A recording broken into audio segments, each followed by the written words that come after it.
Hey, Spuddies, Potato McWhiskey here, and welcome back to Millennia. And we're going to be starting our very first game on maximum difficulty. Now, this will be the first time that I will be properly taking on the highest difficulty of Millennia. Up until this point, I have been playing on Adept and or Master, depending on which video came out. We're going to set all of the players to random. I'm going to pick purple again. I remember how annoyed people got that I picked the quote-unquote purple color. Like, this is purple to me. This is purple. I don't know how I can't. Like, this is purple, right? I don't know why people got so weird about it. Listen, it's fine.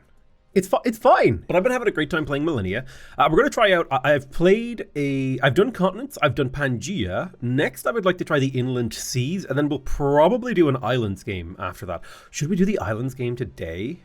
No, we'll do that after the inland seas. So I've become culture pilled. I fully believe that this homeland plus culture is the strongest power in the entire game. That you can start with. It's so incredibly powerful. It gives you such an amazing start to the game. It also stays relevant for a very, very long time. It's super powerful, super useful, super amazing, super awesome, very, very strong. Okay, so we're playing India again. And we have plus culture, meaning we essentially start with a 50% culture bonus. So we are going to be able to get our culture power in 3 turns. Taking a look at our starting position, we've got some grapes nearby. No real sort of resources inside our capital. I'm going to choose to work the forest tile for the +1 production, because that is a 50% production bonus. And then I'm going to open up with a pair of scout cavalry. I'm pretty sure inland seas will be a heavily land-based map, so getting early scouts will be incredibly important. And speaking of which, to that end, I will actually go for scouting as well on the technology screen, because you do get a free scout from that, and also the ability to go through deep forest terrain. We have yet more grapes, so a potential for some sort of wine culture build here, which I'm a big fan of. I like that. Also, there is a really nice town here surrounded by grassland. This could be a fantastic mound builders game. Also a really good agriculture or mining town if I want to go for the clay opener. Depends on the sort of game that I want to go for here. Olive oil down, or olives rather. Olives are useful, incredibly good for making food. We have our first tribal village. Let's go ahead and yoink that.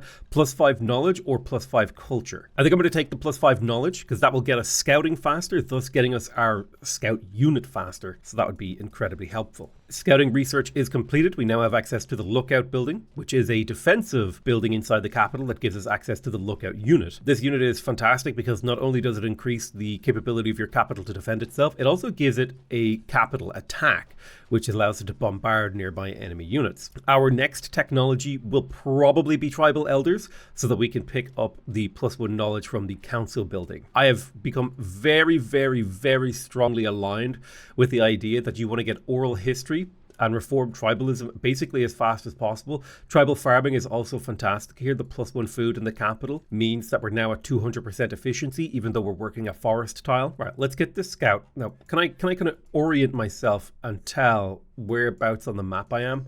No, I can't tell if I'm up like to the north or to the south or whatever, but we can begin exploring. We found another tribal village, lovely. Now, I think our opening move here is going to be using local reforms. This will give us a 50% efficiency bonus in the capital, which is really important because it means now we're making 4.5 culture in here. You can see here, local reform, 1.5% regional efficiency, which means we're getting 50% more everything. Our border is growing faster, we get more production, we get 4.5 production rather than 3. We are going to be getting extra food, we're getting extra culture, we're getting extra knowledge. Let's grab this tribal village. We have wealth or production. I think the wealth can be a lot more useful early game, purely because it can keep you sort of your head above water when it comes to certain things. +10 experience or a scout cavalry. I'm going to take the scout cavalry right now. An extra scout cavalry this early into the game is a fantastic find, and it looks like we are down to the south of the map. We have indeed found the ice. That's useful information. I'm going to send this scout up into the north. Hopefully we don't find any dead ends. The other really nice thing about the 50% efficiency boost is we're now getting 3 government experience per turn rather than just 2. because it multiplies every single yield in your capital city. Okay, it looks like there might be a barbarian camp to the north, so I will start looking to see if we can get that. I'll grab myself another scout cavalry while we wait for tribal elders to finish, and then we'll pick up the knowledge from that. Looks like there's a barb camp to the southeast as well. Picking up kills on these barb camps early into the game can be very, very helpful with tribal village. Exploration XP or government XP. If I take the government XP, we're now one turn away from getting oral history for that +1 knowledge. All right, there's that barb camp and a tribal camp.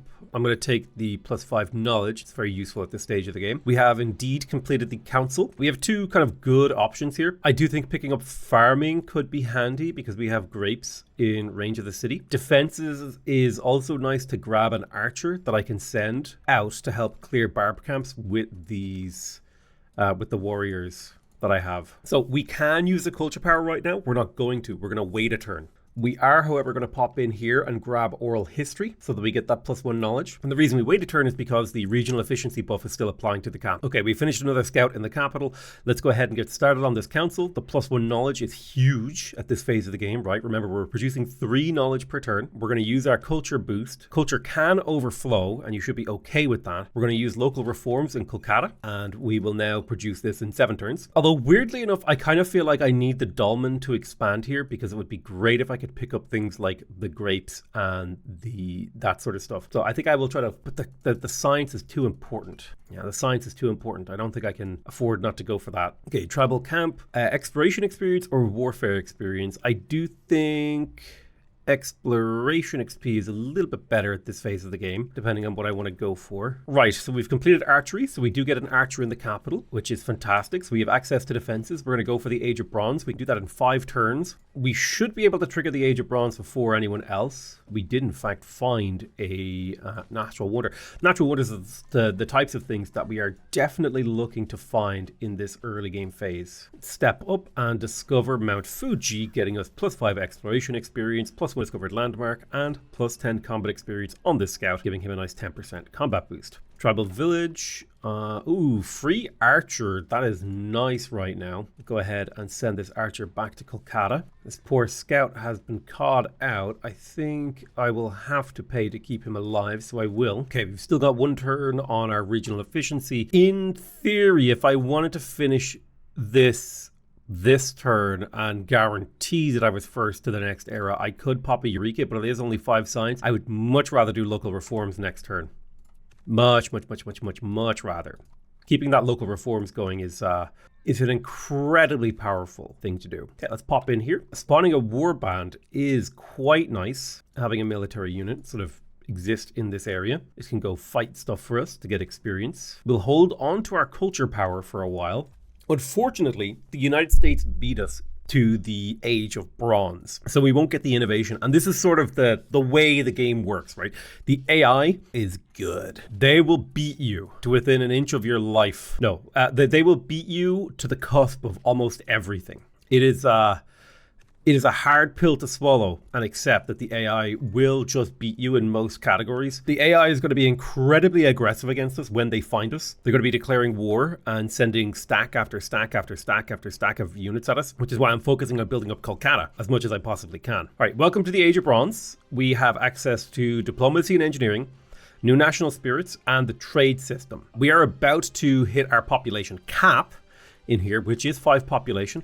So our next culture event will probably be building a town. We're in the Age of Bronze. I'm going to loop back to quickly grab farming because the food stockpile is actually a really useful building. And now we should pick which domain we want to have a look at. There's a few really good options. So I've done a game as the Raiders, I've done a game as the Wild Hunters, and I've done a game as the Mound Builders. I'm kind of interested. I fooled around with warriors. I would maybe want to save ancient seafarers for like a naval map, like the islands map. I don't think this would be particularly good on this map, but I'm kind of intrigued by the idea of the God King dynasty, like getting +2 production in all your capital regions, getting access to the pyramid, which gives culture and influence. I would love to maybe go for the burial mound. Mound builders is super fun, but I don't know. I like the idea of warriors, but the fact that there's no culture from here kind of sucks. Naturalists is a lot of fun, but I don't really have enough forest in my capital to make this worth it. I could put a town here and grab 3 more forest, which would potentially make that a lot more valuable. Wild Hunters is fantastic, but I don't think I want to go for Wild Hunters. I think it's really going to come down to, do I want God King Dynasty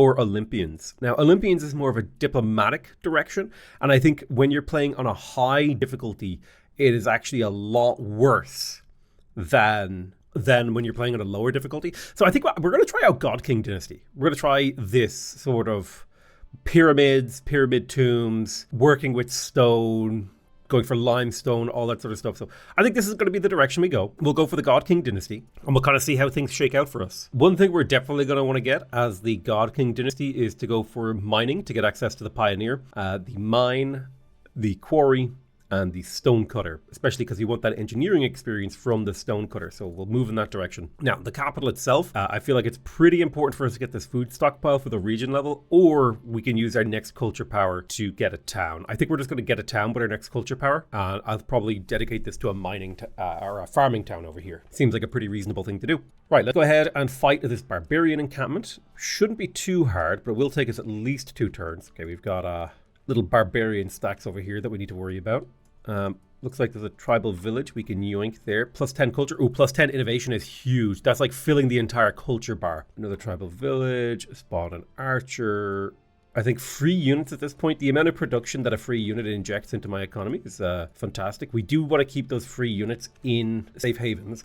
We're going to grab tribalism for the plus 2 culture and the 10 innovation, which brings us up to 20 innovation. So we will get a innovation event with a high probability within the next 10 turns. Because the bar has to fill up to 100, which takes 5 turns. And then each turn after that, it will fill the bar up again, increasing the probability that the innovation event actually fires. That's how that works. Let's get the kill on the barb camp. We should be able to pick up, a catapult. Could be an interesting choice, but I'm going to just shunt production into Kolkata because it's a very low production environment we're in right now. And finishing the dolmen will border pop us. So I think the thing that we want to get to is hill affinity and stone buyers. So we'll push towards that plus 1 limestone. Also, the pyramid is super powerful. I do see the utility in an outpost here to get these 3 food resources. Those 3 food resources going to the capital will mean that I can focus less on farming. Although I have explicitly stated that I probably will farm. It really depends. It depends. We're probably going to make heavy use of pioneers this game. I say probably when we've picked an engineering domain as our first domain, which means we are definitely going to be making use of pioneers. Right, we got the dolmen in the capital, which means the border should be ready to pop in a lot of directions. So we'll just give that a few turns. You can see we're just filling up these tiles. And I really want that work camp. 2 production and 1 engineering experience is huge for me at this phase of the game. That's what we're going to work on. Okay, my capital is at its population limit, meaning we need something. But I have to wait for this barbarian warlord to kill himself against my city before I can build that town. Annoying. Okay, so he killed himself against my town, and we're going to use our culture to create a town. Now, we've kind of a few options, and it is a question of, do we want to wait for the border to pop over here so I can place the town next to these hills and start expanding into these hills faster? Or do I want the super optimal farming town? I think I'm going to go for the super optimal farming town because that will just give me a ton of food. I'll pop down the city of Carnal there. Tribal village, yoink. Oh, 20 engineering experience is fantastic. Now we can get the reduced cost of expansion into hills. And now we're just waiting for these stone buyers. Perfect. We already expanded into a hill. So now that we have finished mining, we can instantly, I do think discipline is a really good pickup here to keep your city safe. We can instantly go ahead and get ourselves a quarry to get plus 1 limestone. And while I hate this, I will put farms around Carnal, A for the money and B for the food. But that will be a temporary measure. I don't feel safe sending this pioneer out on his own. So I tell you what I will do. I don't want to use volunteers on this either. Barbarian warlords are too scary this part of the game. And I don't have the level of military presence that I need to guarantee the safety of my outposts. So I'm not going to send out my pioneer right now until the Age of Iron. Once I'm in the Age of Iron, I feel very safe about doing that. I am quite enjoying. I wasn't expecting the start to be quite so isolated in this map. It is surprising. It's surprising and pleasant, but also unpleasant because while it's nice to not have any competition, some of the more interesting parts of the highest difficulty are like, how do you deal with the AI? And that is just not something I'm contending with at the moment. So It's kind of a less authentic experience of the highest difficulty. I am going to pick up the +1 improvement points from community projects here because it literally doubles the rate at which I get improvement points and only slightly delays any potential settlers or anything like that. Okay, tribal village, +10 knowledge.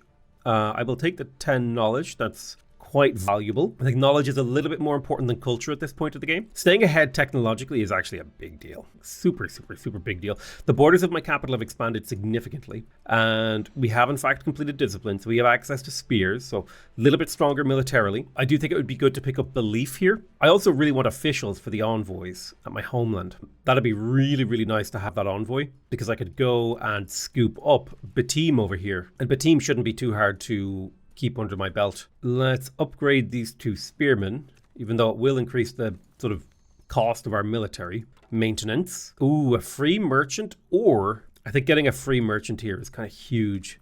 I'll send him back to the capital because I can immediately pop him into Batim. Once I have that envoy, I will need a unit to escort, and that's probably going to have to be you, which I'm not happy about.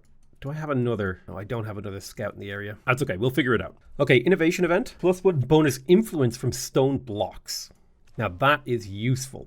So we should see our borders expand rapidly. All right, the borders of my city have expanded. We definitely need more food. Pop growth is stalling, which means more farms are in order. Okay, we met Egypt at long last. We found another player. At long last, we have found another player. We have the option of doing a culture power here. And since we just got an innovation event, it could be a really good time to get another innovation. We could also do local reforms in Kolkata. I think I'm going to pop the cutting edge. I think innovation is very powerful for many reasons. Partially also because it's a really good way to generate gold, which can kind of sustain your build. All right, lovely. Let's discover this landmark, get a level, get some experience. We'll grab this tribal village next turn. And that tribal village will give us 10 knowledge. And we need to be staying up on the pace of ages as fast as possible, because advancing your civilization brings with it a lot of sort of hidden advantages. When you hover over this, it doesn't tell you, but it actually unlocks a lot of stuff for you. So advancing is very important and very powerful. Let's get ourselves another farm around Karnal. We'll start to get some unrest in the city, so that's something we need to consider. We did get the work camp, so we're getting 2 engineering experience per turn now, which is nice. Okay, now I feel safe to send this squadron out. And I'm thinking of going to claim Opus with this squad of merchant envoy scout cavalry. I'm going to spend 3 turns on a town center, and then probably a city guard to reduce unrest. City guards aren't very helpful. There's another tribal village. 20 diplomacy experience is very nice. Gets me very close to potentially bribes, integrating vassals, all that stuff. All right, let's see if we can take on this barb camp with 2 spears and an archer. Shouldn't be too hard. It will be a 2-turn attack, however. And now that we're heading to the Age of Iron, I do feel safe sending this pioneer out. Okay, China was the first to reach the Age of Iron, so mines are going to be cheaper. Population will grow faster and new governments are unlocked. We'll be there in 2 turns. We'll blow this up and we'll get production in the capital. I want to save up for a stone cutter in Kolkata. We now have a garrison in the city, which I'm very happy about. Let's grab the food stockpile to try to force some growth into this baby. We can get +1 bonus arts experience from bricks. That seems quite powerful if we do in fact go for bricks, and also domain available arts. Gold and iron are now available. We met the Zulu nation. So there's coal, iron, all that stuff appearing over here. Quite a weak start for us here from a production standpoint, but it will pick up. I'm going to loop back now and grab workers, because this comes with a boost of improvement points that will surely help us get our empire up and running. We can now spawn a settler. The question is, do I want to spawn a settler? And I don't think I do. I think I'd rather hold on to my government experience for now. Let's do a peaceful revolution. And we're going to immediately adopt the Imperial Dynasty because it has the very powerful palace building. The palace will provide us with 3 government experience and influence. And also, if we follow down the bottom half of this tree here, we'll get +1 region level, +1 production for every 2 population, +1 knowledge for every 5. So very much so focused on having a single powerful city here, which I think is my best chance of getting sort of into the game with the current status of our empire. From a stonework perspective, we're going to go ahead and build a stone cutter. Now the combined function of the quarry plus the stone block, this production chain is costing me 2 workers, but it's getting me sort of end point is 5 production, 1 influence, a little bit of engineering experience, and a little bit of wealth.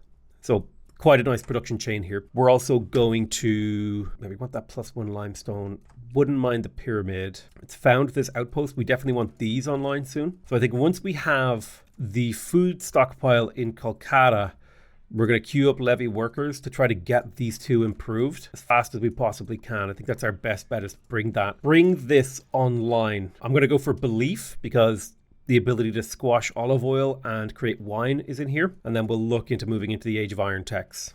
Infrastructure is a great one because it gives you an extra town. Germany, we've met another nation. Okay, we're making 10 improvement points per turn, which means we'll be able to get these trading posts online very, very quickly. I'll volunteer a spear in this outpost, which will free me up to do a little bit of exploring. No, they beat me to Opus. Hopefully not. Hopefully I can beat them to taking control of that city-state. I know it's right in their faces, but by doing this, we create a buffer zone with the city of Opus. And if we place our towns well, we should, in theory, be able to create a buffer wall. Political buffer wall, turn this into a defensive city. God, the sheer number of troops these guys have is insane. Let's go ahead and grab stone buyers in the capital. That'll get us +1 limestone. There's another +2 production in here, which is big. It also means we could run another stone cutter. Egypt is threatening me because now I have a border with them, but I do have troops up in this area, so I shouldn't be facing too much actual threat. I will take the warfare experience because now upgrading units is actually more of a thing. That is something I'll have to do. Oh boy, more barb camps just spawned all over the map. So yeah, we'll need to deal with those barb camps. It's okay for now, but coming soon, problems emerge. Okay, there's belief. I do think infrastructure is the best thing to pick up here. Gives me access to more towns for my capital, which can only be a good thing. Egypt has declared hostilities, so that means my units are no longer safe in neutral territory. It also means their units are no longer safe in neutral territory. So that sword cuts both ways. But it means I need to be especially careful with settlers that I'm sending out, say, in this kind of a direction. I have 30 improvement points in the bank, so I could pick up a trading post, or I think I will go for the trading post on the sheep. That will get me +1 wool and meat in the capital. +1 meat, +1 wool, and that should lead to improved food. Improved food should improve my growth. And once we get all 3 of these improvements up, I think our economy will start actually churning. Yeah, getting that first outpost up is going to be a big deal. I'm going to volunteer a spear to join this stack. It'll make my life easier when it comes to trying to clear out some of these barbs, in particular the barbs near my capital. Okay, let's get the second copy of sheep online. We're now growing the city at maximum chooch. Eventually we can get rid of these farms, but they did serve an important purpose in the meantime. I mean, did they? Probably a waste, honestly, those farms. But yeah, we lack improvement points so much that we need to churn on that front. Clear this barb camp. Very nice. An easy clear. 20 production on Kolkata is huge. Let's get another stone cutter in the capital. That's going to be our second stone block being produced. So now getting a healthy 10 production from stone blocks. Big fan of that. But we still need to levy more of this. I think it's worth it to go for a granary here. 15 food will allow me to continue to grow the city. China has declared hostilities. All right, I'm a little bit concerned by this Egyptian army. I'm not scared yet. I'm just a little bit concerned. Culture point. I'm going to do a cutting edge to keep getting that innovation flowing. There's some potentially good innovation events we can pick up. I will upgrade this guy to a crossbow just to make killing these barbs easier. Also makes me look a little bit scarier to the AI, which I can hopefully look as scary as possible to the AI to reduce the probability that they decide to attack me. Unfortunately, I'm going to have to turn this army stack around to fight over here, and I'm going to have to upgrade both these guys to crossbows to fight that army as well. We've completed infrastructure. Let's go for scribes to get extra knowledge. Speaking of knowledge, we definitely need to pick up knowledge buildings in the capital, so I'm going to go grab the temple once the granary is completed. Egypt has declared war, so I'm going to forced march my unit stack into the city of Opus, which means in order to take this, they have to break all 4 of these units, plus the militia inside. So they only have 2 tiles that they can attack the city from, so that's going to be a tough endeavor. And as long as I maintain some warfare experience, I will be able to spam reinforcements on this army stack to keep it healthy. So I would put myself in a pretty damn good position to keep this city. While now, Egypt is taking a stacking unrest penalty from having attacked me. I'm going to go for a production mandate here, +1 production for every 2 population in the palace. And you probably now starting to understand why I want to grow this city so much is that production will start to stack up if we can keep our population growth high. I will build a dwelling adjacent to Karnal because it's adjacent to Carnal, I will get +1 gold per turn. That will also give me the housing to keep the city growing, which again feeds back into the power of the Imperial dynasty. So my number one mission at this point in the game is to keep my capital growing and to efficiently defeat the armies of Egypt. Keyword being efficiently. Right. Barb camp broken and taken. Spawning a pike. I don't have the ability to deal with chaos events, so I'm going to take that 20 production. That will get me the temple faster. That's +1 culture, +1 science. We'll group this scout up with this squadron. We're very close to unlocking pyramids, which I definitely want pyramids. Okay, taking a peek at Kolkata. We're at maximum growth curve, meaning we can take some time to pick up some other stuff. We could pick up units here. I think now is a really good opportunity to get things like my meeting hall for diplomacy and the market. So I think I'll go meeting hall into market because I can trade potentially 8 gold for +1 culture with the market. And also the +1 diplomacy experience means I can, well, I won't be able to get Batim, but I definitely can get Thebes.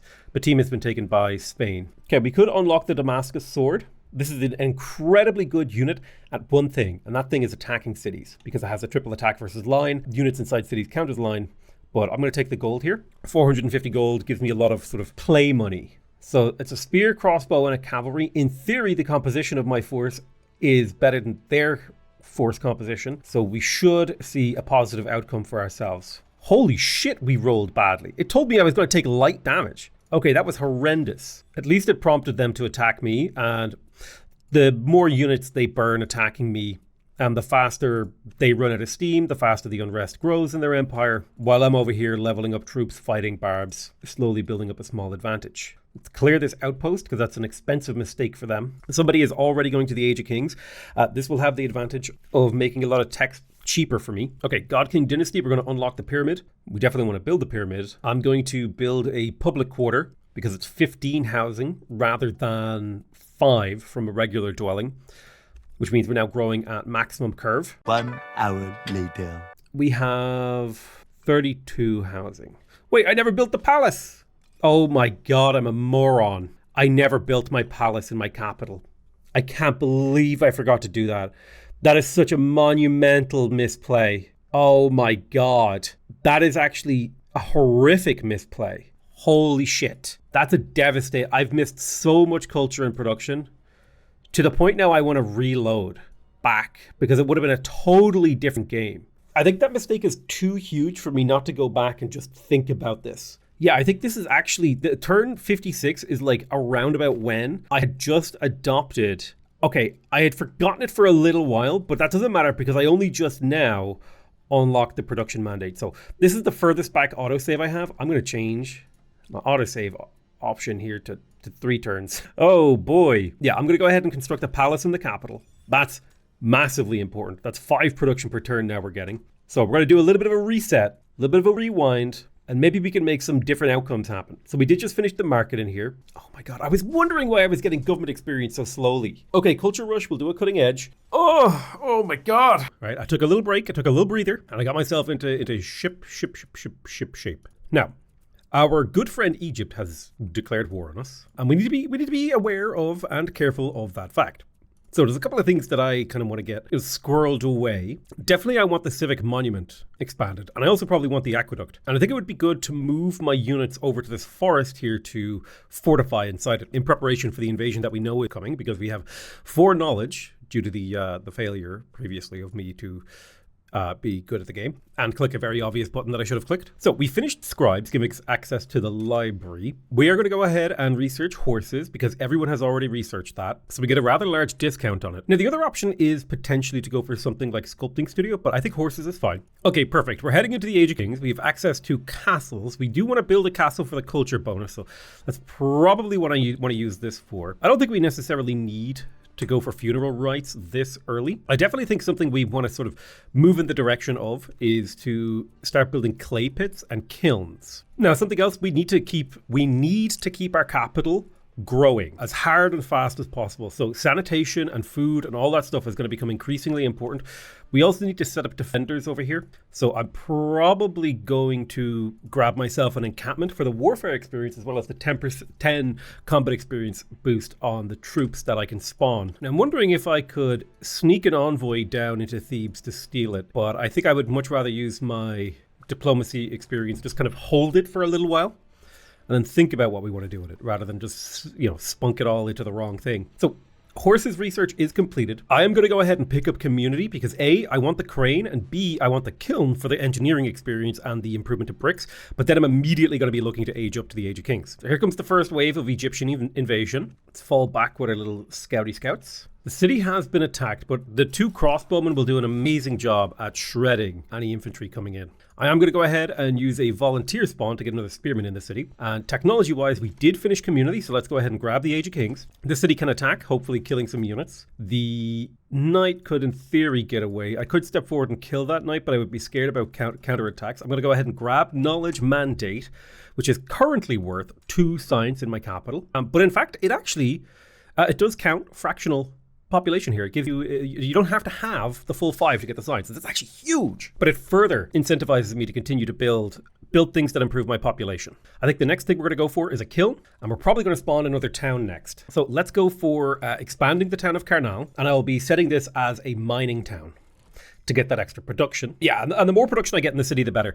I think I'm going to completely dedicate this to mining. So I'm going to destroy these farms and just start gathering clay, because this is worth 3 production and 1 improvement point. But I am also going to want kilns. The nice thing here is I can scoop up some kills with this little scout stack, and enemy troops are being slaughtered. Now, because he declared war on me, he's slowly taking penalties to his unrest, which will eventually collapse his empire. And that's what we want to move towards. We want to let him just suffer penalty after penalty after penalty until he cannot contain his army anymore. I will go ahead and take the double defense against ranged on my line units. This is an incredibly powerful ability that will mean I'll be able to hold cities for a lot longer, thanks to militia being line units. Seville has been settled and Thebes has been captured. Now, it's an open question as to whether I want to go straight for Imperial Dynasty Reformed to get the innovation and culture, or if I want to start settling. I think I'm going to go straight for the reformation of my government. I think that actually makes a lot of sense for me. I'm going to rush culture here, and while I would love to do cutting edge, I think we want to create a town over here, Kochi, and then we're going to go ahead and expand this town, make it a farming town so we can pick up that food, and we can start building plantations here. And that means this plantation, it provides 2 food and a grapes, and it also provides 2 food to the actual town itself. So kind of moving in the right direction with regards to growth here. I am going to need a midden soon, so we'll need to address the midden problem. Something we definitely need for these spears over here are a series of probably need to get another few spears, maybe like 2 spears and 2 crossbows to defend this outpost. This outpost is it's an important outpost of my empire. It provides a lot of resources that I would have trouble getting otherwise. I think building up my military now is a reasonable point because I actually have the production to do that thanks to actually building the palace. I will spend 1 turn building a crane, and then I'll get to work on some crossbows. My next culture event is 100% going to be researching getting a religion from the Age of Kings, because that's going to give me a lot of culture. We have enough gold now to where I feel safe to do a foreign import. This will cost me 8 gold per turn, but it will get me +1 culture, which is a significant boost to my current level of culture. We could, in theory, annex Opus. It's not a completely unhinged use of my experience. Now, this city wouldn't do a whole lot for us, but I think I will annex it now. I'm going to kind of change the course of history, and I'll get to work on the civic monument with the goal of expanding the borders of this town and then dropping a sort of nice, maybe mining town, either here or something. We'll figure it out. But getting control of this sort of peninsula land bridge might be really, really valuable. All right, what do we have here? We have a crossbow. Let's add it to that stack.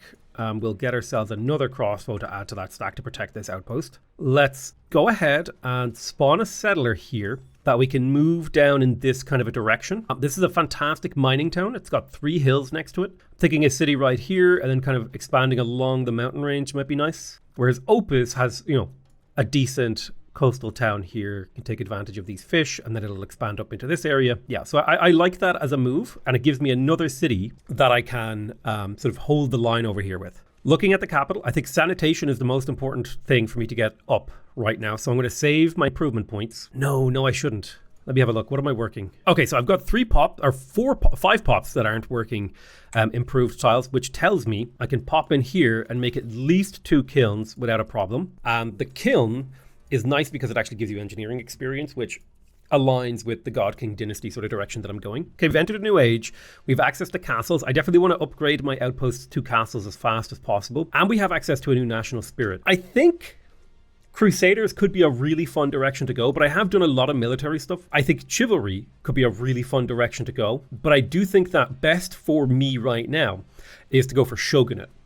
The power of shogunate is in the daimyos and the shogun, as well as having the really powerful samurai that we could do some counterattacking with if we can get to that point. So I'm going to go ahead and take shogunate. I also want to go ahead and start to build a relationship with Spain to prevent them from attacking me. So I'm going to spawn an envoy in Karnal and send them to the north. And I'm also going to spawn a merchant in Karnal to send them to the north, to plug them into Seville, to hopefully ease tensions between me and Spain. Now that we're into the Age of Kings, I think it's imperative that we rush professional army to get the extra combat slot. But I think it is reasonable for me to get shipbuilding so that I can have better knowledge of the state of collapse of Egypt's empire. Because believe me, because they declared war on me, they will collapse. It's just a matter of time. Okay, I've got a full defensive complement here.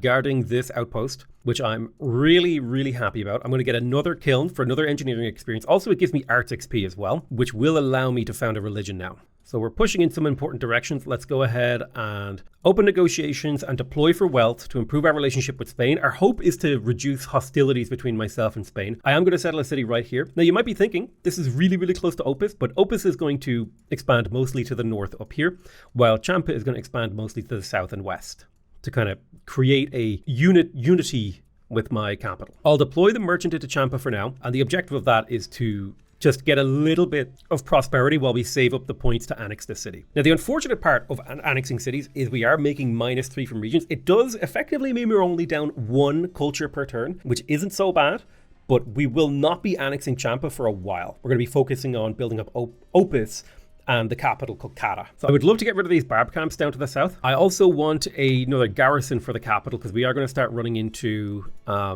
happiness problems. Let's blow up this dwelling here. It'll cost us a little bit of growth, but we want this plantation because the T gives +1 diplomacy experience, which is really nice for the shogunate. We'll be able to progress on that really quickly. Okay, shipbuilding is going. I do think the winery here is pretty good. We don't need it immediately. Yeah, professional army, the extra army slot is pretty huge. My capital is built another city guard. My wealth is a little bit too low for me to maintain a large army. I think I might spend just a little bit of time levying workers in here because I have a lot of tile improvements that I can improve. I got 4 people working unimproved tiles, 5 if you count the public quarters. I've got plantations I can get online. I've got fish trade goods I can get online. So I think this is a reasonable move. USA declared hostilities. Let's jump into the water and see what we can pull off. First things first, let's gather this fish. That'll bring the growth rate in the capital up. Next, we'll get the sanitation pit. Okay, sanitation, midden.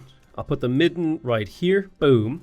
And we want to make sure that we're working the midden as well. It's an important building to work because of the amount of growth that it provides. Next up, I'll get a plantation. We'll focus on food. Oh, it was a bad place for my scouts to come up online. I'm going to go ahead and regroup them. Cost me a little bit of XP, but I got some better scouting of their territory. Now, it's very interesting that you would declare aggression with me while you're walking a merchant through my territory. It's like a very silly thing for you to have done. Let's pay money for culture. Let's found a religion. Naturally, we're going to found Hinduism because we're playing as India. I'm also going to go ahead and build my pyramid and lock a pop into working that because it's worth culture as well as influence. So my borders will continue to expand faster. So let me have a look. Public quarters, we've got 3 more improvements we can make. I think I know what I want them to be. Let's get this kill and then we'll retreat back to the city. So I definitely want to get this plantation because it's worth a decent amount of food. I'm also going to go ahead and place a farm right here because again, it's worth 3 food plus 2 from the mining town adjacency. And that also translates into cash. Cash is king.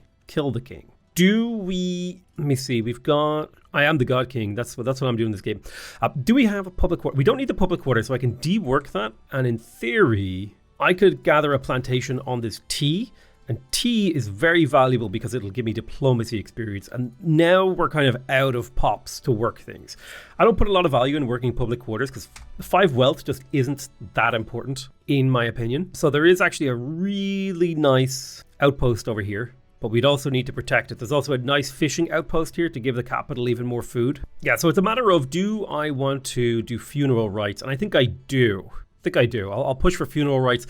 That'll allow me to upgrade a pyramid. Okay, let's go ahead and I think I'll put a midden over here. That will keep our growth really strong. We're currently up at 173% growth, which is really 73% growth is really what we're getting. I'm going to take a worker off of the public quarters and put it onto the midden because that tiny shred of extra growth does matter. Taking a look at the city of Opus, we absolutely need a mining town in here, but it has to come after we build the civic monument. I'm willing to rush it, and then I'm going to immediately start work on a work camp for the 2 production and 1 engineering experience, and that will force the borders to expand. So my next culture, I could in theory drop a mining town either here for the 2 hills, which is kind of aligned with my build, or I could drop a lumber town for the 3 wood, or I could drop a coastal town for the fish and the gold. Very much so have my options wide open when it comes to the city of Opus. All right, I'll pay the money to advance. I would love to, I've got a lot of demands upon my culture right now. Like I want to do a cutting edge. I want to spawn towns. I want to do the funeral rites. I think a lumber town here is good. The problem is the defensibility of this town. It's very aggressive and difficult to defend, whereas this town here is a little bit easier to defend. So we'll start popping down clay pits, because that's the plan here, is to turn this into a mining town to get the city of Opus a bunch of production. Production is definitely the most important yield in the game to get a hold of early. So Darjeeling is now level 2. We'll upgrade it to a mining town to get 4 production, meaning these clay pits are more efficient. We'll immediately build a pair of kilns as well. Work these 2 clay pits and a kiln.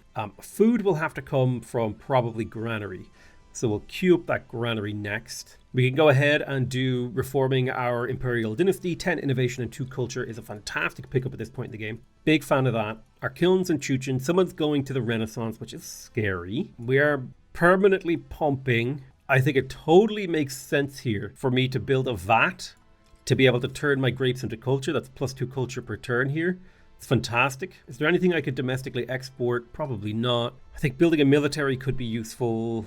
I'll put 1 turn into a lookout, and I'll make a few extra spears while they're cheap. City is under siege. I'm wondering what these guys are going to do inside my territory. I definitely need more military. Okay, hopefully they're just passing on through to some of the deeper cities because that gives me time to recruit armies. Okay, they attacked the town of Darjeeling, but that town is actually very hard to take because it's a level 2 town, so it has 4 militia. Let's go ahead and capital attack these guys. What's our win percentage like? The night makes it hard. Let's rush culture. I'll pop a town up here for Opus because it's going to be worth a lot of gold for me. We're going to unlock daimyo, and then we will spawn daimyos. Daimyos are powerful defenders of cities. Very, very good leaders. They improve the city significantly. We'll do another capital attack here. I'm wondering, saying we'll take heavy damage. What if I upgrade you to a pike and I upgrade you to a pike? Now, how does that look? It says we'll take medium damage. We'll see how it goes. Okay. No deaths. Saying we will win this fight, so I'm going to take it. I don't love this fight, but I will take it. And there, we've cleaned up an enemy stack, and I'll also go ahead and clean this up, which means we need to kind of push through here and get some more repaired in. Okay, we got 3 spears in here. I'll grab the 1-turn plaza and then start working on some more crossbows. Tech-wise, we have professional army. I think the longsword does require certain things, namely the barracks building. Feudalism is probably a decent move here. Increases the maximum level of our towns. Higher level towns means better adjacency bonuses. Okay, so enable the regional efficiency buff for regional capitals with a garrison shogun. Perfect. So that is what we're going to pick up. Pull you back to Champa. You can fortify on that tile. We'll repair that kiln. Okay, housing has become an issue in Kolkata. Let's do another public quarters. Unrest is not ideal, but we can deal with that later. It's not a now problem, thankfully. All right, let's put 2 foresters here. However, we do prefer the vats to be worked. And the foresters are mainly here for the adjacency to get us a little bit of cash. It's just a way to turn our stuff into a little bit of extra. Okay, we're going to push this cavalry back into the sea. Now, in theory, because they have no tile to retreat to, they will get deleted because units can only be pushed directly back. Is something that I've discovered about the combat system. So if you can get a unit behind an enemy unit, you can actually like basically instantly delete them rather than having to continuously chase them down. Okay, I have a military stack here. It consists of 3 spearmen and a couple crossbows. I will slowly set these guys to fight out these barb camps, earning military XP, getting themselves upgraded, and developing a sort of military tradition. I'm going to use my God King Dynasty engineering power to upgrade Agra. I'm going to turn that into a coastal town, and we will immediately begin making fishing boats and watching our gold skyrocket. I am going to tell this town to work the fishing boats because that food will serve us very well. Although that said, we don't need it right now because we have the granary pushing growth in here. Let's grab the town center for government experience and the council for knowledge. Knowledge is a big deal. The capital has finished the development of a new army stack for me. It'd be good if I could pop in here and spawn a daimyo in Kolkata. Now he's going to give me a 10% boost to all of this baseline stuff. So he doesn't give you a 10% boost from the goods, but he does give you like a 10% boost to the things you pull up from tiles. So I'll get slightly better sanitation, I'll get slightly better housing and gold and all that sort of stuff. It's a regional efficiency bonus. All right, I'm going to go ahead and grab myself the stores because it's worth 4 production. And I'll also start filling out the civic guard slots in the capital. Just A, civic guards make you look like you're better defended. B, they reduce unrest. So having a larger, more powerful military kind of appeals to me. All right, we're blowing these guys up. It says we're going to take light damage. I hope that's true. We've killed a lot of Egypt's military. Now, they're still going to have a huge military bonus above me.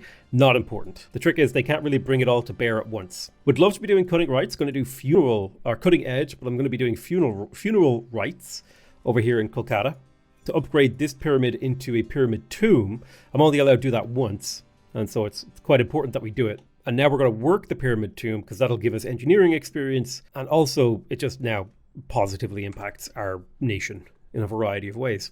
A couple of knights over here is scary. I am feeling like it's safe to integrate Champa now, so I will. We've got plenty of excess culture, and then coming in here we will go ahead and build the lookout because it allows us to bombard adjacent enemy cities, or adjacent enemy units rather. They attacked Darjeeling and they killed a lot of the city militia, which is a problem. So to that end, I'm going to move up some troops to help fight the good fight. This stack of 3 pikemen plus 2 crossbows is a decent stack. I shouldn't really be attacking Spain because I want peace with them, but I will attack them if I think I can get experience out of them. They're probably not going to restore neutrality because of the power score difference. They think they're way stronger than me, and they are, but it is worth it to give it a try. When it comes to the market, I definitely want the market for the diplomacy experience because that'll allow me to fill out the shogunate ability faster. And then I also want the temple for the knowledge and culture. So that building towards all these things are important. Markets are also technically worth culture because you can import it. Yeah, they won't take neutrality until I'm like as strong as them, roughly speaking. Right, we got the lookout in Champa, meaning this city can now defend itself. We're immediately going to get to work on the civic monument, and it's sort of for similar reasons. We want this city to expand its borders, so we can place a town here to claim all along this mountain range and sort of link it up with our capital.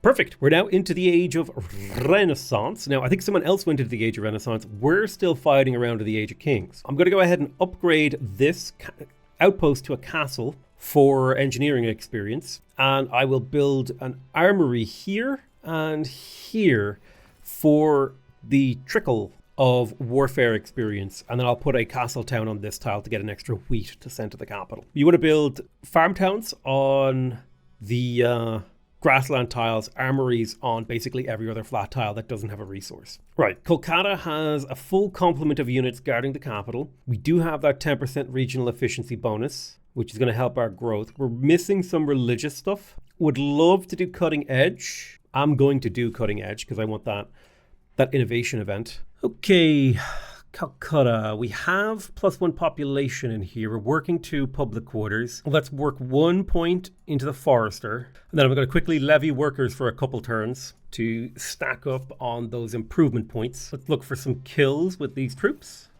Shouldn't be too hard. We're going to go ahead and spawn a daimyo in Opus. Nice thing is they do act as generals, so they will make any attacks on the capital more difficult. Our castle here also has a capital attack. I'm a little bit concerned about how deep these guys are getting, so I may pop in here and make some more pikes to do the fighting with. All right, let's keep pushing these armies back because the best thing to do is to make sure these armies never make it to the front line. So if I can catch them while they're small and weak, that is just a huge benefit. Speaking of a small and weak army, we can do a capital attack here to soften them up. We will upgrade you to a pikeman. I'm still worried about stepping out here, so I'll play it safe. But I do think I could upgrade these to large plantations. It would increase the number of grapes we make, as well as the amount of food slightly. The big thing that I need is a paper maker to convert logs into paper. And then a religious scribe is kind of our next thing. I'll tell you what, I'll put another point into levy workers. The lack of faith here is hurting the growth of the city. Feudalism is unlocked, so this upgrades a lot of different buildings. Things like kitchens, ranches. Now we have access to the castle town, which is nice. Also, the maximum town level is increased. I do think I want organized religion. This will help us continue to grow. I hate that a single unit here can cause a siege effect, damaging 20% of the efficiency of my capital, my homeland. Whew, okay, let's do a religious celebration in Opus to hopefully get a tiny bit more Hinduism, and continue to hunt down easy kills on the Egyptian armies. Get these repairs going, upgrade you to a pikeman. Now I feel safe to step out and fight here. You know, just step out, get a little bit of damage in. I'm going to export a stone block to the city of Opus to try and get it up and running faster. We don't actually need the production of the capital right now. So by sending a stone block over here, we can bring this one up to snuff faster. I need to take out this stack here because it's going too deep for me to feel comfortable them being that far into my territory. No, they killed my castle town, those sons of bitches. God, those pricks. Okay, I didn't know they would actually be able to break my castle. So I'm mad and I'm reloading, because if I had known it was a possibility that they would break my castle, I would have acted differently. And usually I allow myself reloads for a few different reasons. A is if something happens that I didn't know could happen, i.e. like I thought I would have a turn to kind of get back here and clear this, but that would change, right? If I know, I thought, okay, they won't be able to break this in a turn. I can come over here and then I can come back. But now that I know that they can break this in a turn, that changes the sort of mapping of decisions that I make, right? And now I personally know intuitively, right? Okay, if there's two catapults and a can, oh shit, I didn't realize that was a can.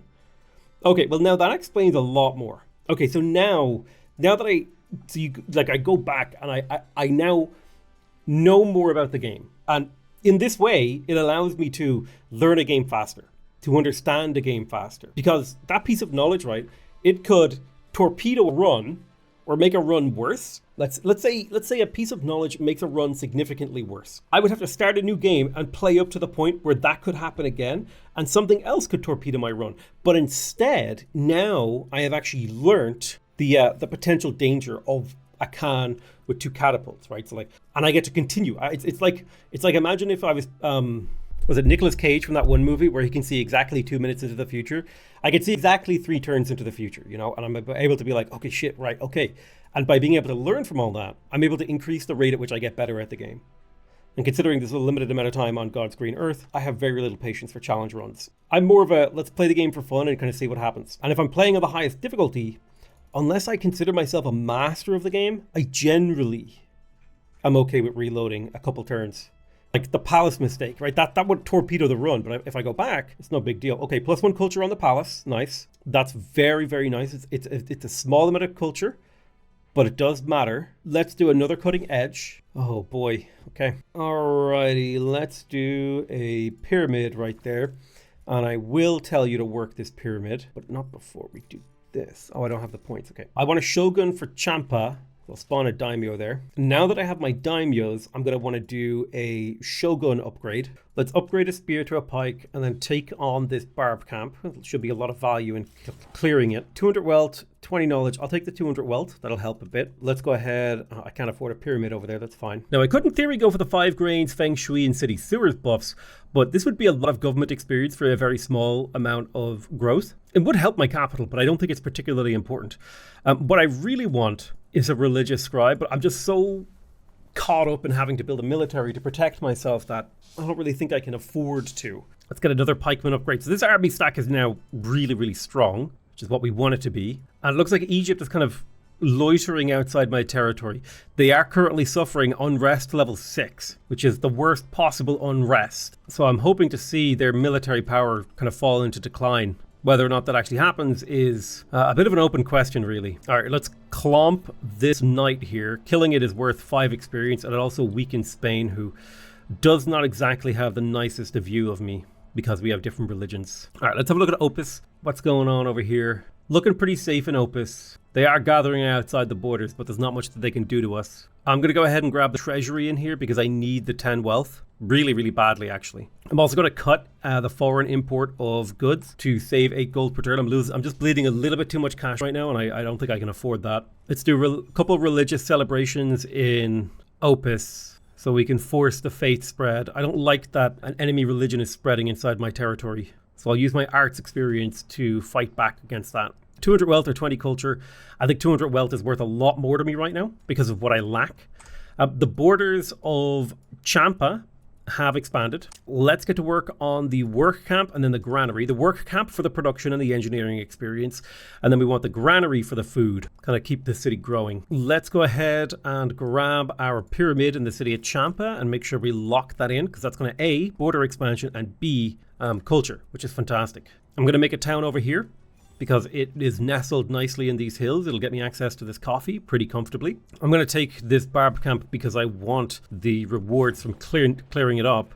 I will take the diplomacy experience. That's perfect.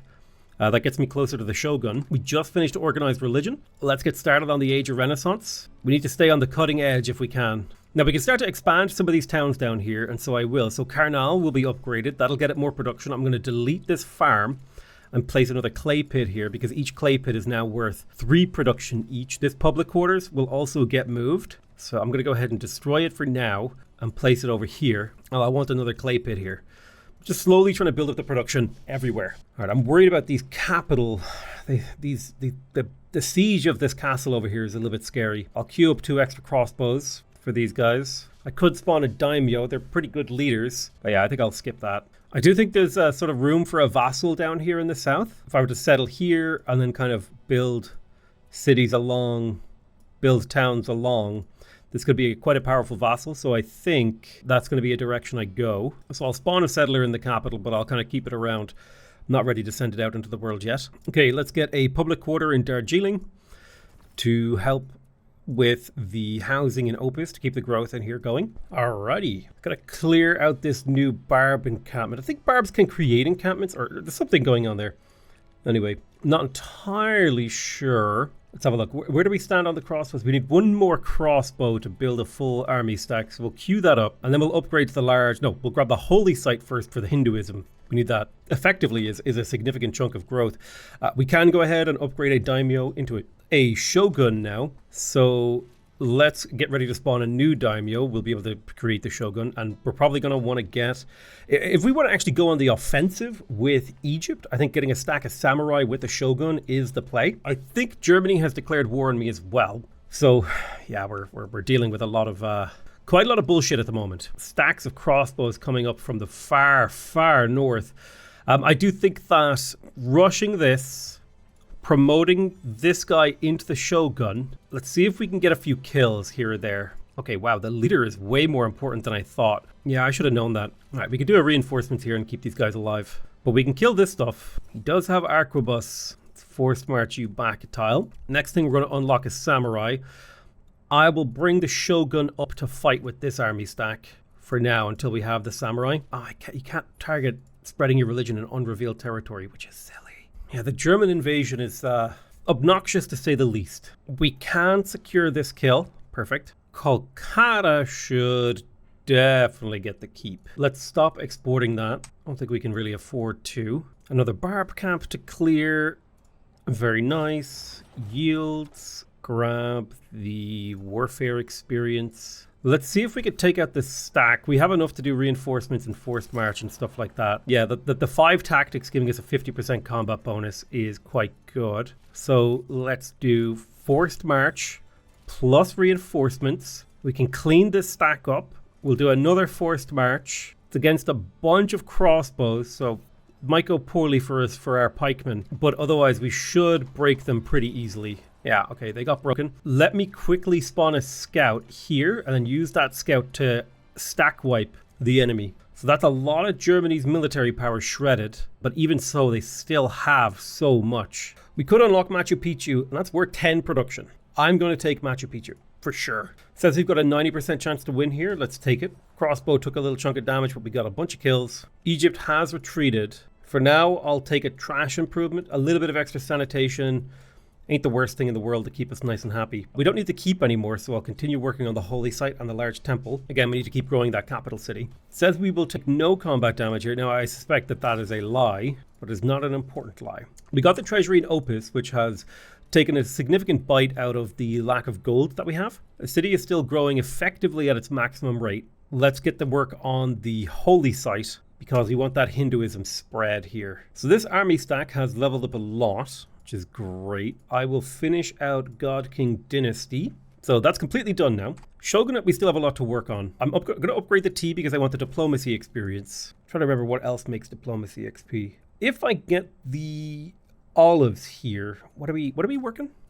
Okay, we're working a couple of public quarters, which are not amazing. So I reckon if we get the large plantation on the olives, we get a clay pit around Karnal. Yep. Then we've got one guy working the public quarter, put him onto the paper maker, take a guy off a clay pit, and then maybe next turn I can get the religious scribe. Maybe the turn after. All right, let's spawn a daimyo in charge of Kolkata. That way we're getting that 10% boost. And then we're going to unlock samurai. We are making 7 diplomacy experience per turn, which is not amazing. It's also not terrible. Okay, Opus is under siege again, which puts us in a position to get a significant victory against our enemies. Cost us a little bit of health, but it is, again, a significant victory. We can just do a quick reinforcement. Keep these units healthy. Okay, most important thing I'm going to grab here is a religious scribe. So now we have the production line of logs getting turned into paper and then paper getting turned into religious documents. So we are going to need another forester soon and then another paper maker, which will also lead to more diplomacy experience. So I am quite happy about that. So Champa is growing at 0%. Weird. It says it's going to take 7 turns despite having... Weird. Let's grab the council and the library in here. We need that science. And if you look up here, we're making a very, very small amount of science. And we needed to expand very quickly. Science and production, the 2 most important yields in a 4X game. Okay, I'm going to upgrade you to a pike. The catapult is the most dangerous unit in the area for me. So that's what I'm going to prioritize killing. That also blocks these guys from further getting closer to Champa. Continuously just fighting and destroying and killing swats of enemy troops. I could Eureka here to get to the next era faster, and I think I will. It'll get me there in 2 turns, and that way I don't sit on top of this government experience for too long. Okay, we're going to settle a vassal down here. Bangalore has been established. Would love to put a merchant in there, but not currently viable because I'm saving up to get samurai. I'm constantly just scything down dozens of Egyptian units up here in Opus, but they continue to just generate more power. Okay, welcome to the age of Renaissance. We got social fabrics, we got new governments, and we got expeditions. I'm probably not going to do much in the way of expeditions because I'm very late to this era and other people will have done it ahead of me.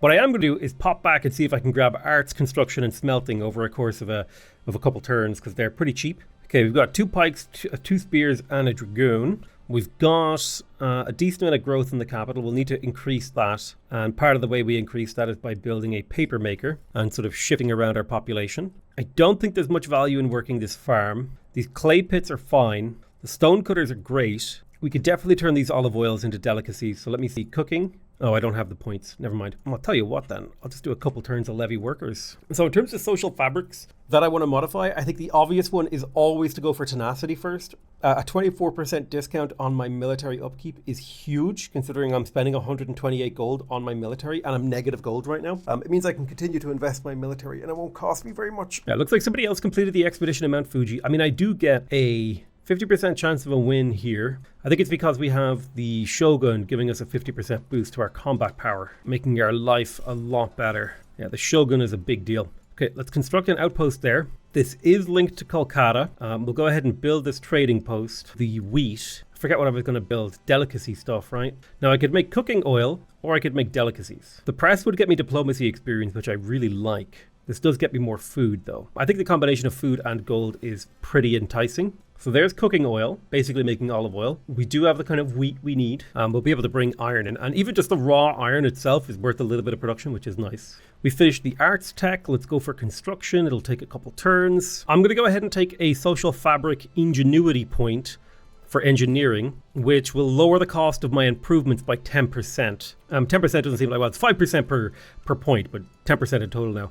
That doesn't sound like a huge amount, but it actually, it has a significant impact over the course of a game. We started out so strong. How did it go so wrong? So we're going to have to give up a significant amount of our production and a significant amount of our science. But I do think it's time for us to have a violent revolution. Now, we have a couple of choices here. If we want to go in the direction of conquering other cities using our samurai, I do think empire is a really good choice here, right? Our vassals will be cheaper to integrate. We'll get culture when we conquer capitals. Our capitals will have domestic export slots. We'll get stuff like the governor office, which gives you bonus government experience from having regions. So, the emperor's palace, the culture from conquering, the governor's office, the culture upkeep of having a lot of regions. This is all very nice. I just don't know, this doesn't seem very, integrating vassals faster, don't care. Domestic export slots, don't care. Galleon, don't care on a land map.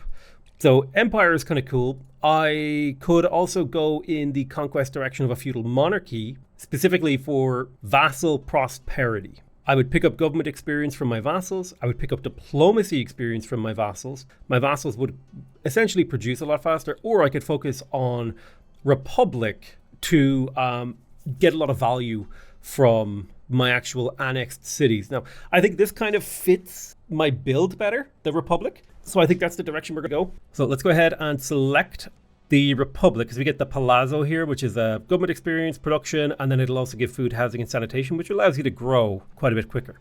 So yeah, we'll take republic and we'll go for the palazzo. We'll upgrade the palazzo, and we'll also unlock the atelier studio so that we can, I believe this gives you science and luxury. Okay, coming into the capital, let's immediately build a palazzo. It's a very powerful building. I could culture rush here, but I have a lot of chaos, so I want to save my cash. Let's continue to build trading posts over here. Now these trading posts only cost 27 improvement points, which, it doesn't sound like a huge difference, but over the course of a whole game, it is significant. Coming into diplomacy here, we're going to unlock samurai.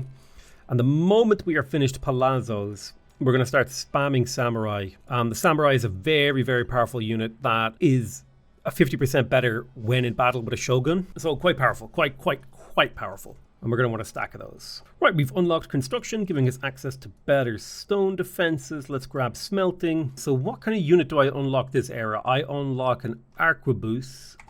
I'm going to upgrade one of my pikemen into leaders, because he has 4 tactics. Perfect. Make this army operate a little bit better. What the fuck were you thinking, Egypt? Good God.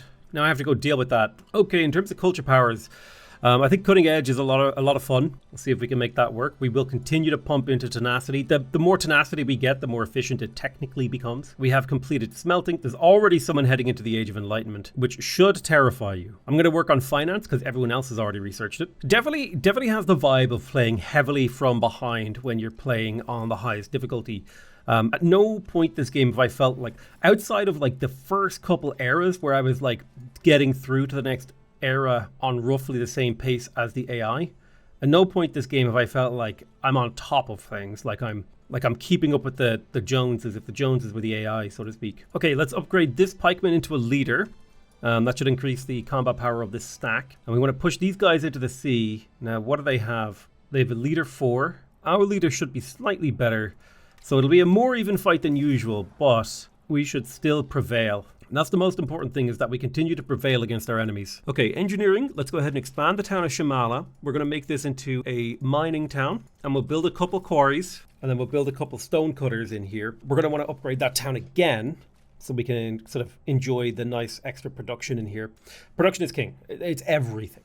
Production is the be-all, end-all of everything. I will grab the crane, though, for that nice boost, and then I'll work on the palazzo in here, because the government experience is very valuable for finishing out, and particularly getting centralized power, and then the culture and arts experience. Okay, we're up against a decent amount of defenders, but thanks to the shogun, it should be a fairly easy conquer. We took the city of Luxor. It's a lot of chaos, but it is worth it. I will spawn a settler in the capital with the goal of settling 3 crappy settlements down here, who will slowly but passively generate resources for me. So this is just a way for me to generate a trickle. I am going to spawn a merchant in here for Bangalore. We'll insert that merchant into Bangalore to allow the city to develop faster. Yeah, Egypt's army just continues to get larger and larger, and I'm genuinely baffled as to how they're affording this army. But hopefully the continual attrition of us just assaulting their armies as they try to march into my territory will eventually break them. We're up against 2 dragoons and an arquebus. It's quite scary, this is. We have an 80% chance of winning, though. The shot from the arquebus is pretty bad. But that 50% tactics boost goes a long way. So extra culture upkeep cost per region is fine. That's a very, very minimal penalty from a certain perspective. Capital attack will slaughter you. We're going to step in here and see if we can't take out these catapults because they're very scary if they can be brought to bear, and then we will use the capital attack to finish them. And we're just continuously fighting fires over here. Like, we've just got endless waves of enemy units to contend with. All right, let's settle another crappy vassal down here. These vassals are not meant to be good. They're not meant to be very good. It's meant to hold land and generate a very, very small trickle of resources. Okay, +1 bonus production from luxury goods is handy. And it also looks like we're heading into the next era. Welcome to the Age of Enlightenment. Yeah, someone has locked us in down that path. I definitely get a sense that the game is less fun on the highest difficulty. I think I had the most fun on the one difficulty down from this because it was simultaneously just challenging enough to be interesting and like not so giving so many bonuses to the AI to where they just had total control of all eras forever. Okay, we can catch this army stack off guard, although they are quite high level. I'm hoping that the 50% combat boost from the tactics will carry us through. Still waiting on 3 more samurai for my shogun. Got a few good choices. Could get a town in Champa. Not a bad fishing town here for gold. I'm kind of okay with current gold situation. Would love a cutting edge power. Think I'm going to do a local reform in Kolkata to see if we can pump the production up really high in here to finish these samurai a little sooner, and then actually take the fight to +1 region level from the Palazzo. I don't see a need for this region level. Like, I'm at 20 population, but I could have up to 45. So not really seeing a need to have this. Maybe there should be some sort of bonus for having excess region levels or something. That'd be nice, I think. Right now, I just don't see the point in having region levels. Like, theoretically, if you divide this by 4, that's the maximum pop I could have. 25 plus what? 10. I could have 35 population if I had managed to perfectly grow from turn 1 in the game in my capital. And I'm at 21. So I could have 35. So yeah, somehow I don't know if that's going to happen. Okay, let's go ahead and spawn an artist in the capital. We will deploy him here, and that will get us luxuries, 4 luxury and 1 production. So now the capital is growing at that kind of a rate, thanks to the regional efficiency boost. Let's get another stonecutter in Shimla. We do get a lot of value out of stone blocks. This is pretty good. And we will even get a large plantation in here for food from a hill tile, which is fantastic, as well as the coffee that's consumed for wealth and production. And we can also add the ability to eat cake, or at least luxury from plantation goods. But coffee's fantastic. 3 wealth, 2 production, so that's 6 wealth and 4 production in this city, which is, again, really helping it propel along the construction lines. All right, looking at Champa, it definitely needs a public quarters, so I'll put that down there. And then in here, I should probably build some guard reserves so I can replace the defenders of the city and send them off on the offensive. And here comes the final samurai. Can't afford to rush him, sadly. The final samurai. All right, what are we dealing with here? It looks like they've got a field cannon. We have an 80% chance to win, thanks to our general. So at the very least, we are pushing them back. Okay, full stack of samurai with a shogun, meaning these guys are just crazy powerful. This is what I would consider to be a doom stack in this game. It's very, very hard to deal with a samurai shogun doom stack. So looking at the capital, I think we're going to go ahead and grab Machu Picchu for the culture, the engineering experience, and the 10 production. And then I'm going to go ahead and finish off grabbing a treasury because we need that extra gold. We are dealing with some chaos, and we will be dealing with more chaos if indeed we're able to successfully conquer some of the cities from Egypt. We're also going to go ahead and start smashing some of these Egyptian armies who we have managed to damage with our city bombardment. But yeah, thankfully these units are so heavily leveled and the general is so heavily powerful that it means we're completely obliterating this. We've got 3 full stacks holding the line over here. God, I wish there was like a units killed graph. It would be crazy, I bet. All right, over here, we're going to go ahead and gather some clay. Not because we want the clay, but because we want that +2 production from the adjacency on this town. We're also going to go ahead and expand this town. So now it's 12 production from here. We'll repair the kiln. Housing and sanitation is a bit of a problem in here, so let's go ahead and get the midden. And we will tell the pops of this town to work the midden to keep that sanitation high. And I'm going to go ahead and build a fishing boat in here as well and tell the town to work that too. Okay, let's have a look here. Finance. Got warehouses, textiles, and levy workers being more efficient. Let's pop back for medieval universities. The extra tiny trickle of science will be useful, as well as the ability to actually convert my production into knowledge. All right, Let's keep blasting these guys. Now the cannons are a little bit scary. I mean, they don't do a whole lot, but they do a lot of damage. Opus has finished its palazzo, which will help the city to grow. It'd be nice to get the large temple to try to increase the Hinduism in here. But on the other hand, we could go for shoguns. Now here's the thing. The shogun is a very powerful tile improvement, so I'm going to go ahead and unlock that now. I could show you here. It costs you 20 improvement points, but it gives you a government XP, a diplomacy XP, and also if there's a daimyo in the city, you get an extra government and an extra diplomacy XP. So quite handy to, develop your cities. I think I would like to settle a city up to the north here. There is a potential real city up here, and that's going to be my next settler. I just wanted to secure this kind of crappy zone to the south to make sure nobody can mess with me. I'm probably going to put another crappy city right here because, again, yes, the return on investment of these cities is very, very low, right? Like half a gold per turn, a tenth of a knowledge per turn, but they will slowly build up to be more useful. All right, here comes the first opportunity for us to look at the samurai in battle. So the crossbow attacked the samurai, who has 153 defense. This samurai, with a base defense of 34, has 153 defense against a ranged unit, the unit that technically counters it. Okay, that's the power of the shogun, that's the power of the leader, and that's the power. This thing doesn't even have experience yet. The cannon attacked my samurai and technically did more damage. Amazing. The dragoon did similar damage to the crossbow because the ratio was similar. My samurai obliterated that dragoon with 58 damage. Sorry, with 15 damage. 15 damage is crazy. 18 damage from some of these other ones. 20 damage on the knight, 30 damage on the knight. They shoot us, we move in, slice, slice, and slice. They're done. So we barely even took damage here. And that was them concentrating their firepower. We wiped them. And they concentrated all their firepower on this one unit and took them down like 14 health. Uh-oh. They're trying to sneak a settler through here. So now I have to forced march twice on this army to prevent that. Because in no way, shape, or form am I accepting a settler getting through this blockade and settling this land over here that I had just declared that I was looking at. Okay, let's turn this pikeman into a leader so we have more efficiency when we attack this army, because they do have an arquebus here and they are a little scary. Okay, culture power. I could do local reforms in Kolkata again. I think I'm going to do cutting edge.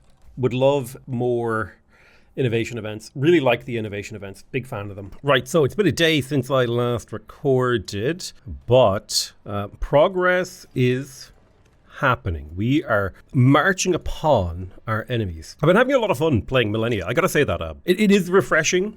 It's always refreshing when a new game comes out. It's always a question though, does it have legs? And I think time will answer that question, If I'm still playing Millennia in a year or two, then we'll know that the game has had some legs. Now, it says we have we'll deal heavy damage, we'll take no damage. I think that's a pretty reasonable fight. It is only 2 isolated units. And also, the nice thing about getting these fights is we're constantly earning experience, which could theoretically be used to boost our tenacity, allowing us to have even larger armies. But I am very happy about the current state of my armies. And I think this general will stick around for a little while. They're not the most powerful units in the game, but they are reasonably strong. Now, I have a unit over here that's sort of protecting this outpost because, the outpost is under potential threat from things like lancers and all that sort of stuff. And also, some of these trading posts, they need to be repaired. Ooh, I could build abbeys. It's a question of, do I need the castle town or do I want the abbey? The abbey does give us religious texts. And if we take a look at Kochi, that would be worth an extra luxury and an extra production, which would allow Kolkata to grow slightly faster. I mean, Kolkata is now growing at the 19.2%. If I build the abbey here, well, it's a question of, I could probably make do with the food, so I'll build the castle town to get a little bit of food, but I could probably delete the armory here and place an abbey instead. And that should bring our growth rate up to, it's 19.54. I click the abbey, and now it's 20.9. So a significant speed boost to the rate of growth here. Something else we're definitely going to need is a midden. We need the upgrade to the midden, which is over here in the public works. We're going to need the trash heap, and we're going to need the water works. That's going to help us grow significantly. So we'll start pushing in that sort of a direction to make sure that we can keep that capital city growing. We want that capital city to grow because, well, the more workers we have, the more we can do with the city. And I suppose I will upgrade this to a plowed farm for just a small boost of food. Now, taking a look at our gold income, I think it's safe for us to, again, start importing trade resources in the cities that have trade routes. It's a little bit of gold for a decent amount of culture. +1 culture per turn. Doesn't sound like a huge amount, but let me tell you, makes a difference. Okay, we can spawn a pike at each region in India, or we can do anti-colonial. I think I'll just pay the money to not have to deal with military unit spawning and deleting my improvements and all that sort of stuff. Now, we are dealing with an army over here. I think I'll bring these guys down. Now, I think upon the attack, it was just a siege attack that was caught out, but potentially this next attack could be pretty scary. I'm really glad I get to do a capital attack and soften them up. It's not much damage that I've kind of eaten out of their lives, but makes a little bit of a difference. The daimyo in the city is helping out too, as well as the guard reserves having a lot of defense, particularly against the ranged units. That's 23 defense up to quite a bit as long as they're fortified as well. We could start blowing up these towns, but I think, well, I think the damage to their economy is fantastic. And it also generates me a lot of money, as well as experience for doing this. So I think this could be worth it to attack these guys and try to blow up their towns. Oh, wow. They actually, they fought back really effectively. Yeah, we looted a bunch of money. And we can always rebuild these towns for engineering experience, which we make a decent amount of, right? It just costs 50 engineering experience. So I think this is a perfectly reasonable thing to do. Opus is going to need to sort of step up here and start producing frontline units. Like the samurai is technically slightly stronger than the dragoon, but I think the dragoon's extra movement speed will allow it to work as a reinforcement unit a lot more effectively. So we have the option to trigger immigration. I'll trigger immigration in Champa, get more pops in there. I think it is quite a useful ability. And I guess I could also spawn an artist in Champa and position them in the city. And I should probably do the same in Opus when I have the arts XP. We've unlocked the medieval university. Let's immediately get to work on public works. Looks like most of the nations have unlocked this, making it quite a bit cheaper. We can go ahead and spawn a settler. I think it's a perfectly reasonable thing to do is to put another settler over here. I would like to get an actual city up here to the north. There's quite a bit of potential here. So I'm going to spawn a city in Kolkata, send this guy to the north, ideally with the assistance of an explorer to protect him so that he can at least take a single hit. Oof. Yeah, the city's taken serious hits. Hopefully the daimyo is still in place. All right, let's have a look at how things went here for us. So we have even tactics. No walls here, sadly. But our militia did the job. We did a pretty good job of defending the city. I'm quite happy with that outcome. I reckon I'm going to pop you out of the city, move these guys in to push this tile, and hopefully shove this enemy army back away from the city to keep the city safe, and then reposition these units in a defensive location. Let's upgrade to stone towers so that we can shoot enemies that come nearby, and then we'll continue to get guard reserves here to make the city better defended. All right, we've got a musket and a crossbow, which is a little scary, but we do have the right kind of unit. They have extra defense against range, these explorers do.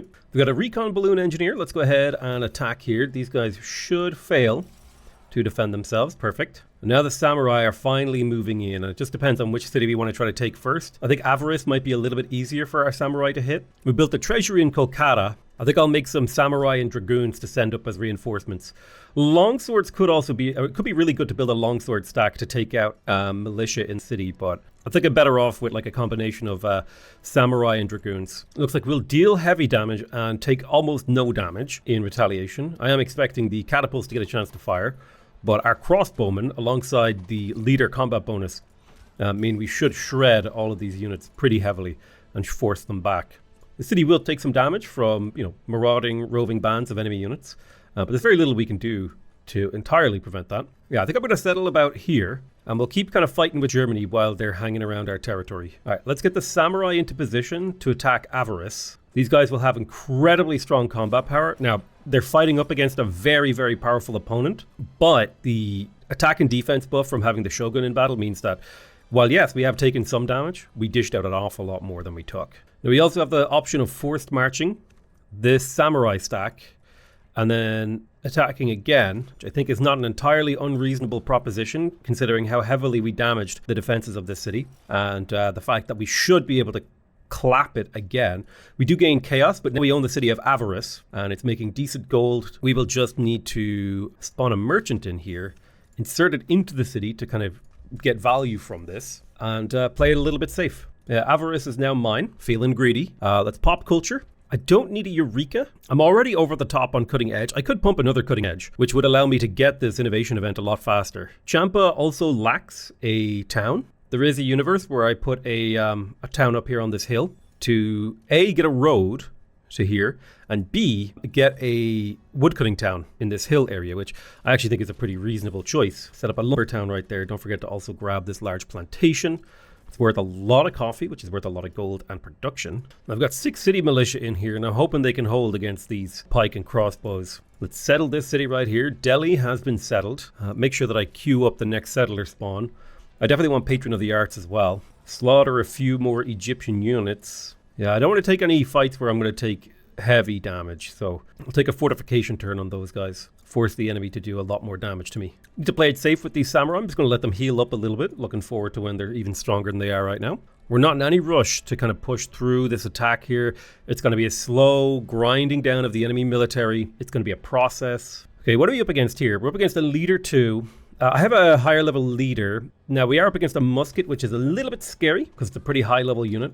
However, they don't have that much in terms of defensive adjustment, and we have a leadership advantage, so we should be able to push them back and win this fight.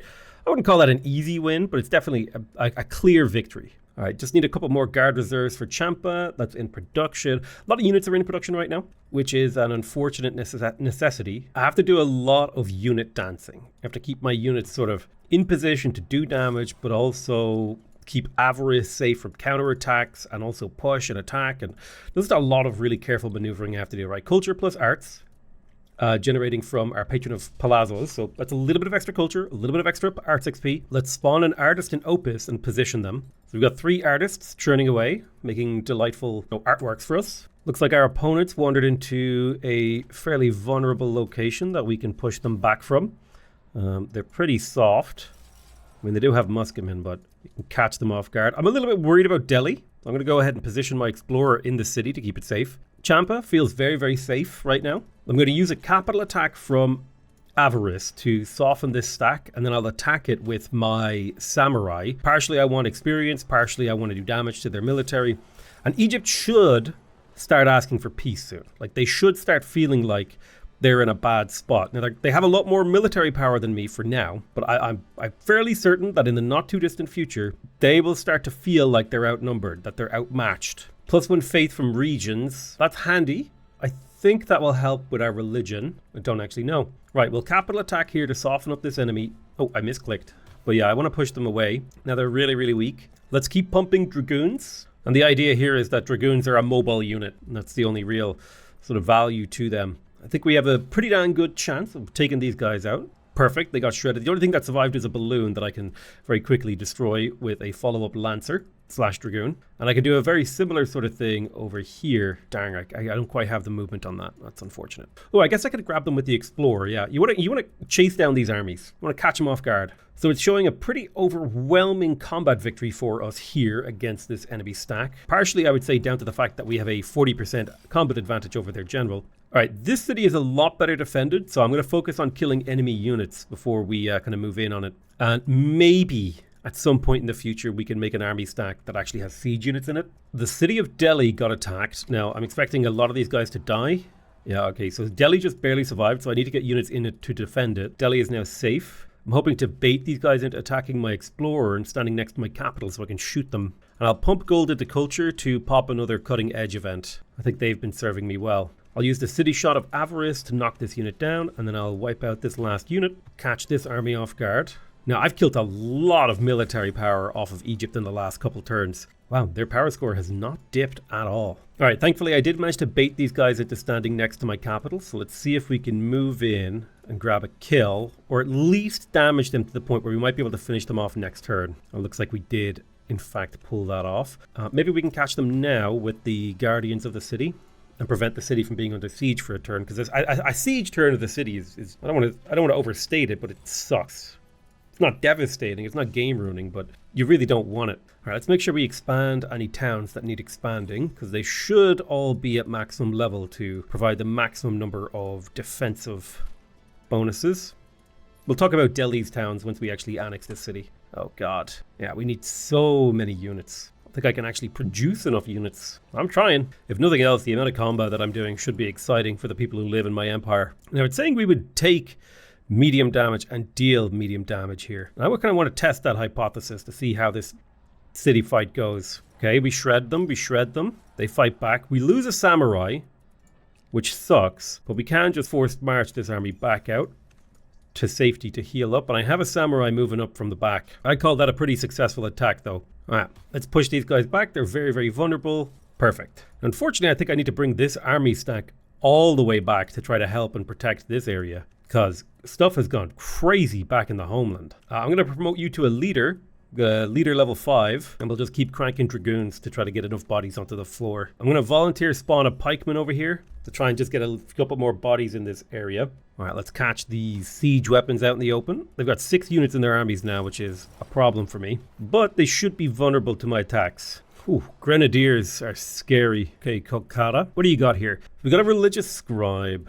We're working a plowed farm. It's probably not that good. Really what we're waiting for is public works to finish, and then we can do serious upgrades to the city. All right, one of my army stacks on the front line out here got caught out and destroyed. Now we have a rebellion. I'm going to pay that off to make sure it doesn't happen. I have to force march to get to defending this. I'm going to go ahead and turn it into a castle to get a capital attack, so we can do just a smidge of damage here. And then I'll force march these guys so that they can shove back here. It says we'll take and deal medium damage. It's because of all the arquebus. Champa. All right, Champa has its full complement of guard reserve, so I'm feeling very confident that that city will not fall to a casual attack. I'm going to go ahead and get started on a barracks in here. I think some of the workers in here are working quote-unquote bad tiles, so I'll go ahead and make some foresters. And then I need to find a flat tile so I can build a saw pit. And that should lead to a significant consumption or production boost, so we can get to producing dragoons. God, I'm mass producing line infantry to try to stay afloat here in the wake of all this combat power that I'm fighting. You know what? I'll spawn an extra explorer to help this stack, because if we can take out these siege weapons, it does actually help quite a bit. We can take out these guys as well, hopefully, without losses. Ideally. Looks like we'll take light damage and deal heavy damage, and I'm always willing to take that deal. Probably should have shot with the city first. No big deal. All right, public works is completed. We have access to the lifting tower, waterworks, and more importantly, the trash heap. I'm going to go ahead and research gunpowder to get access to the arquebus, because I think that is actually going to be a very useful unit. Now, it looks like these guys are trying to head down to take out our armies down south, or our cities down south, so I'm going to try and interrupt this with some attacks. Now, my pikemen will take some serious hits, but we should shred this army. And now I can rely on them to control this down south while I move this army up north to potentially do some real work. I'm going to start moving explorers out of this stack and replacing them with real units. The explorers are functionally useful because I can spawn them with exploration experience, so they kind of serve as fodder in the army. But beyond that, let's get the public quarters and the sanitation department online. All right, we're lacking food, we're lacking luxury, which tells me we should probably make a kitchen and delete the thing that makes olive oil. So I'm going to try and see if I can use this to find it. It's very hard to find these things. Olive oil. Here we are. So we don't need the olive oil building anymore. The delicacies help with the luxury and the production. Then we're just missing a little bit of faith yield, which in theory could be done by destroying this outpost here and dropping another abbey, getting our faith up another little chunk. We like it. Looking at the city of Opus, it could definitely use its sanitation upgraded. We may as well do the housing upgrade as well, just for the sake of things. It's really lacking food. So I think I'll do a large plantation, because that does increase the food on that tile a little bit. And I think we'll do a large plantation on the olives, while also building a kitchen in the next turn or two. Just trying to improve the economy a little. Right, in theory, we can attack out of the city into one of these guys, and hopefully do a lot of damage, and then step into the city with the other army stack. Oh, no, looks like we're fine. But yeah, we gotta keep fighting. We gotta right the wrongs of the enemy empires. Let's catch these guys off guard. They should be completely slaughtered by my samurai. And then we'll position this army stack inside the city itself to keep it safe from any potential counterattacks. There's a lot of siege weaponry here. Eventually, in theory, I will generate enough resources from fighting and killing and correctly outmaneuvering my opponents in battle that I won't be fighting so against the odds. It might take a while for me to get there, but in theory, I do get there eventually. All right, let's slaughter these cannons by coming up from behind them, catching them off guard. Their sort of frontliners are over here, and they're looking like they're going to go for the city of Luxor, but Luxor can actually shoot because it's got really cheap towers. Bangalore is fully popped to the gills in terms of prosperity, so I'm going to start working on Lucknow. So Bangalore will start developing in a really, really, really nice way. All right, I know this is a little bit of a waste to force march a single unit, but it does get him to meet up with this samurai stack. I'll quickly force march him again, so we can go to here. And now I'll force march these guys into getting this kill. Complete slaughter, killing so many of their units every turn. It doesn't seem to matter though. They always seem to have more. No matter how many units I kill, there are more coming. Right, capital attack here. Now we don't quite have the power to take these guys on, in my opinion, because we lack a general. I could make a leader 3. I could bring this daimyo out. He is a line unit, but he has a tactics score, which is helpful. And then I can just go ahead and spawn a new daimyo, which technically allows me to finish the shogun legacy. And that should net me a diplomacy point to get wealth per turn. And now I feel confident to attack these guys because my leader should, in theory, outfight their leader just a little bit, allowing us to push them back significantly. I'm going to take a moment to get the Atelier Studio because that's worth 2 signs per turn, which is pretty significant. I feel like I have stabilized enough to where I can go for the Atelier Studio and the Privy Council. And I'm a little bit worried about how quickly people are heading towards the Age of Revolution, in particular Japan. So I need to start upping my science. So I'll kind of ripple through my buildings, my cities with different construction priorities. Opus definitely needs a kitchen. So we'll grab that. That'll get the food and luxury taken care of.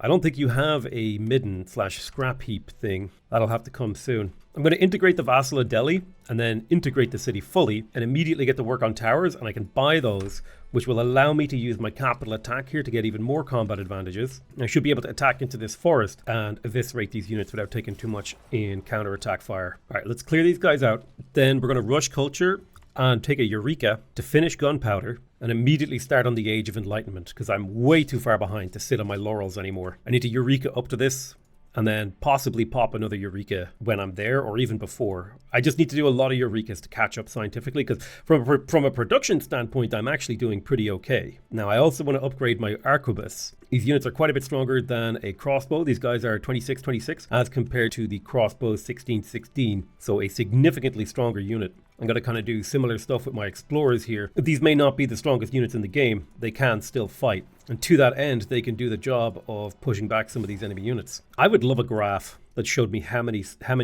enemies I've killed this game. Because let me tell you, I think that graph would be crazy. All right, let's upgrade these stone towers in Opus. We'll be able to attack again next turn. But until then, I definitely need more production in this city. But until then, we'll kind of work on what we can. You know, I've got like 2 workers here. What might be appropriate is to build a quarry and a stone cutter to try and get that production up a smidge. And if I pull 2 workers off of clay pits and get another quarry and another stone cutter, I guess I'll spend some engineering points to get the public improvements. That should get the city a little bit more production.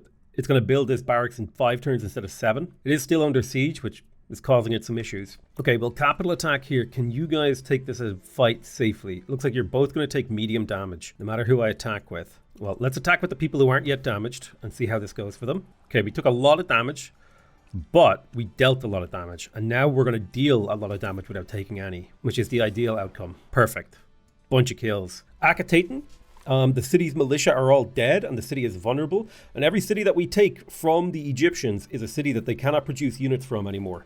And it's a city that will start producing resources for us, like Avarice here is starting to crank out science, culture, gold.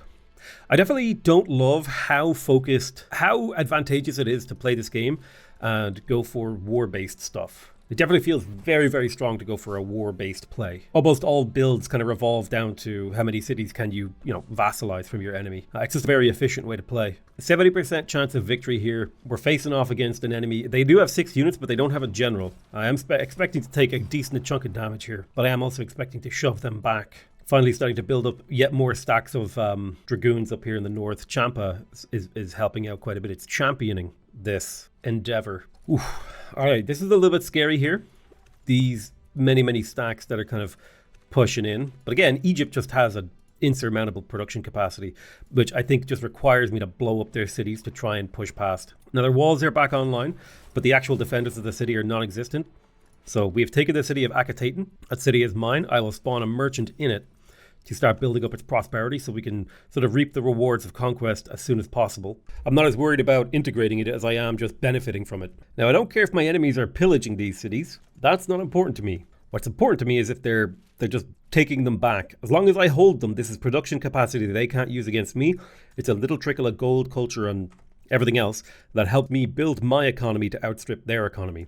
So this is definitely a process of attrition that I'm engaged in here. A very slow, deliberate grind into our enemies' faces. And no matter how many kills I get, it doesn't feel like I'm actually killing anything permanently. Egypt's power just seems to get larger, although I have finally reduced it. I think at long last, I actually am starting to break their capacity for warfare. Okay, I'm going to spawn a settler in Calcutta and move them to here. Have a sort of array of coastal vassal cities down here. It's 1520 AD. We can unlock the Senso G, which is a religious wonder. Very cool. Make our Hinduism a lot stronger. I'm going to go ahead and accept that. And I believe we are now in the age of revolutions, which does mean air forces are happening. By the way, I haven't even made it to the age of enlightenment. Someone else is able to start generating airplanes. Let's take an ingenuity point here to further reduce the cost of improvements by another 5%. They're down to 85% cost. We generate so many engineering points that we're going to be able to max that out pretty easily. Okay, Daimyo, India. Let's get our attack in to shred these guys. We lost a pikeman, which hurts, but the rate at which we're losing units to the rate that we're killing units should make your head pop off like a something or other. I need to throw the full weight of my military at Egypt, but that's going to take some time before I'm able to do that. I've formed a new stack. It's 2 dragoons, 2 arquebus, and a leader.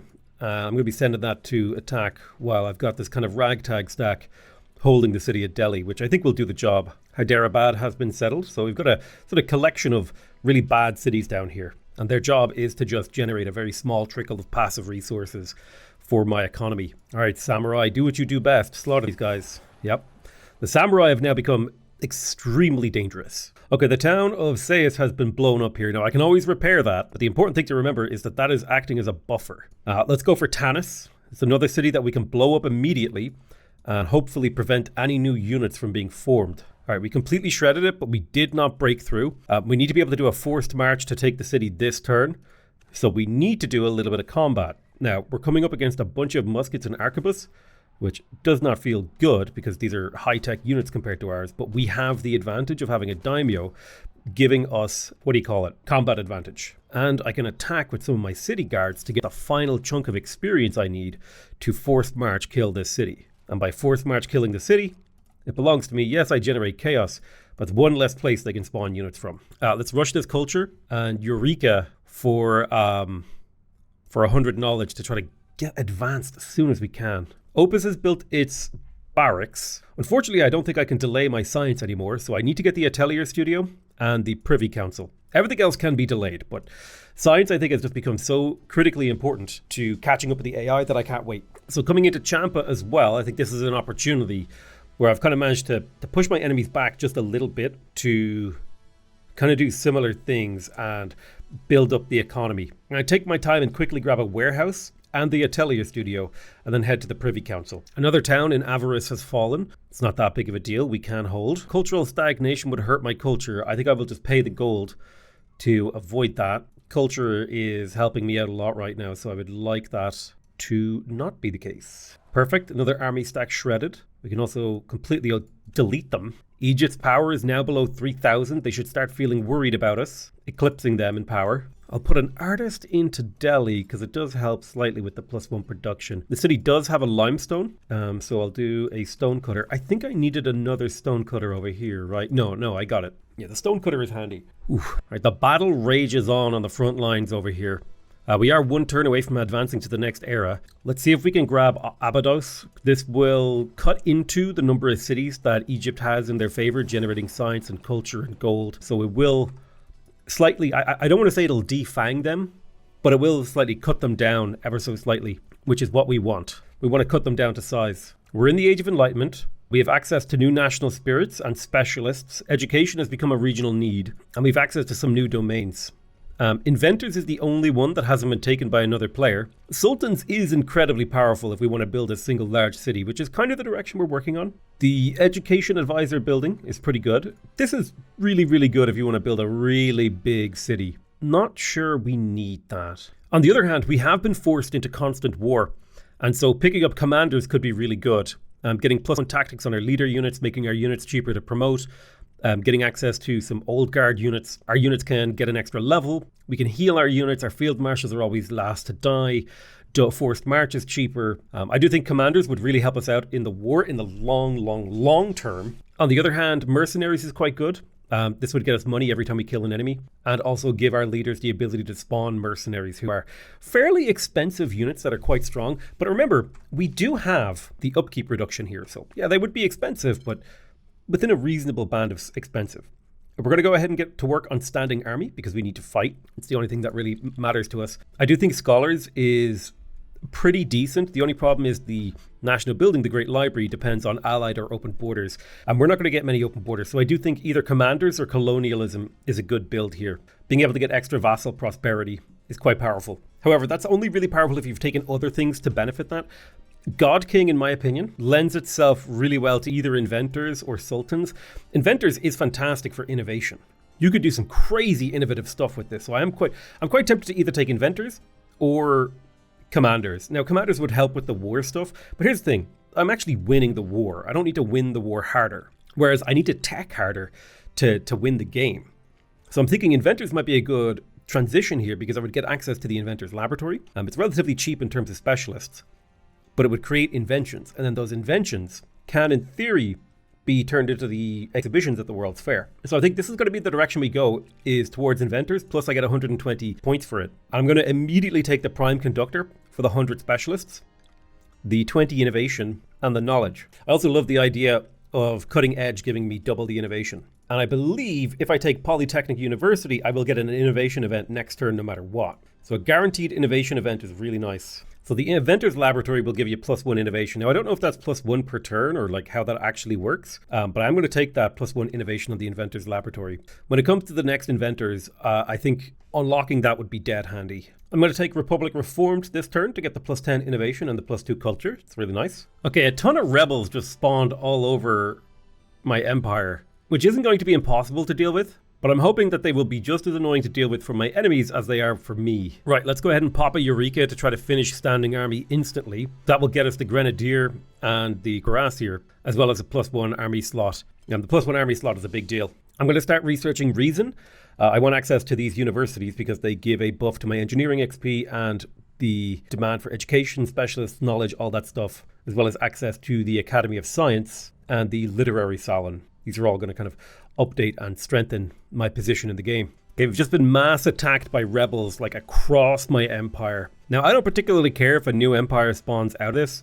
That's whatever. But I do want to try to maintain my position on the board, which requires a variety of maneuvers. No boy, another mass attack. I'm expecting Hyderabad to flip. I don't know about the rest of my cities. I'm kind of hoping that I can keep as many of them in ship shape as possible, but you know, who knows? It does look like Lucknow just flipped. We'll need to deal with that. I am pushing towards the dystopia age. And to be fair, probably justifiably, but revolutionary India, I'm going to declare hostilities with them and declare war in a couple turns so we can kind of start retaking our stuff. In the meantime, I'm going to keep pressing forward with my samurai, and I've got a new big ass army stack over here filled with muskets and arquebus. So there ain't nothing anybody can do to me to stop me now. We're going to do some serious damage over here. All right, let's unlock Inventor's Laboratory, see what we can do. Yeah, so we need engineering power to do that.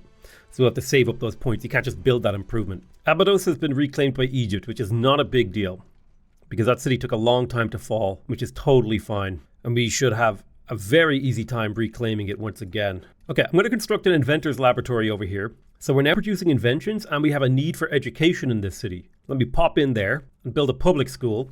This is just a really easy need for us to meet now to keep our people happy. Okay, we finished building stuff that will increase our science. So I'm going to start making things like grenadiers. What's the population like in here? We got 3 people not working good tile. So let's make 2 more quarries and a stone cutter. I'll start producing some cuirassiers because they should work really, really well in conjunction with dragoons because they have high movement. Although then again, maybe just grenadiers would be the play. All right, let's hit Liguria. We're probably going to take a decent amount of damage from these militia, but if we can get a forced march in here, that'll be a game changer. We got the Atelier Studio in Champa. Let's get to work on the Privy Council for the 2 extra knowledge. Egypt is now down to 2,000 power score, so we are putting a dent in them. I'm going to spawn a musket and a grenadier in Kochi because I just need as many troops as possible. And culture printing troops right now, as much as I hate to do it, generally, it is kind of what I need to take on revolutionary India. Privy Council in Champa is completed. I'm going to build a Senso G here to get that 20 Hinduism pressure because the city has 0 Hinduism pressure helping it out. If I can make that change, it would be good. I'll pop in here and finish this warehouse to try and get the city a little bit more production. And then I'll start producing guard reserves to protect the city. I also need a daimyo for the city of Delhi. So I'm going to go ahead and spawn a daimyo for that city. Okay, +5 unrest suppression on our capitals is pretty good for the long term. It basically gives us a slightly higher threshold for not revolting. Pi Ramesses is going to get absolutely smoked here. That's another city captured. Orebro is coming up. I'm hoping that if I can just obliterate Egypt, all the resources that we'll get from the vassals we've taken will kind of coalesce into a reasonable military bonus for us. We've unlocked reason, so we would like to build the university, the Academy of Science, and some literary salons, but what we really need to do is we need to get to the Age of Revolution faster. So let's see, mercantilism would allow us to build arsenals, creates a merchant in our homeland. Society would get us a public library, so that would be handy to keep pumping up our science. I got a religious scribe in Champa to try to boost that. I'm going to grab myself another inventor's laboratory in the capital. Those crazy inventions are worth a little bit of science, but more importantly, I can easily power up to 3 inventors' laboratories in the capital and then double them once I have electricity. So that's kind of the direction I want to go. Plus, I like that they provide innovation and science. +1 science is nice. Another city has fallen to our samurai onslaught. We have to take this one.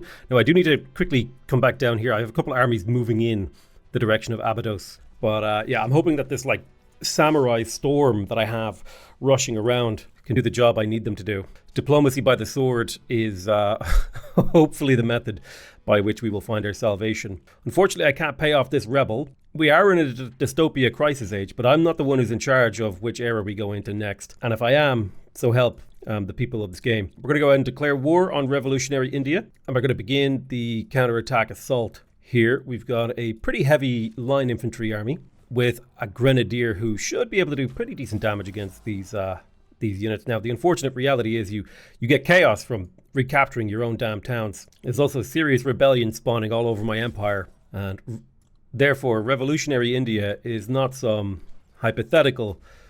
It is in fact the reality of what we're fighting here. Just means all the more reason I need to storm through the Egyptian cities, even going as far as to forced march my troops into assaulting turn after turn after turn. Okay, there's another city up here, and there's another city over here. We're slowly breaking them. Emphasis on the slowly part there. Why can't I build cannons?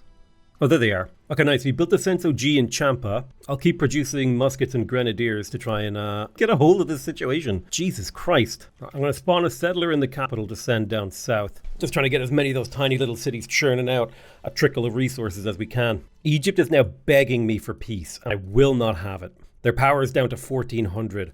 I have crushed them. Okay, I'm going to go ahead and take Bleeding Edge here so that I get an extra 10 cutting edge when I use the innovation boost. Then I'm going to rush cutting edge here to, unsurprisingly, get cutting edge. And now that's worth 20 innovation. So I'm going to be getting innovations more than twice as fast as I used to. I definitely feel like this game tells a very good narrative story through the revolution mechanic and the cities flipping independent and stuff. Like, in revolutionary India being an actual country is a very cool thing that I don't think I've seen in many 4X games. Whereas they're not just rebels, they're actually a semi-legitimate state that can do diplomacy. Yes, they're known as revolutionary, but it's a really, really cool idea that I love. Imagine in Civ if parts of your country could snap off and become another country, another person claiming the mantle of, I don't know, Sumeria or whatever. Now, this is causing a lot of chaos, what I'm doing here, recapturing all these cities. But I think it is a necessary evil. I'm going to force march this army stack because I need to kill this army before they can break Bangalore. Otherwise, I'll lose all the prosperity in here, and I really don't want to do that. And it's not like we are that much stronger than these guys, but hopefully by softening them up, it'll give this city militia at least a tiny chance to survive that attack. Now, it might not work. Oh, they're going to take Delhi. I can get these troops here, but they have to be forced marched to get there in time. That'll keep Delhi safe. Bangalore will be kept safe by the continuous attack here.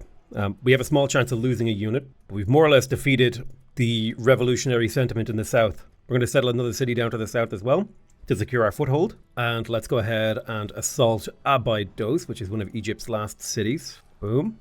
Someone's heading towards the age of rocketry, which is going to be really fun. I'll pay the money to get rid of this chaos. More than happy to do that. Revolutionary India has been eliminated, although technically they still have Bhopal. We can go ahead and claim that with an envoy if I spawn that over here and move it into range. We have stabilized against all odds.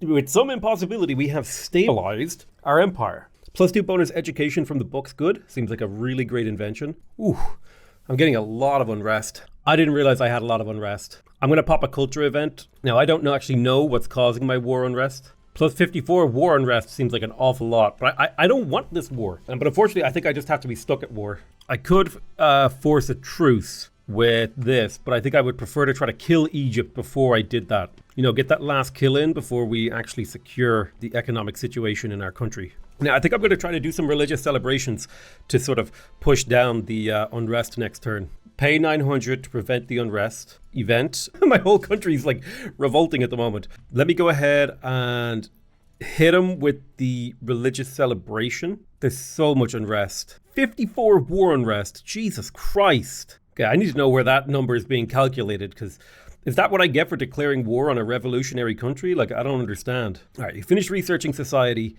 One more tech before we can move to the age of revolution. I guess I'll research the police department. That might actually help me out here a little. All right, let's force march my samurai, and hopefully we can kill this Egyptian city and then trigger a truce. Looks like they still got some stuff wandering around. Delhi becomes an independent nation and they break away. God damn it. Kolkata became an independent nation and broke away. Rush truces. Okay, I think I need to go back a few turns because I think that's like a bugged amount of unrest. I don't think you're supposed to get my 54 war unrest per turn. And had I known that, I would have pressed a different culture button a few turns ago. I'm gonna put that down to the game not giving me sufficient warning that unrest was going out of control and then I was going to suffer some consequences. I'm gonna call that what we call in the industry, that is some bullshit. Okay, we're gonna let Opus break away. That's fine. But we're gonna rush culture and we're gonna truce out. We're no longer at wars, no longer have problems. Nah, I think I need to go back another 3 turns or something because it's shit's just, oh. Yeah, okay, so we're dealing with unrest. Major unrest. Now, what we had done on this turn was we moved here and we had to force march to here to keep Delhi safe. But I need to click that culture button as soon as possible. I did not realize how off my shit was. I'm gonna offer peace with Egypt. Maybe that will get me out of some of this. And we'll do some religious celebrations to try to bring this unrest down a chunk. But yeah, I feel like this is way too much unrest for how many, like, for the fact that I am in defensive wars and the only war I declared was against a revolutionary country. That kind of feels a little bit bullshit, so I don't understand why I've got so much war unrest. So it's very opaque, the system. I've got a couple turns to suppress unrest, or rebels will attack me soon. Being attacked by rebels, totally fine. Having a city flip and not being able to do anything about it, not fine. Something I'm not cool with. But yeah, it's like declaring my own war meant that I inherited all of the war unrest of the people I had been fighting, which feels a little bullshit. So I'm hoping I can click the culture button this turn and end these wars and get this unrest to go away. Egypt wants open borders, sure thing, bud. Because the efficiency of my country is going down, I can't actually deal with this. Okay, well, I guess we'll live with it. And we'll just try to fight our way through the revolts. I have to bring all my armies back to deal with internal matters. I need to click this button, the warrior government. Help me out a lot, lowering that unrest. I should have clicked it earlier. I was like, I'm not going to declare any wars. I don't need that. But apparently I do. I think that's really bullshit. Units spawn during the turn rollover. Like, units spawn at the end of your turn, which means during the turn rollover, enemies can kill your units because they spawn out in the open, which is a thing that I really find stupid. So I can't stop Opus from breaking away. I can't even rush the culture. Declare hostilities with revolutionary India. It's another revolutionary India for you guys. This is definitely the kind of thing that if I didn't understand, which I don't, to be honest, what was happening and why, it would enrage me into quitting the game. Perfectly reasonably, I think, too. Because I genuinely have absolutely no idea why I'm getting such high war unrest when I wasn't having it. Now, maybe I was having it, I never noticed, and how the game works, I just assumed incorrectly. It doesn't make sense, though. Also, it's frustrating that I can't buy out the culture thing, so another city's going to flip independent in a moment. There's very little I can do about it. But roll with the punches, baby. I can't let Kolkata go independent. But that's frustrating because now I can't afford the culture bonus here. This feels like a death spiral, but I'm going to try and fight through it. I really hate it when games give you death spirals and don't explain that they're happening. And this whole unrest mechanic is leaving a bad taste in my mouth. And I can't even convert my production into gold to survive this. Delhi fell. Help! +2 education from school books. Now I'm going to truce out these. We'll retake Delhi later, but at least unrest should stop increasing at such a rate. We have stabilized our nation and we can retake Opus in 2 turns. Man, that sucked. That was so much war exhaustion out of nowhere. And so quickly, too. Whew.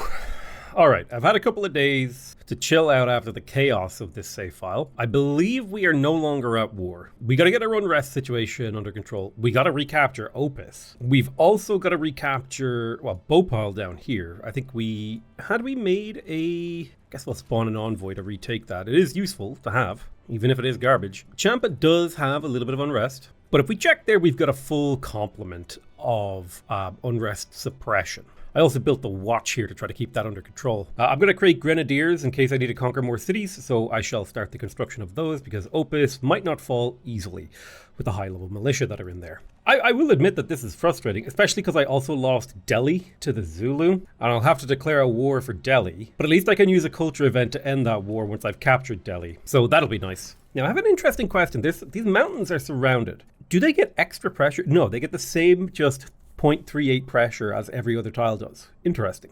I'm wondering if there's anything I can do to Kolkata to improve it. Probably get more public schools to improve that. Sanitation is becoming an issue again. So I will also get a trash heap. And then we're low on housing, so that's going to have to be its own sort of fun thing to do. Okay, nice. We've got 26 population in here. Unrest is falling. I'm going to build the Academy of Science and the museum. Although I think I'll build the public library first. No, I'll build the university first. Well, no, public library and the museum. And we'll kind of like leave it there for now. Goodness gracious. Germany is threatening me. Can I declare the war yet? I can. Declare war in revolutionary India. Now I want to check here. I want to look at my cities, okay? No war unrest. We have negative 60 unrest, okay? Champa, I'm going to build another guard reserve because the city is missing one. I'll take over Bhopal. Perfect. I'm going to get electricity. This will give me 3 electricity in the homeland, and my inventors laboratories will generate 2 inventions and use 1 power. Perfect. And then we'll be able to move on and create the World Fair improvement. So Calcutta has the 3 electricity it needs. Each of these is producing 2 science now, which is perfect. These inventor laboratories. So the World's Fair will happen next. Now, I'm going to declare hostilities with the Zulu, try to take this city, and then immediately declare a truce. That is the general plan. We're heading into a new age. We're in the age of rocketry. God. So if I take a look, right, war unrest is 0.4. My war unrest jumped, and I think it's because I had been at war for a while, and then I declared a war. So I'm going to fortify these troops on this tile because they're across a river. And my enemy will kind of throw their troops at me and we'll just shred them. All right, let's bring up the troops to see if we can take this. It's saying we'll deal medium damage, but we don't need to take it on the first turn that we attack it. It'd be nice. I really don't want to have to force march here, but I'm going to, so that I can just have the city back. I hate that it's going to get shredded and destroyed. We killed 9 population in my goddamn city. And now I have to wait 50 turns to integrate it back. So I'll spawn an envoy in Opus, put him into Opus. We'll get back to reintegrating this damn city. I think I might integrate Tanis as soon as I can. It's a pretty well-developed city. It's got plenty of room. We'll be able to do a little bit of work in there. Yeah, I need to integrate more cities. My lack of integrated cities is hurting me. Avarice is at max prosperity. So I'm going to pop the merchant out of there and run him down to Liguria. Akhenaten is also at maximum prosperity. So I'm going to eject a merchant out of there and send them down to Orebro. I'm going to be integrating Tanis, so I don't need the merchant in there anymore. So I'm going to eject the merchant and send them to Abydos. I have to take over Indraprastha. Ugh. This is why games came up with the concept of a limited war that you could get out of. Unlimited war just gets squirrely. That is a goddamn tank over there. Yikes. Okay, I got my garrison back into this city. I'll send my archer over to Tanis because we plan to integrate it. Champa got its guard reserves. I can't really afford to keep building military now. I need to actually build up these cities in a meaningful way. So Champa is missing food. This is a great opportunity for me to get a fishing boat right there. You're also missing a paper. So let me grab a lumber mill and a paper maker. That'll do the job. You're still growing at a 64% rate, which is pretty good. I'm going to build the shopping center because this is a great way for me to kind of customize the city with goods. I'm not looking forward to this next chaos event that I've triggered. Yeah, they're attacking the hell out of this army. All right, so we lose a forester in there. We restore neutrality with Spain. We get an alliance with Egypt. Reject. Get the hell out of my face. You think you can attack me for centuries and then just be like, oh, let's be friends. Right, we destroyed an enemy army by stepping onto them. I definitely feel like we're coming up on top. when it comes to fighting over the city of Delhi, at least in this neutral territory. They see me in neutral territory nearby and they're like, oh, we have to kill them. They just can't let me vibe nearby. They won't do it. So I'm going to set up a similar honeypot outside their border over here. We have a culture power available. We can cutting edge. We can Eureka. I think I will cutting edge. Those innovation events have been saving me and making my empire a lot more powerful. So when I'm close to my next culture event, that's when I'm going to strike here. Now, do I want to update Kolkata's infrastructure? I may. We have a mining town. We have a farming town. We're making really good engineering experience, which has served me well so far this game. But do I want to make tools, for example? I have the iron. I just don't have the furnaces. Or, for example, do I want to make scribes for science? I think I would prefer to keep my growth strong. Let's upgrade this guard reserve. We have full unrest suppression in here. Now I feel safe to come back to these old housing things, delete them, and replace them with some poor houses. I definitely think these trash heaps are important to work. So let me lock those in. We got 200% sanitation.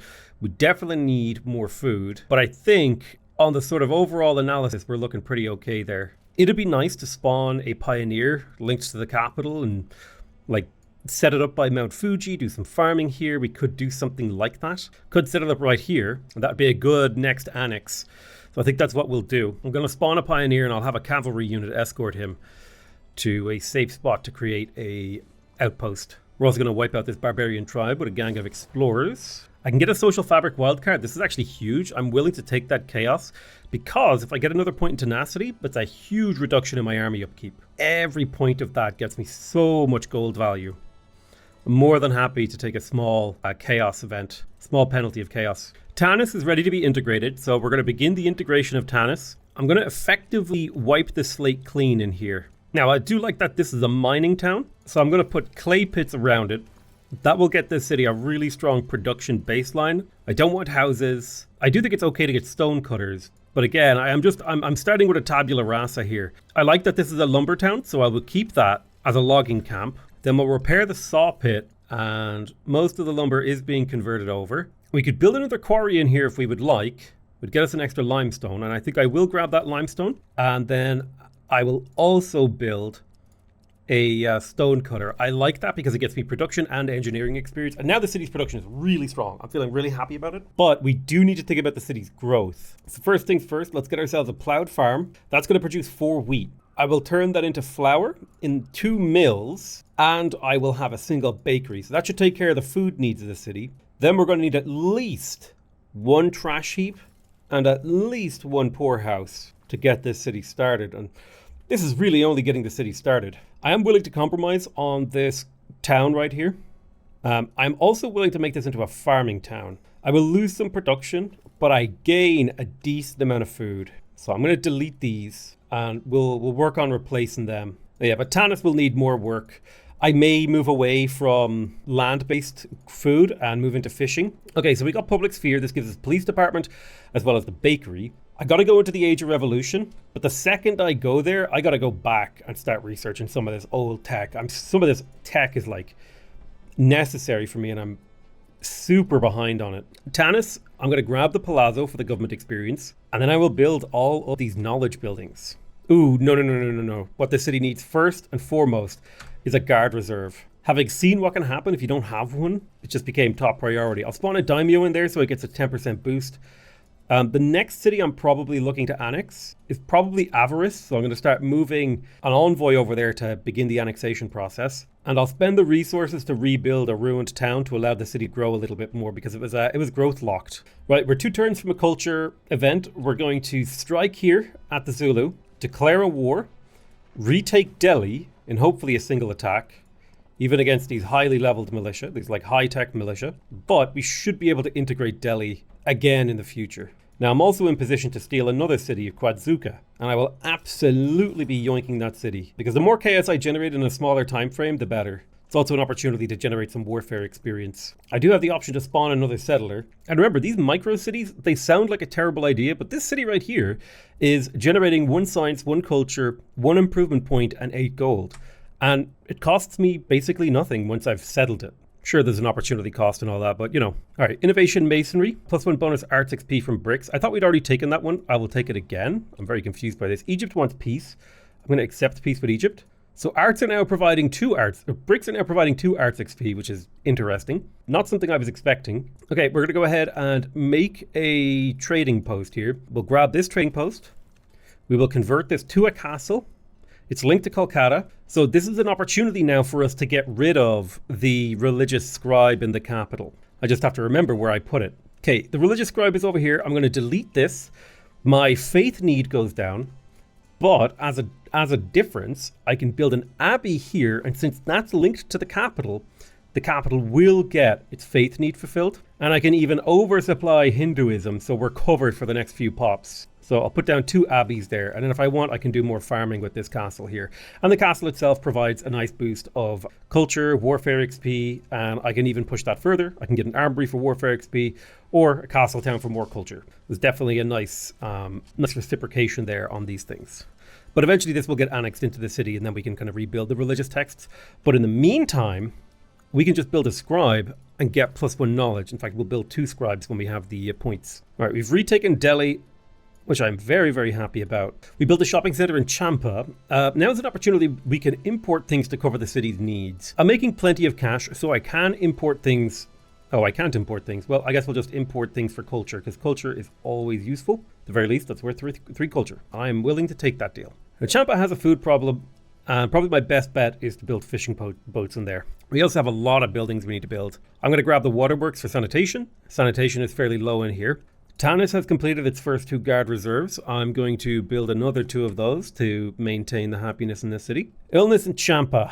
80% regional efficiency for 5 turns, actually a completely reasonable penalty. I'm more than willing to accept that. We will put an artist into Tanis because our luxury works are nice.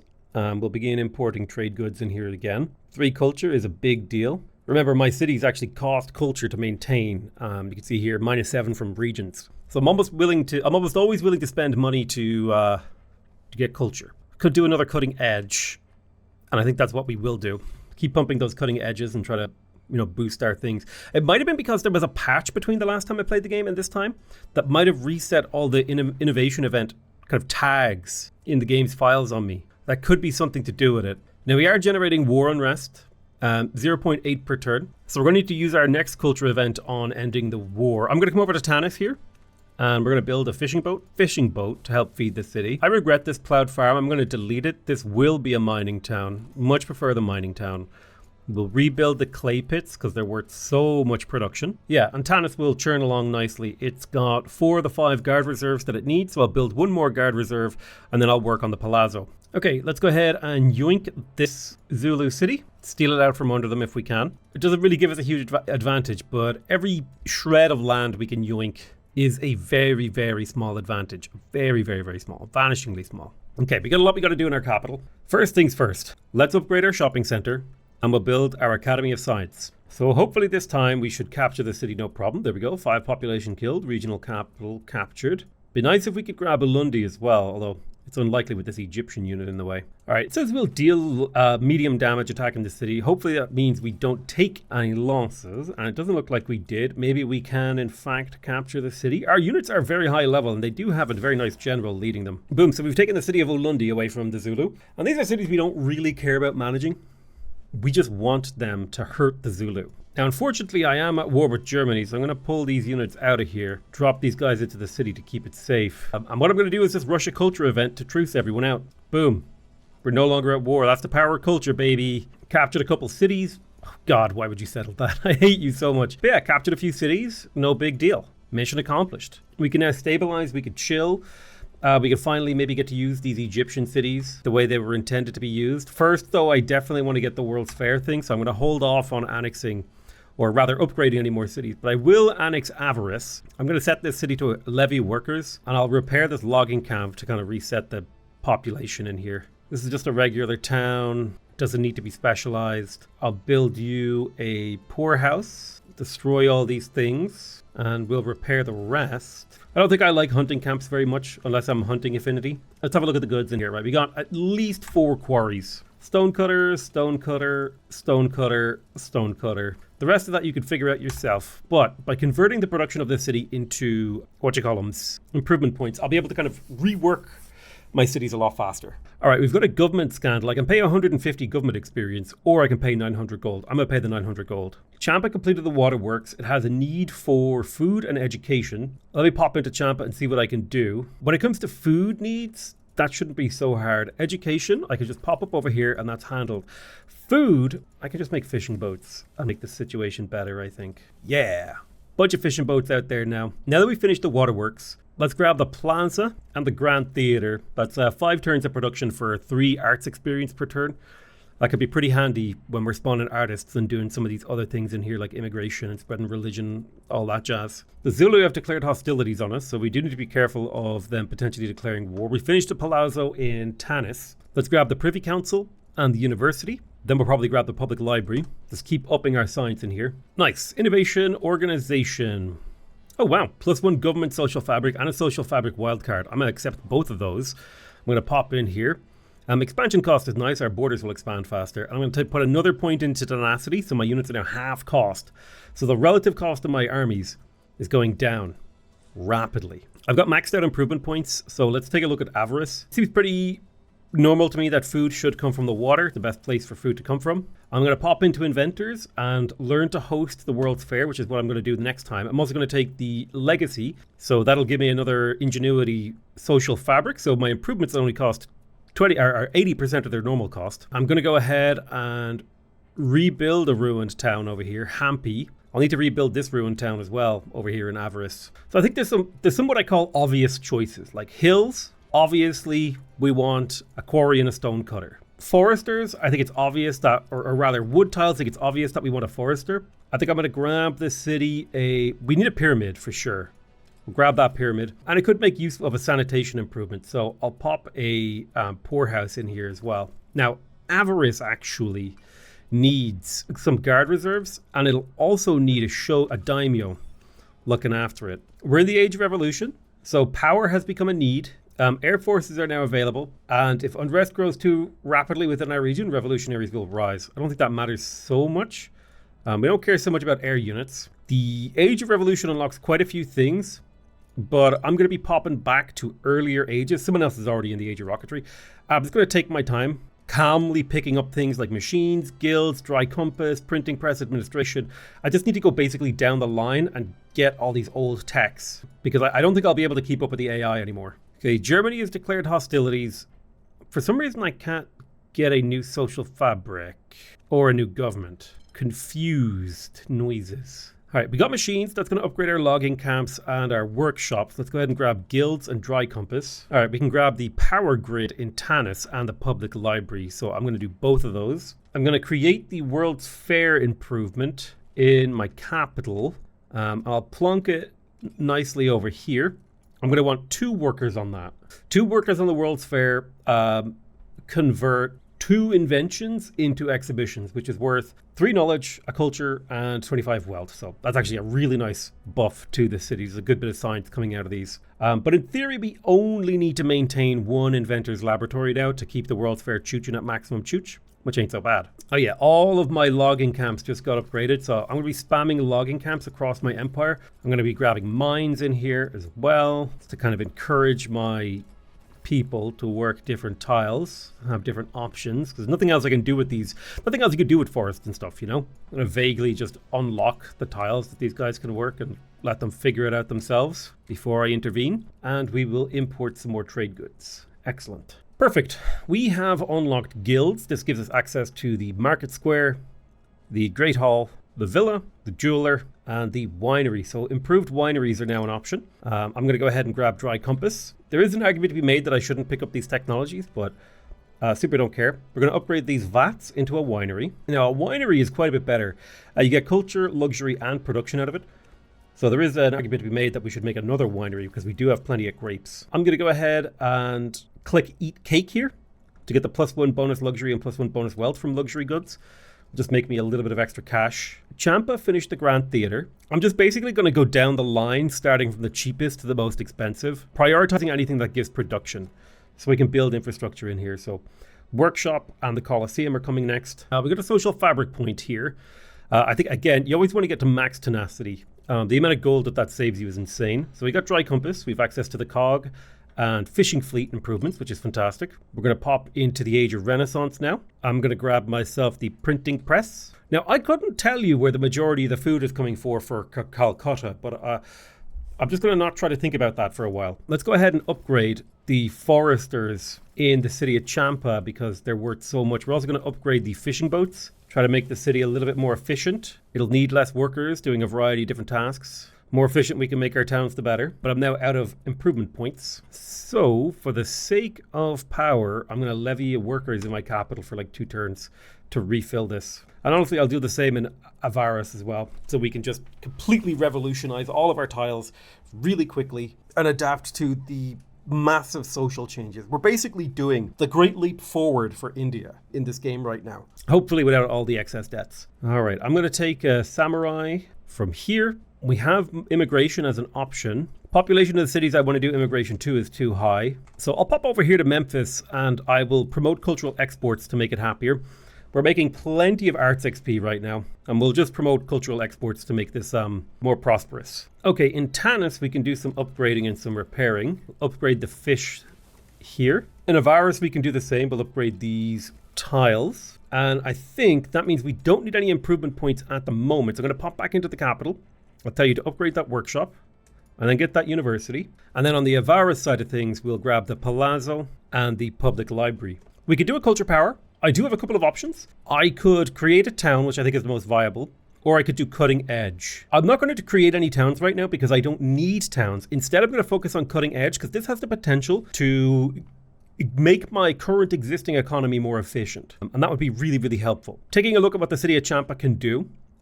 Its needs are relatively well covered. It has a fairly decent economy based on what I'm looking at here. It's lacking in terms of sanitation, but that's fine. It's not a big deal because we still are at 84% growth. I'm going to grab the treasury for the gold and the power grid for the electricity because I think that electricity use will come in handy as we get to the higher technology as we unlock things. The printing press is finished. That gives us access to the paper mill. So our paper mills will be more efficient. They'll produce 2 logs into 2 paper instead of 1 log into 1 paper. And our printing press will now produce books, which means we can more efficiently turn logs into knowledge. Excellent. I'm going to research machinery because it has access to a lot of really nice tile improvement stuff that would be a significant upgrade for my empire. Right, let's upgrade the paper maker. We're also going to upgrade the scribe to a printing press. Let's upgrade another paper maker to a paper mill. So we've got a bunch of paper we can make use of here. How am I making 3 paper? I'm not making 3 paper. I'm making 4 paper and I'm only converting 1 paper to books. The books are a fantastic resource. So I am going to go ahead and try to make more printing presses on our available flat tiles, of which there are not many. Kolkata finished the university. We're lacking sanitation, so I'm going to go ahead and build the waterworks. And we have plenty of power, but I'm going to build a power grid in preparation for the future. I can unlock the Leyden jar, and I think I will. This is +2 innovation. I don't know how much that innovation is worth, but it's a tiny little trickle, so I'll take it. I think I'm going to stop caring about my religion now, and I'll probably adopt atheism in the near future. Egypt wants open borders. I'm going to reject that proposal. I'm going to rush my culture because I want to do the culture event. I'm going to tap, claim territory here, use the absorb outpost ability so that this castle becomes part of my outpost, and hopefully my capital city will start expanding its borders up here in the north. That's something I'm looking forward to it potentially doing. We did just finish researching machinery, which gives us a whole bunch of new tile improvements that we can get. I'm going to grab administration for the social fabric wildcard because that will massively increase the amount of money I make from lowering my unit upkeep. I'm also really close to getting another tenacity point thanks to warfare. I'm going to come in here and the ratio of clay mines to kilns you want is 3:2. Because each clay mine produces 2 clay and each brickwork produces 3 bricks. So you want a 6:6 ratio. So 1, 2, 3, and then 2 brickworks, 1, 2, which means this clay pit is in excess. So I can go ahead and delete that. It's an inefficient improvement. I am going to go ahead and make a deep mine here because these are hill mines on resources, which means they are worth it. I have a excess of limestone, so I'm going to replace that clay mine with a stone cutter. Remember, I get a lot of value from stone cutters, production and influence, which allows my borders to expand. So in Calcutta, I'm kind of letting the city handle its own stuff. It doesn't seem to be prioritizing sanitation, which I'm fine with. I am thinking of getting rid of the plowed farm in here because I don't think it's useful. I'm okay with these 4 plantations, especially because it gives me wineries and delicacies. I think it does make sense to fully work 3 clay mines and 2 brickworks. I don't necessarily need to work these deep mines. I definitely want to work at least 1 inventor's laboratory. I might delete the other 2. Yeah, I think I'm going to destroy 2 of these inventor's laboratories. I get the majority of the benefits from working a single one of them and then converting the inventions into exhibitions. So I'm perfectly happy with that. And I need to make my economy a little bit more tile efficient. Now, when it comes to paper mills and printing presses, I definitely want to make more books because books are knowledge and knowledge is power. I don't really care for working poor houses, but I would really like a few more printing presses. But as it currently stands, this is fine. I have 5 spare pops, and we can use some of these pops to make food. So for example, if I come into Kolkata here, and I make myself a fishing fleet, and a fishing fleet, 2 fishing fleets, will produce 8 food each, which is not bad. I don't think we want to work the poorhouse. I don't think gold is that important. I would much rather work the trash heap and get that little bit of extra growth. The trickle of growth does matter in my opinion. Every pop we have is a step forward. Now, taking a look at Tanis. Tanis has completed its construction capabilities. There's nothing more we can build in Tanis. However, we can upgrade a few buildings in here. So let's take a look. We've got clay pits that can become clay mines, so I think 3 of those is fine. We're going to delete this clay mine. That'll eventually become a brickwork. So I definitely want to work the clay mines. I definitely want to work the quarries and the stone cutter. The logging camps I could take or leave. I could build another saw pit if I wanted to. Right now, I think I'm happy to work the plowed farm, the mill, and the bakery because the ratio of food here is it's 4 workers to produce 40 food, which is 10 food per worker. When you compare that to a fishing boat, which on tuna at least is 10 food per worker. So this is still efficient in my opinion if I leave things the way it is. I do have a spare worker. The city could use more food. We'll put that in there. But I'm more than happy to let the city fall to secularism. It's a question of do I want taxation or treaties? And I think treaties are going to improve my economy better than taxation will. So I'm going to convert the city's construction into knowledge. And that's going to get me 12 knowledge per turn, which is a big deal. Big deal. Okay, I don't want to spawn rebels, so I'm going to pay the gold to avoid this chaos event. We should get an innovation event soon. We have finished administration, giving us a social fabric card. I don't necessarily need navigation. It's not that important, but I'm going to just research it so that I can clean up some of these old texts that I've kind of left behind. Take another tenacity point in warfare. Again, just cutting down the upkeep cost of my army to minus 64% is insane. All right, I think we're going to get rid of the religious scribe in Champa. The religious scribe did serve me well, but I don't see much of a use for it anymore. So let me destroy that. We will make paper mills. Do I want to convert the logs into paper or into production? I think I'm going to convert them into production. So I'm going to delete these paper mills. So we've got a whole bunch of logs here. Let me quickly grab a sawmill. Most of my food is coming from fish in here, which I'm happy about. I will also upgrade this to a sawmill, which I think means I'm down 2 pieces of wood. So I'll need 2 more logging camps. So Champa has like crazy good production, which I'm very happy about. Okay, cool. Innovation, power infrastructure. So we can make our factories drain less power. I don't know if that's any good, but I will accept it as an innovation. We're making 19 government experience per turn. I think it's okay for me to pop an organization, social fabric here, because it will make my borders expand faster. And the faster my borders expand, the larger proportion of the map that I can keep in my own control. All right, awesome. We have entered into the age of information. The final age approaches. Consider what victories lay ahead. I'm going to go ahead and rush culture here. I'm going to pop a Eureka. How important is it to research colonies? Not very. How important is it to research central bank? Not very. It's not very important for me to get mercantilism, so I'm going to go ahead and skip ahead now and have a little bit of a think about what we're going to go for in the age of revolution. Publishing house would be really nice. It'll convert paper to two books. The Research Institute is fantastic. So let's go ahead and start with communication. That's going to increase our science. And then I'm going to pop a Eureka to finish it in a single turn. So great use of the culture power there. I'm also going to pop a community social fabric point. Community has a -5 unrest reduction. I'm going to put another point into tenacity because again, if you look here, I'm saving 286 gold from my unit upkeep as we speak, and that is only going to going to be more. So popping into Champa, I actually don't think many of these buildings are particularly useful for me.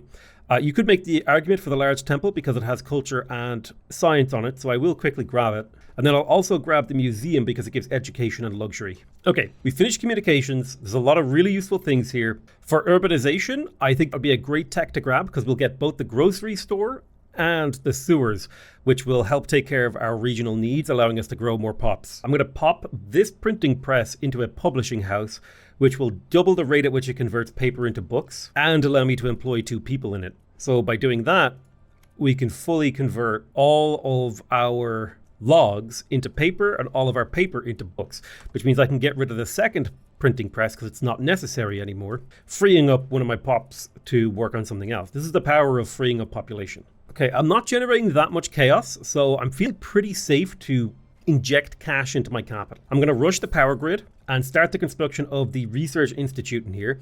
It's 1 power drain, 3 knowledge, 3 specialists, and 1 government XP. I'm going to come over to Tanis and do the exact same thing. I think the Research Institute will pay itself off pretty quickly compared to running the Triates ability. I'm also going to go ahead and research the Telegraph office for that +2 culture, which seems quite powerful. I forgot to import culture goods into Avarice, so I'm going to get started on that now. That's 3 culture I was missing out on, which it doesn't sound like it matters much, but it does matter, let me tell you. Nice. Avarice, we have completed the public library. It needs region level 7 to build a research institute, so I'm going to pop over to Avarice over here. I'm going to spend some engineering points to expand the town that it has, and it doesn't matter whether it's a lumber or a mining town, but I'll just make it a mining town for now. What I could do is destroy this stone cutter and put a clay mine here and move the stone cutter back a tile, and that way we get a slightly better production efficiency out of this. I'm also going to upgrade this gold mine to a deep mine. There's a few tiles over here that need to be repaired. There's also this town that needs to be rebuilt. Annoyingly, that was supposed to be for Avarice, but it's fine. All right, let's also expand the town of Hampi. This will make a pretty decent mining town as well. So now when I pop into Avarice, it's region level 10. It's probably way oversupplied on housing, but we'll deal with the city's housing with its needs in general soon. We definitely want the power grid for power, and then we're going to need to get the Research Institute, so we'll queue that up next. And the reason we need the power is for the Research Institute. It actually uses power, but the Research Institute, from a production input to a yield output point of view, is one of the most efficient buildings we can build in our cities right now. That's why basically every city is going to be working on them. So I'm going to queue up a Research Institute in Champa. Have you built your power grid? You have, so we'll build the Research Institute in there. I need to start trying to identify what the next city I'm going to integrate is. It's probably going to be Opus. So once I have 85 government experience, we'll integrate Opus and see if we can't push that to be a useful city. I mean, it could definitely be a useful city, but we'll need to push it in, further and further. All right, let's pump culture with gold. I'm tempted to create a town for Opus over here, which would allow it to expand to the right a little bit easier. I could also create a town here for it, which I think is what we're going to do. So I'm going to create a town for Opus right there. That also links my empire up with a nice road. This will be just because I'm planning to annex Opus soon, and I wanted to have another town that I can make production out of. Yeah, I'll expand Majurai that I just made, and we'll turn that into a lumber town. Things are churning. The resources are flowing into my empire. I don't know if we're catching up, but we're definitely going faster than we were when we were stuck in the Forever War. Okay, let's go ahead and integrate Opus. We've taken direct control of the city. The city needs to be retooled. I definitely think it's worth it for me to have 1, 2, 3 clay mines. Destroy this. This is a mining town level 3. Can't expand it. Then we want to have 2 brickworks, because that gives us the perfect ratio of clay to bricks, meaning we're now producing 6 bricks, which is worth a lot of arts XP, although I don't know what we're going to do with arts, if I'm going to be totally frank with you. Totally frank being my alter ego. Let's go ahead and make a stone cutter in here, because we have a spare limestone that's not being converted. We have more limestone? Yeah, we can make another stone cutter. I do think it makes sense to repair the poorhouse and the trash heap. The large plantations. I'm also going to build a couple of deep mines here. We won't necessarily work these, but they are worth being built. We should definitely upgrade the fishing boats, because that's where the city's food will be coming from. I'll repair another stone cutter. So I think, yeah, that's basically all of the city's pops at work. Now, my priority is 100% on things other than clay mines and brickworks. I want this town to be growing very fast. So I'm going to be locking in things that make the town grow faster. over things that don't. So let's lock in 3 fishing fleets. That gets us 200% food, 200% housing, 200% sanitation, and then whatever the rest of people want to work, I don't care, right? Once I've got that going, you guys can figure it out yourself. Now, coming in here, we're definitely going to want the workshop. That'll be 8 production. And we're definitely going to want the warehouse because that'll be 12 production. And I'm even going to help the city out by injecting gold into it to get it up to the standard of my other cities faster. We just finished researching urbanization, so we can increase the level of our towns, and we have access to the grocery store as well as the sewer building.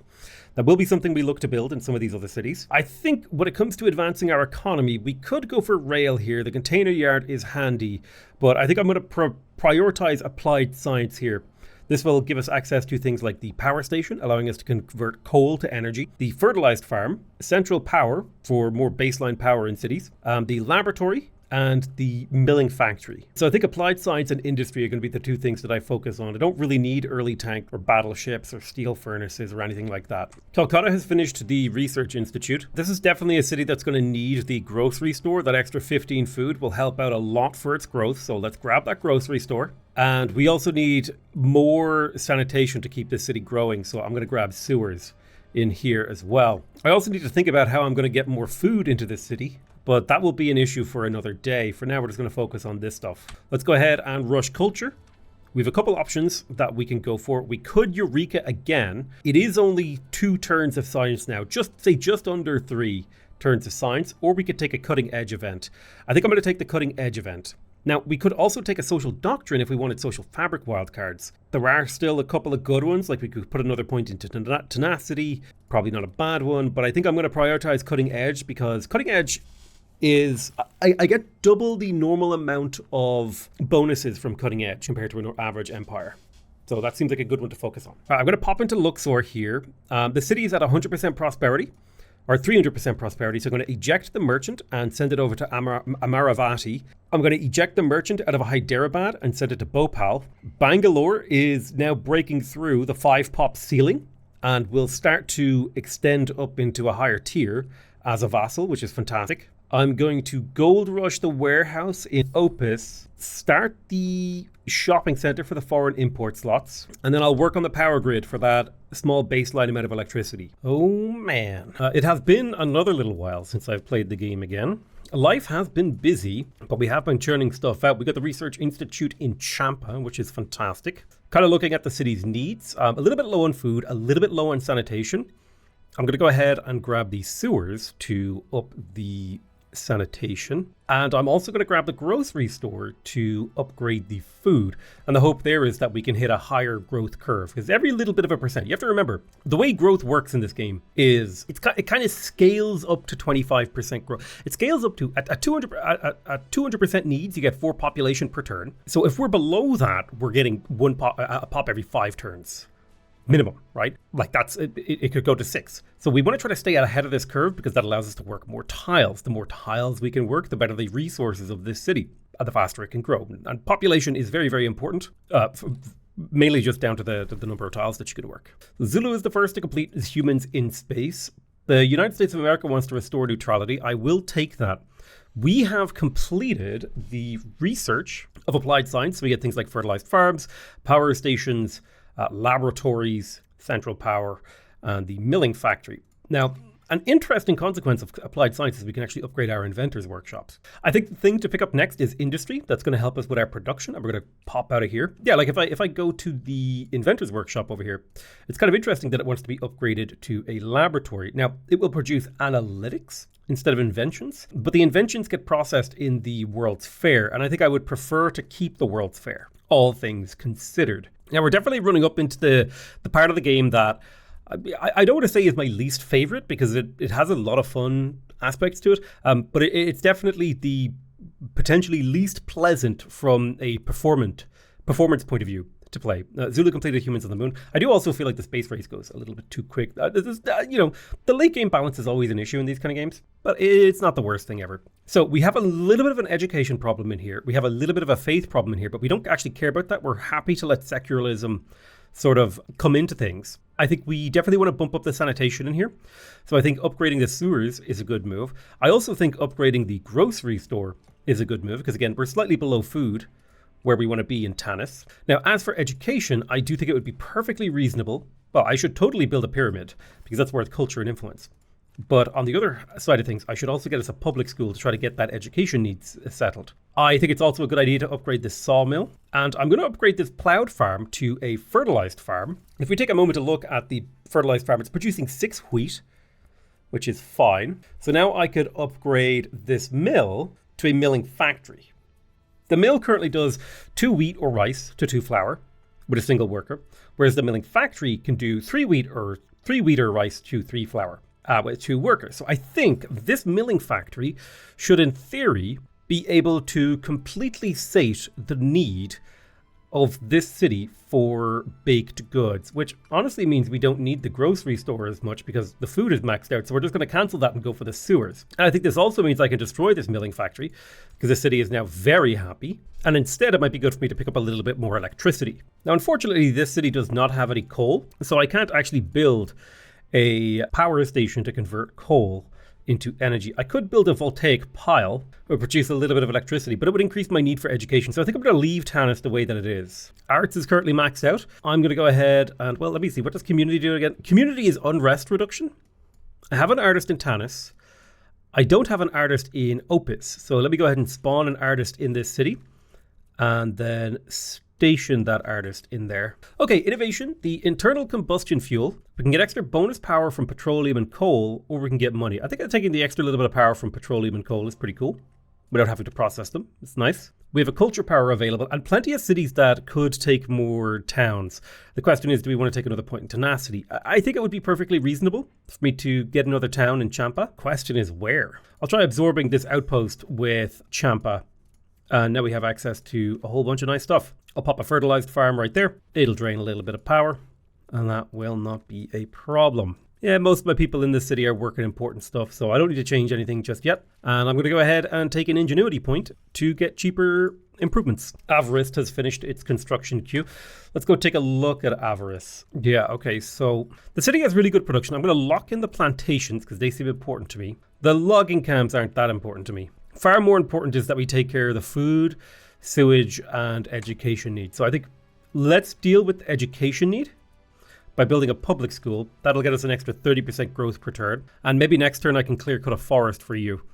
I will take tolerance. Otherwise, I'm happy to let the city work what it needs. We might not need 3 poorhouses. So I'll delete a poorhouse and I'll delete another poorhouse. And honestly, that means the city's needs are taken care of. I'll drop a trash heap. Perfect. We've got the city up to 173% growth. And that just tells me maybe we should build a grocery store to get that extra 15 food. I think it will make a difference. Otherwise, I'm going to pop in and build a university for the +2 knowledge. And I'll go for the grocery store after because growth isn't as important to me right now as is finishing the buildings. Popping into Calcutta. Sewers have been completed here. Everything is looking mostly good. We could do a little bit more education and a little bit more food. But I'm going to build a foreign office for the diplomacy experience. And I'll grab the Grand Theatre for 2 arts experience as well. Keep Calcutta a little bit busy. But popping into the city, we have an education need. So let's go ahead and build a public school. Boom. Egypt wants open borders. I reject. I'm okay with the United States. I can be friendly with the USA. So we've unlocked industry. We have access to the assembly line, which is a city building. The paper factory, which is an upgrade to the paper improvement. Then we've got the powered sawmill. That's nice. The textile factory and the steam trawler, which will allow us to gather more from fish. And the cigar factory. Interesting. Which allows us to convert tobacco into cigars. Interesting. Now, we are ready to go to the age of rocketry, which we will go ahead and do. Popping into Champa here. We did get the grocery store. We are growing at the rate that we are hoping to. We're at 184%. I think that's pretty clean. Scrolling through the options here, I think I am going to go ahead and upgrade to an assembly line, mainly because I want the extra production that it provides. And then I think I'll grab the telegraph office for that +2 culture, which really helps keep our culture very, very strong. We have a very nice culture right now, and I'm quite happy with it. When it comes to the capital, I definitely want to get these steam trawlers because I am working these tiles. So improving a steam trawler, that'll get me 3 fish at the cost of 1 power. And similarly, another steam trawler will get me 3 fish at the cost of 1 power. That does lower the amount of power we have in here. However, this city does have access to coal, or at least it should in theory. If I build this deep mine. I have a deep mine on the coal. I see I'm not actually working the coal mine. So I'm going to prioritize the deep mine. That gets me coal. And that coal will generate a little bit of electricity for us, which feels pretty good. Yeah, I don't think I need any more food at the moment. We've got a couple logging camps unlocked. What have we got here? Paper mill. We can upgrade this to a paper factory, which will be 3 logs to 3 paper per worker instead of 2 logs to 2 paper per worker. So I think upgrading to the paper factory is perfectly reasonable here. And that should mean, in theory, we can get rid of one of our paper mills over here. We don't need it anymore, so we could destroy that and we're kind of more tile efficient. So I'm going to lock in the logging camp and the paper factory. That means we're still producing 4 books for a bunch of knowledge and education and all those wonderful things. Yeah, electricity will be needed taken care of, but we definitely need more population in here. But keeping the growth strong is important. Like, we've got very little population flexibility in here. I'll pay 100 gold to rush my culture out. I do think I could Eureka here, but I don't think it's worth it. I think instead I'm going to cutting edge because I like having that cutting edge running. I'm going to pop a community point. I mean, they're not great, but you know, what else am I going to do with my points at the moment? Let's go ahead and have a look at the city of Champa. Champa is currently way oversupplied on food, which is honestly a perfectly fine position to be in. I'm going to go ahead and improve the steam trawler on this fish. And what I'm going to do is I'm going to lock in the steam trawler. I'm going to dework all of the fishing fleet tiles. And actually, we only need like one more steam trawler in here. Yeah, we could feed the whole city with 2 steam trawlers. So let me get those 2 steam trawlers. I'm going to go ahead and destroy these other things. And this will free up population to work on other city needs or just other tiles the city wants. We do have a sawmill here, and we have a sawmill here, but we can upgrade from converting 4 logs to 4 lumber to converting 4 logs to 4 lumber and having 2 worker slots, which seems pretty damn good. So that means I can effectively cut down on a sawmill here, which frees up a tile. We are having a little bit of an electricity issue. Let's go ahead and finish the assembly line with gold, and then we'll switch to upgrading the central power. The city will take a small efficiency debuff as it switches over. But what I can do is pop down a voltaic pile right there, and that will take care of the power need in the short term. At really just the cost of like some workers and some specialist points, which we have. I don't want to say we have an excess of them, but we're not hurting for them right now. Okay, Lucknow has reached 300% prosperity, as has Luxor and Hyderabad. Bhopal is on its way. So I have a merchant I can kind of send wherever I want it to go. You know, maybe I'll send it to Granada. Start trading with the Egyptians, or not the Egyptians, sorry, the Spanish. China wanted neutrality, so I took neutrality with China. I'm going to pop into Tanis here. A few tiles we can improve. The city's food is looking great, so I think what I will do is I'll upgrade, maybe I'll upgrade both steam trawlers, lock that in. We'll stay on the bakery because that's fine. We could also upgrade the sawmill here to get a powered sawmill, which doesn't seem to hurt the electricity need of the city at all. And we can put 2 workers on the powered sawmill, and we got a couple of forests we can kind of work too. Definitely want someone working the public school to get that growth up, but I think 174% is pretty good. I want to be over 20% growth per turn in an ideal world, but part of the problem is just the faith need here is a little bit high. So secularism, once we have the ability to go atheist, we will be going atheist. We're hoping to just like reduce the total amount of faith in our empire. We are slowly becoming godless, intentionally. The United States want to propose an alliance. I reject almost any and all alliance proposals because it all often just leads to you getting dragged into a war with no agency. And so for that reason, I will reject the alliance proposal.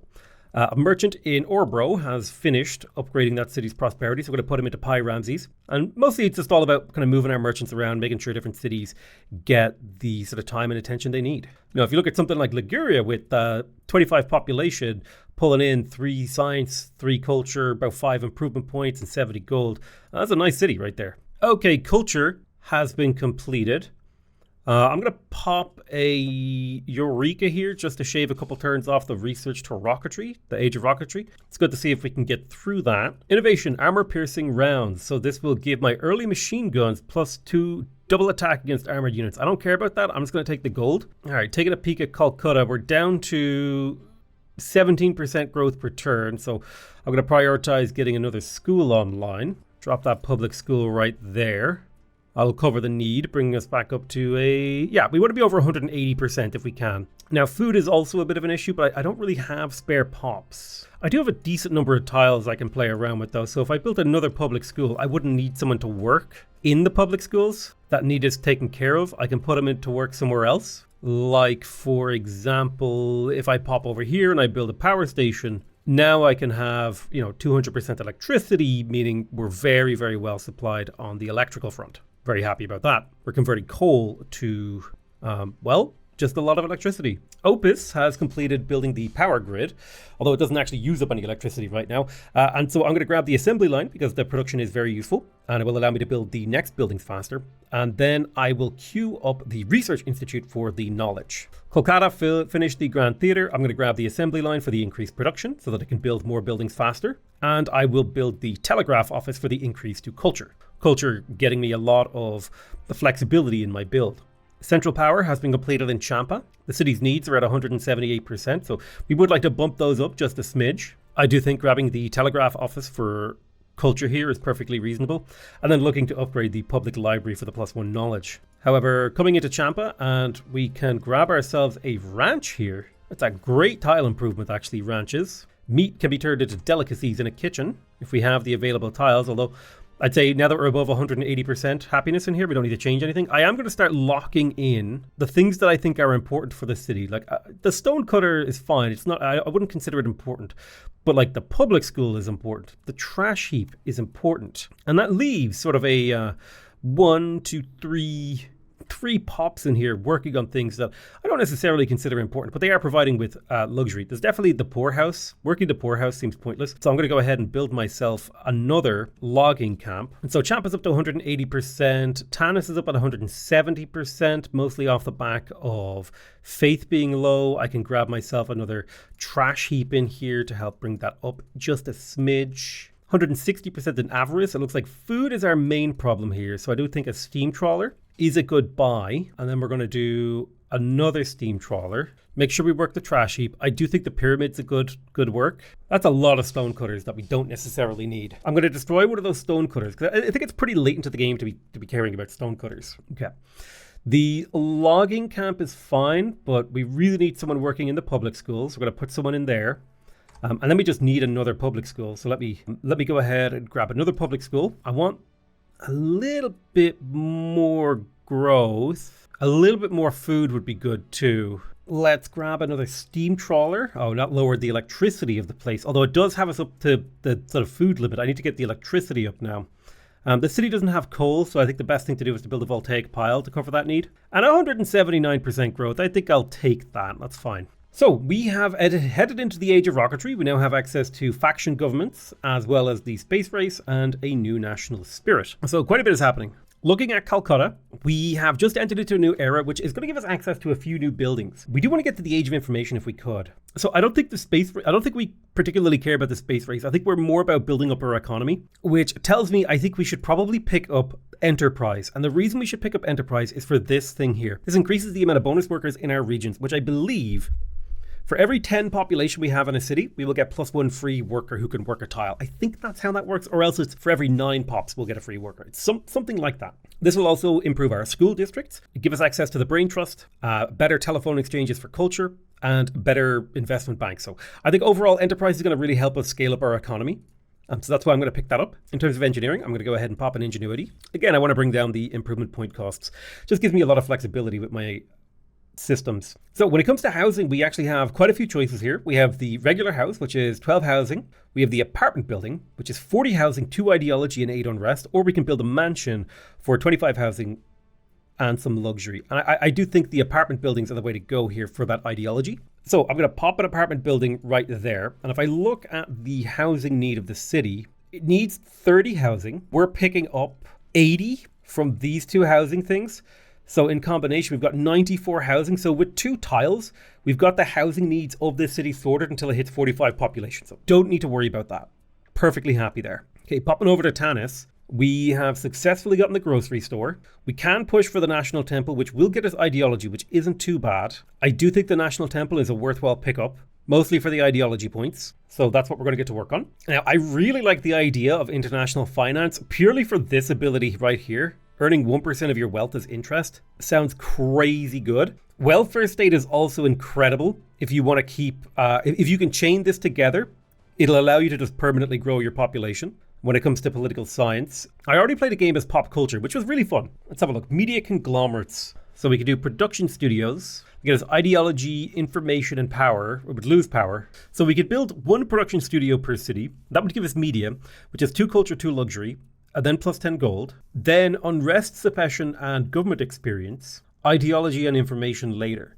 So it's pretty okay on the face of it, but I don't know. I like the idea of modernization, plus 1 extra worker slots, extra power on our capitals, special access to the distribution center, which provides production and improvement points. Rapid development would just allow us to turn culture into production. The high-speed expressway is a 20 production building with 2 power drain and 2 ideology. We could use our engineering domain power to create subways, which would improve a region level and give improvement points. It'll also allow us to level up our towns an extra level, which is quite powerful. The modernization, it kind of has some interesting, all modern non-civic tile improvements get a 2nd worker slot, which is kind of an interesting ability there. Allows you to be more intensive. We've got Silicon Valley, which gives you plus 1 rare earth metal on 22 targets. So capitals will now generate rare earth metals. So we would effectively get a bunch of rare earth metals. Computers would generate more knowledge. We would get the video game studio, which would give video games culture, wealth, production, and luxury.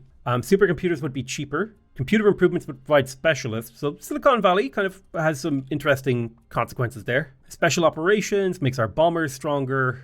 We would get a special VTOL aircraft. The drone strike ability is super powerful. To be able to kill leader units in an army is sick. Space agency is really cool, but I don't know how much we care. I do think that international finance is like a really good pick right here. So I'm going to go ahead and take it. So we have a ton of gold in the bank, and the more diplomacy that we can earn, the better we'll be able to grab this. I do think compound interest is crazy good. Borderline game breaking. Avarice has completed the grocery store. It is lacking a little bit of sanitation and electricity. So let me go ahead and pop over to Avarice here. I'm going to use, I don't have enough. Oh, you can't cut down trees anymore. How strange. I don't have the ability to cut down trees. That's weird. Yeah, I think I will upgrade the apartment building for that ideology buff. In terms of sewage, well, I can't really do much about the sewage situation. So I guess we'll just have to kind of try to deal with this as best we can. Building the central power station will give us a better electricity situation. And then building the national temple will start getting us that very critical ideology resource, which will become more critical once we actually convert our government type. Russian culture, click. Let's go ahead and have a peaceful revolution. Actually, refill that culture meter. We're about to get a chaos event anyway. There's absolutely nothing wrong with us doing a violent revolution right here for the 20 chaos and save our culture. Now, we can be communist, democracy, or fundamentalist. I've already done a fundamentalist playthrough. Kind of interested in the communist direction. Yeah, I don't know. It doesn't look that good. Let's have a look at democracy. So we get the executive office, the faction headquarters, okay. Bonus knowledge from research computers and computer simulation goods. Militia are stronger. You have more militia. The executive office increases your science output. Congressional halls gets you government experience from the population of the region. You get the town hall, which gives you ideology efficiency. Government domain generates knowledge in the target region, and research treaties have higher value. None of these honestly sound that good. I think I'm just going to take democracy because it's more research oriented. So let's go ahead and take new leadership for the executive offices. We'll be building those where we can. And then I guess we'll pop a Eureka to try to finish Enterprise sooner. Okay, let's have a look at Opus. The city has been a little bit neglected by me. We could definitely use another trash heap. So let me pop in here and I will pop a trash heap right there. I saw a thing there that said corporate R&D. Converts a computer simulation to a research paper. Interesting. I don't even know if I can make computer simulations yet. I'm like 90% sure I can't. So the food needs in here are well taken care of. I'm going to dework the fishing fleets. Yeah, I think 2 fishing trawlers will actually cover my needs. So let me steam trawler. I lock both those in. I can pull the guy off the fishing fleet, which saves me a pop. The clay mine is not super necessary. Ooh, I forgot to be importing trade goods here. Yeah, we're doing stonecutter needs. I guess this city is growing at 200%, so we can just let them work whatever they want. Modifying the social fabric. I suppose there's nothing wrong with lowering our expansion cost, because I'll be able to get a warfare point in a moment too. Sorry, not our expansion cost. Was that what I clicked? Yeah, expansion. So we spread our city's borders a little faster. Grab up those last 2 tiles that still exist that are up for grabs. Chaos of Rebellion. I'm going to go ahead and pay money to not have to deal with that. We have completed research of enterprise. I think the big step forward here would be computing. The computer factory would convert rare earth metals, but the lack of researching steel here means we don't actually have rare earths. I don't even know if we have rare earth metals inside our empire. I think picking up energy is going to be a big deal here. Getting access to the wind farm as well as the recycling center is going to help us push our civilization forward. Tanis has completed the National Temple. I'm going to build the executive office for the 4 government experience and the 5 wealth. Okay, so I'm going to improve, well, actually, I'm going to destroy this school district because I kind of like the idea of working those grapes maybe. But I'm going to upgrade this school district and then destroy this one. And then upgrade this one and destroy this one. And that should cover our educational needs in this city for a very long time and frees up some tiles and some workers. Food is definitely an issue in here. And to that end, I think it's perfectly fine for me to build a large plantation on the grapes. It's a little bit of extra food, but more importantly is if I get another 2 steam trawlers, that'll cover our food need. We do need a little bit more ideology. And I think going for the faction headquarters here will help us with our ideology situation. Now, speaking of which, we're in the same ideological faction as Japan, so we have access to the corporate R&D, which is excellent. It looks like Fundamentalist is slightly beating us out, but my hope is to be the biggest contributor to our faction's ideology over time. Japan has a little bit of a lead because of how long they've been in like the ahead era, but I should catch up pretty quick, honestly. Now, one thing I forgot to check is I want to see how many workers we actually have. So if I hover over this, yeah, we're getting 4 bonus workers. I think it's 1 bonus worker for every 9 pops. And that lines up actually quite nicely with my assumption. I think that's generally correct, which means we should have a whole bunch of people working. Definitely need more electricity in here, although not sure how or where I'll get it. Ooh, what I could do is I could claim this piece of territory and claim this piece of territory. Boom.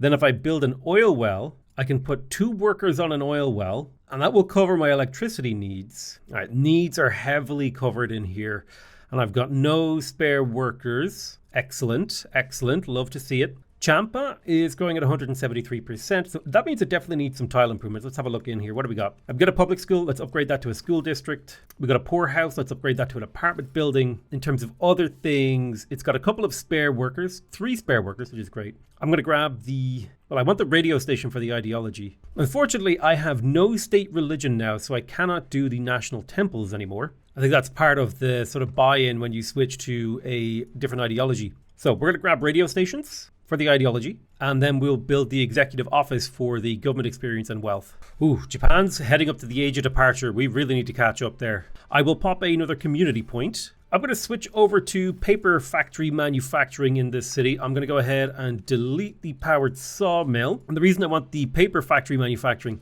is so that I can get more diplomacy experience while also improving my science. So paper factory, that'll get me 2 diplomacy experience in here.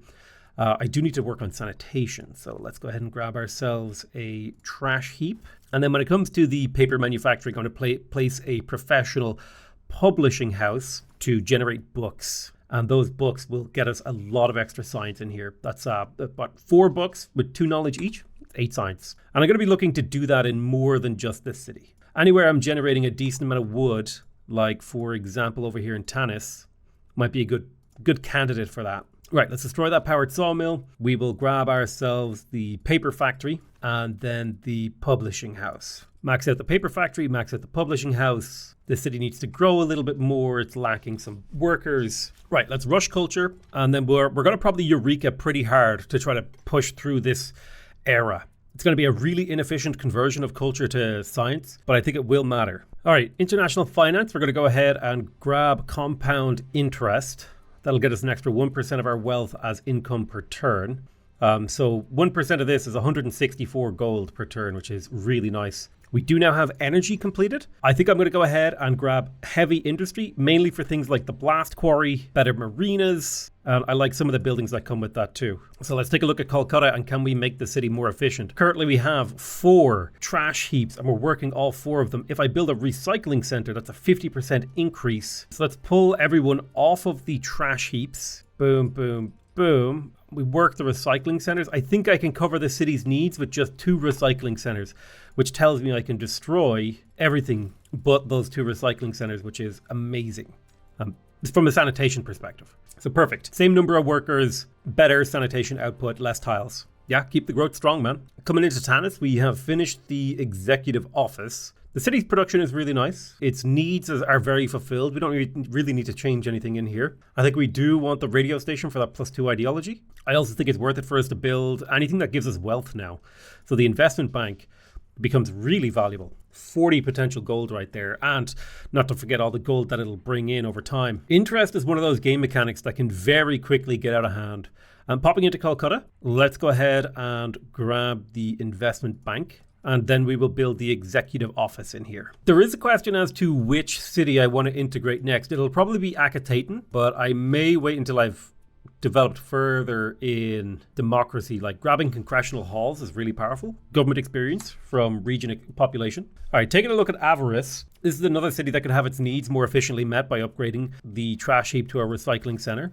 There you go, 200% need met, perfect. I think I'm going to do the same. I will delete one of these public schools and upgrade the other, and that will more or less meet the needs of this city. 191% growth is perfect. I think I will go ahead and build ourselves another paper factory. Eventually we'll get ourselves a publishing house. Well, actually, I can get the publishing house right now. Let's make sure we work that publishing house. The paper factory is important. Okay, I need 2 more logs. Well, let's go ahead and repair this logging camp, and then we'll add another logging camp. And so that gets us the full clean sweep. Quarries and stonecutters are falling off in importance for me. But for now, I'm happy to let people keep working them. We're up over 100 science per turn, which I'm very happy about. Japan has triggered the age of departure. This is the final age, it's now or never. It's time to leave this world. Build a starship to send your people out among the stars. Achieve a victory by building the colony ship construction pad improvement and generating 5,000 colony ship progress. Generate colony ship progress from projects in your region. So we're trying to play catch up here. I'm going to Eureka again to finish machinery this turn, getting us a whole bunch of new upgrades. I think the thing to unlock now is logistics maybe, or commercial industry. I've got a lot of cash in the bank. Coming into Calcutta, we can upgrade our brickworks to concrete plants, which means it's probably about time to destroy our clay mines. Yeah, three bricks is 6 production, 6 improvement points, and 6 arts XP, whereas 3 concrete is 12 production and 12 improvement points. So let's go ahead and rip up all this old infrastructure. It's no longer necessary, and we'll replace it with a single concrete plant. We can switch this to a farming town to gain a little bit of extra food. And the concrete plant basically does the work of all of that brickwork infrastructure used to do. Minus a little bit of arts experience, which sucks that we lose it, but it's not the end of the world. But really importantly, this frees up a lot of population for us to work other things. Only we had a better way of cutting stone. All right, I'm going to pop in here. I'm going to build a blast quarry. This means a single tile becomes an 8 production tile, up from, what is it now? A regular quarry is 1 limestone. So this quadruples the productivity of these. So I think that is a very, very useful thing to do, because now we just have absolutely just rakes of stone. I don't think these stone cutters are very useful anymore, so I'm going to go ahead and destroy them. I think they've outlived their lifespan. We're going to lock in the concrete plant so that we can continue to produce. We can make sure that that doesn't get unworked. And I think there's sort of 2 critical resources we need right now: science and gold. Right, I'm going to start pushing gold into Calcutta. I'm going to try to stay fairly high. I might only try to spend like 1,000 gold, so we'll try not to push it too hard. But I am going to push gold into here. In particular, I really want these congressional halls. We got the Research Institute in Opus. Let's build the investment bank for the gold income. Ooh, education need in Opus is bad. Ooh, we got a lot of improvement we can do here. Well, actually, we can do a lot in terms of the concrete plant stuff too. So I tell you what, we're going to change this town specialization to a farming town. We will lose a lot of production here. So like if we analyze this, the end result of working 3 clay mines, right, is we end up with 6 clay that gets converted into 6 bricks. And those 6 bricks are worth 12 production, okay? And 12 improvement points and 12 arts experience. If we destroy all 5 of these tile improvements, okay, with a single worker dedicated to concrete, we can get 3 concrete, which is 12 production, 12 improvement points. So I think that kind of, hopefully that mathing demonstrates why I'm switching over to concrete production instead of clay. Up until this point, clay was fine. But now I think switching over to concrete is the move. Right, okay, education in the city is poor. So let's go ahead and build ourselves a school district. It's now being worked. This city's at 200% productivity across the board when it comes to growth. We don't even need this fishing fleet here, so I'm going to go ahead and destroy it so that they're not tempted to work it. The stone cutter is fantastic. It's cool. It's awesome. But I think it has outlived its usefulness again. So I'm going to go ahead and delete the stone cutters in this city, because I think from a resource point of view, turning a 2 production resource into a 5 production resource means on average 2 pops are producing 2.5 resources, okay? So 2.5 production per pop, or I can upgrade it to a blast quarry, and a single population working a blast quarry makes 8 production. Hopefully that kind of makes it very clear as to why I am not particularly fussed. City is low in electricity. We're going to build a wind farm. We'll just alternate between wind farms and blast quarries. We'll slowly improve Opus. City is growing at 200%. It's still working some inefficient tiles, but that's going to be just a process of a few turns as we sort of move through the actual upgrades for the city. We maxed out our engineering experience, so we're going to go ahead and take an ingenuity point again. So we're up to a 35% reduction in our improvement costs. Right, coming into Opus again. Let's try to improve Opus to its sort of maximum capacity. We're going to improve the recycling center here. That gets us to sanitation needs, which means we can delete this trash heap here. But then we pop back in and we tell another person to work the recycling center. So we're still at 200%. And I'm considering unlocked tiles as tiles where I can move people around. So you can see here, I've got 1, 2, 3, 4 unlocked tiles. So I think that will result in me getting 1, 2 blast quarries. But now those are locked in. And now I've got 1, 2 people that I can move around. I think I'm a little bit light on the old points though. So we'll have to take a little bit of a while. But we are modernizing our infrastructure. Things are changing rapidly for us. Okay, I've got 2 more workers in Opus. I think getting the electricity up in here is actually probably a nifty move. And we'll probably look into some lumber mill stuff too. So let's grab a wind farm and we will make sure we're working both of those wind farms to make sure we're having excess of power. Still got 2 workers. Okay, well, let's get some logging camps then. And we'll convert this to it's a logging town. Perfect. That'll help the city get production. We will eventually be able to do more with that. Perfect. We maxed out our warfare experience, so we can get another point of tenacity, which will lower our upkeep from our units again. We're up to 199 interest. 2 turns on the Congressional Hall, so I'm going to rush build that this turn. Oh, the Congressional Halls gives crazy government experience. I'm currently getting 10.045 government experience from Congressional Halls, which is nuts. We need to keep the growth of the capital strong, so I'm going to grab the radio station for the ideology, because that will help the city grow. It does need 1 ideology per pop above 30. I'm going to build a wind farm in Calcutta. I'll make sure I work the pyramid tomb, and I work the wind farm, and we'll keep that growth nice and strong. Coming over to Champa, we did finish the National Temple, which is hilarious, because we shouldn't technically be able to do that. Let's grab the investment bank for the gold. Champa's needs are very well met. I do think Champa is probably the next city I need to go through and actually upgrade and do stuff with. Like, we're still working stonecutters here. I think it's very clear we can get rid of these stonecutters and instead replace that with blast quarries. This is a mining town. I'm going to get a single concrete plant in here so that we can actually get some improvement points. It's also a great baseline production capacity. It just means I'm able to modify more tiles every turn. So let's lock in the blast quarries and we'll lock in the concrete plant. We'll have a few people working kind of quote unquote bad tiles for a while, but that's okay.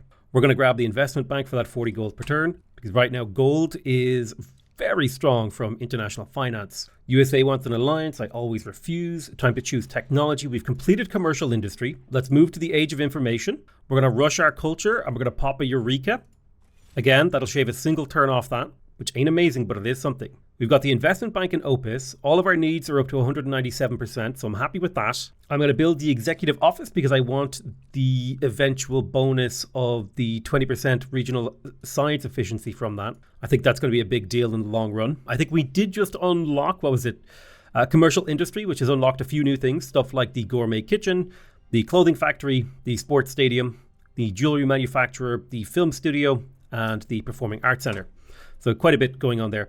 I think we'll upgrade to the gourmet kitchen here. That's going to be able to turn meat, olives, sugar into delicacies. So we've got 3 delicacies popping in there, which is good. Now, Champa, I'm going to destroy one of Champa's trash heaps and then get another recycling center. The thing is, a concrete plant is actually just better than a blast quarry because of how inefficient it is to convert stone blocks over. Like, you get an engineering experience, 3 concrete, which is 12 production and 12 improvement points versus 4 limestone. I really do think that the blast quarries need a buff, even if they are okay. Okay, so we've got our sanitation, our housing, and our food needs more or less taken care of.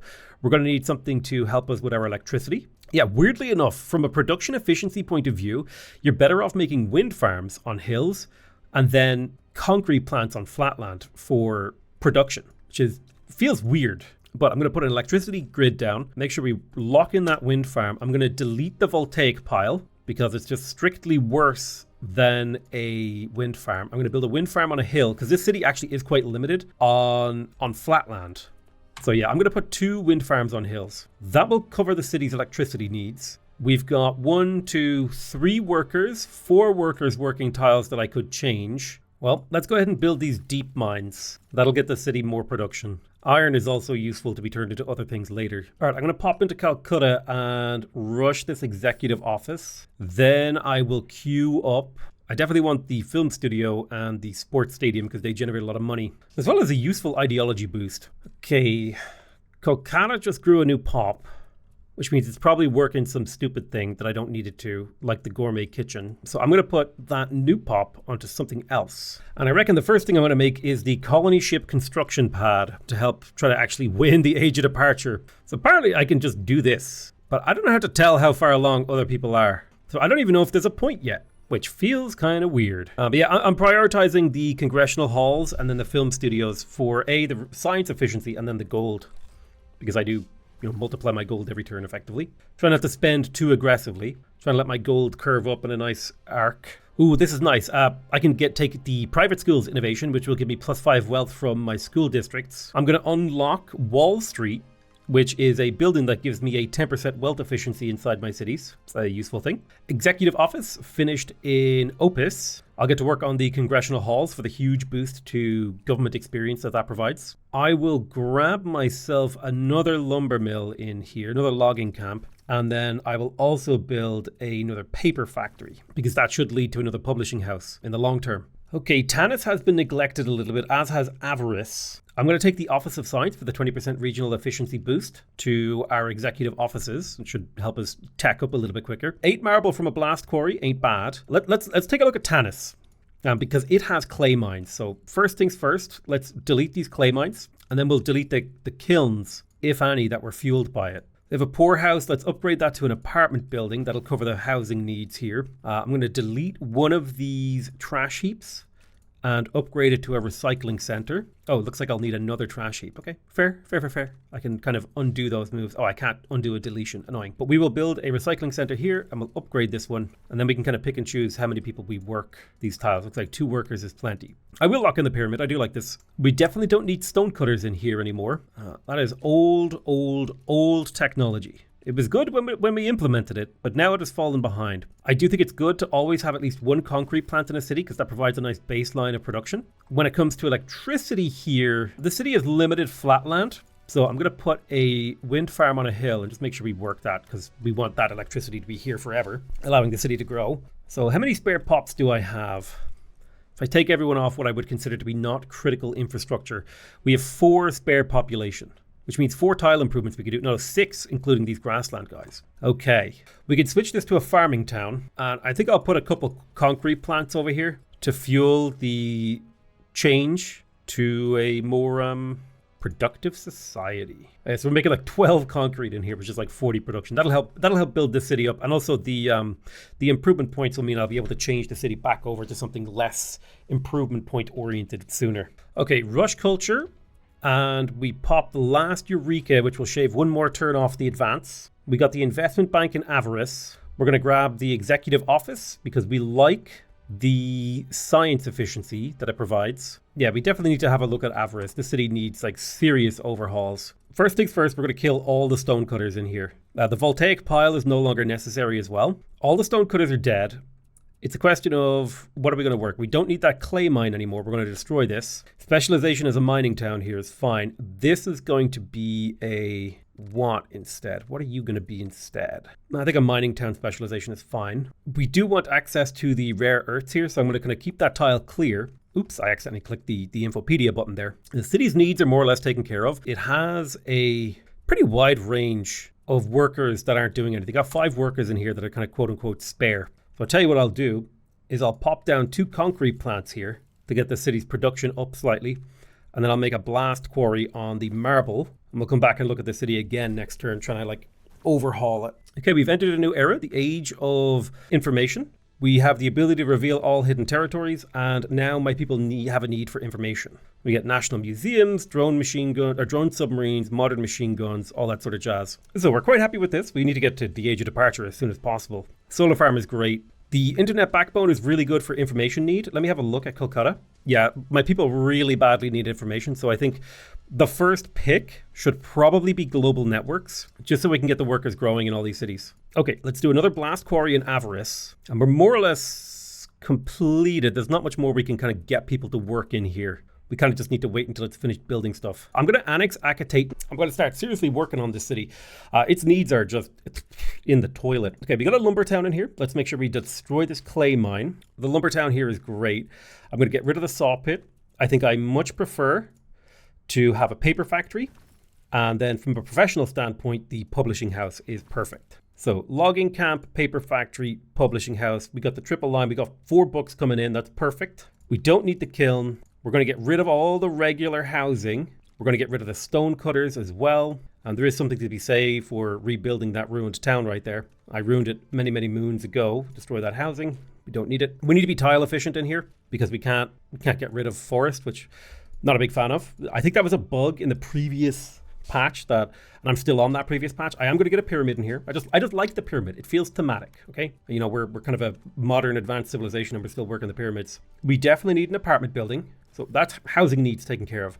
We absolutely need a recycling center. We're going to need 2 of those to even just cover the sanitation needs here, but we're out of points. So we'll kind of come back to this city next turn.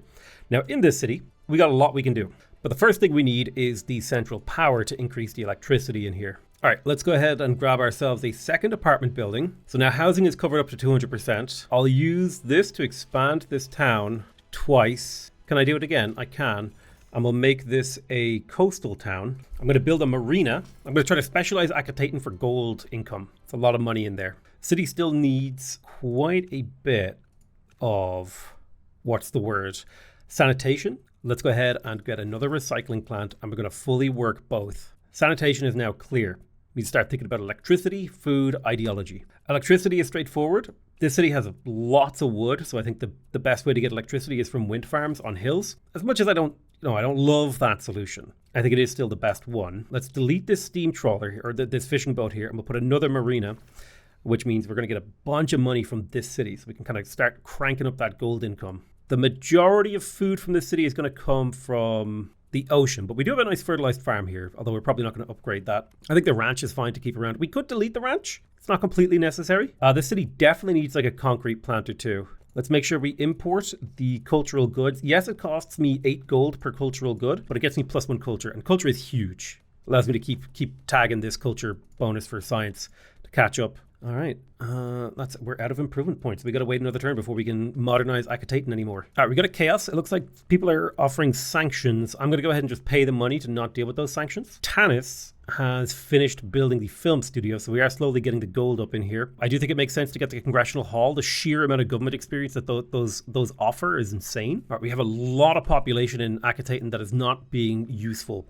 like working sort of low value coastal tiles. So another steam trawler. We're just going to grab steam trawlers until we start looking like we have the food situation under control. And the food situation is now under control. Excellent. I'm going to delete this pasture and instead I'm going to grab us a wind farm. Electricity is handled. Basically everything is handled except for ideology and information. That stuff will be coming. I am going to build another 2 logging camps here, and next turn I'll build a powered sawmill to convert all that extra lumber into production, which I think is a reasonable use of that lumber. Another turn, another job. There's the powered sawmill. We're still light on lumber. Why is that? We're working 12, but we're consuming 14, so I need 2 more forest things. I will build a logging camp here, a logging camp here. You know, I'll just build logging camps. It's fine. The extra production goes a long way. Let's pay culture to rush this. We're going to Eureka to finish global networks. This gets us the media network building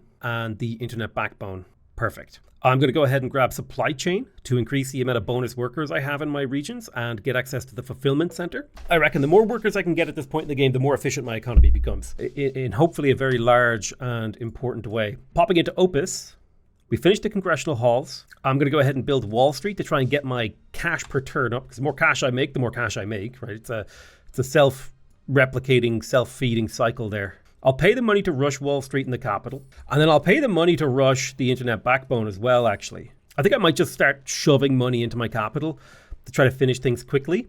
even if that means I make less from interest, because then that means I could convert my production into gold or my production into science or something. And it means the city is just really strong, really powerful. All right, we'll rush the media network here as well to take care of the information cost. We'll rush central power to take care of our electricity needs. And then we'll work on the sports stadium. Okay. Democracy. I'm going to go ahead and commission a research project. This will allow me to convert government power into knowledge. Oh wow, we're making colony ship progress. That's kind of cool. All right, let's rush the sports stadium. I'll grab the performing arts center for the gold. We love gold income. Every shred of gold we make improves how much gold we make and improves how quickly we can buy things, which is nice. But I think treating interest as like a passive extra little bit of gold rather than something to play around is important. Unless you already had an economy geared towards massive gold income. Like you could do a thing where it's like, I'm not allowed to spend more gold than the interest I'm going to make, which would allow you to stack up a huge amount of interest per turn. Right, there's supply chain. So bonus workers is huge, as well as a little bit of innovation. I'm going to swing back. Well, no, I can't afford to swing back for steel. I got to just keep pushing on. I think I'm going to research suburbs next. This will give us access to new improvements. We can increase the number of towns a region can support.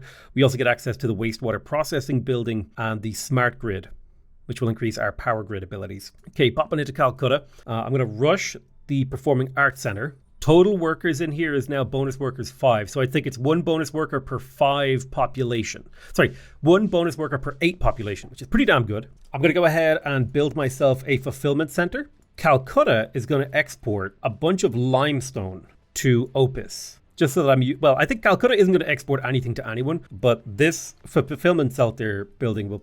I should export it to Opus. Yeah, that's what I should do. I think that does make sense. And I think the idea is if I get all of my cities to send their limestone to Opus, each individual city takes a very small hit of their production, but Opus will be able to produce its fulfillment center a lot faster and sort of begin the chain of production reckoning, if you know what I mean. And I'll start the construction of a fulfillment center in Opus right now so that we can start to stack up insane production. But yeah, I think fulfillment centers are going to be the way we go across our build. And the main reason we're picking them up is it provides us with those domestic export slots. The production as well is a really big thing. It's just flat extra production for my cities and the ability to move goods around my empire. If I was really interested in just winning, I would convert all of my production into space race victory points. But I'm actually not really that interested in winning. I'm more interested in the story of the game and sort of exploring the landscape of possibilities. Tanis has finished its construction queue. We're going to get started on a fulfillment center. We've got maxed out improvement points, so let's go ahead and see if we can improve a city. I'm going to pick Tanis as our improvement destination. All right, so we could do a blast quarry and a blast quarry here. The city is slightly low on food, but that's not an issue. We could get slightly better food outcomes if we build a steam trawler right there. Okay, we're working a house and an apartment building. While it is nice to have that income, I don't think gold is that important to me. So let me delete that house. I would much rather work something like a marina. I'm going to go ahead and grab an apartment building because that also provides ideology. And then I will build a wind farm over here. I've got a spare worker. And you know what? I'm going to pop you into a marina. 16 gold for a marina, ain't bad. That means Tanis is at maximum chooch with the exception of information. So I'm pretty happy to let it kind of continue along and continue to grow population. Champa has finished the fulfillment center. So let's go ahead and export as much limestone to Opus as possible. Taking a quick look at Champa, we have the potential to run another publishing house in here for research. There's a lot of apartment buildings being worked as well as a forest. The city's needs are a little bit low. So I tell you what I'm going to do. I'm going to build a recycling center and I will build a apartment building. We only need 2 people working in the recycling center, which leaves us with 2 people who are free to work whatever we want. Let's put them in the apartment building for now, and then we can kind of pick and choose where we want to put them.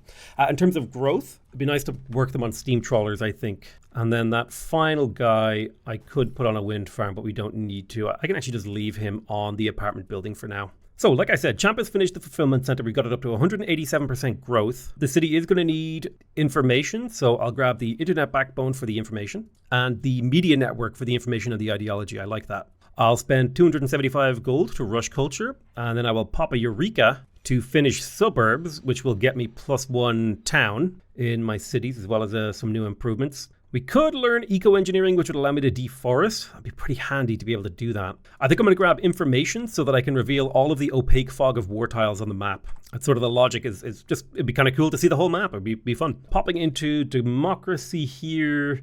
I don't need any of this stuff, nor do I really need these. Commissioning a research project does get more expensive every time you do it. But I'll do it a couple of times for that little bit of extra science per turn. The fulfillment center at Opus is completed, so I am happy with that. The city has a sanitation need. Let's get to work on the wastewater processing is cool. Yeah, let's get the wastewater processing. I think Opus still has like a stone cutter somewhere. Yeah, it's over here. Let's go ahead and destroy that. I'm going to place another logging camp adjacent to this logging town. I'm going to spend points to upgrade this logging town, so now it's worth 12 production and 12 gold. We definitely need more sanitation in here, but is that a consequence of just not working the recycling center tiles? No, it looks like we actually just need another recycling center. I'll put the recycling center adjacent to this city so that I get the +1 gold adjacency, which will be multiplied by 4, which is the town's level, to be 16 wealth, an extra 4 wealth per turn. Adds up over time. We only need 2 workers on the recycling centers to sort of secure them. We only need 1 worker on the gourmet kitchen. And based on my analysis, we have, looks like 4 workers spare to kind of put on whatever we want. Well, building a ranch would allow us to get more value from the gourmet kitchen, which is nice.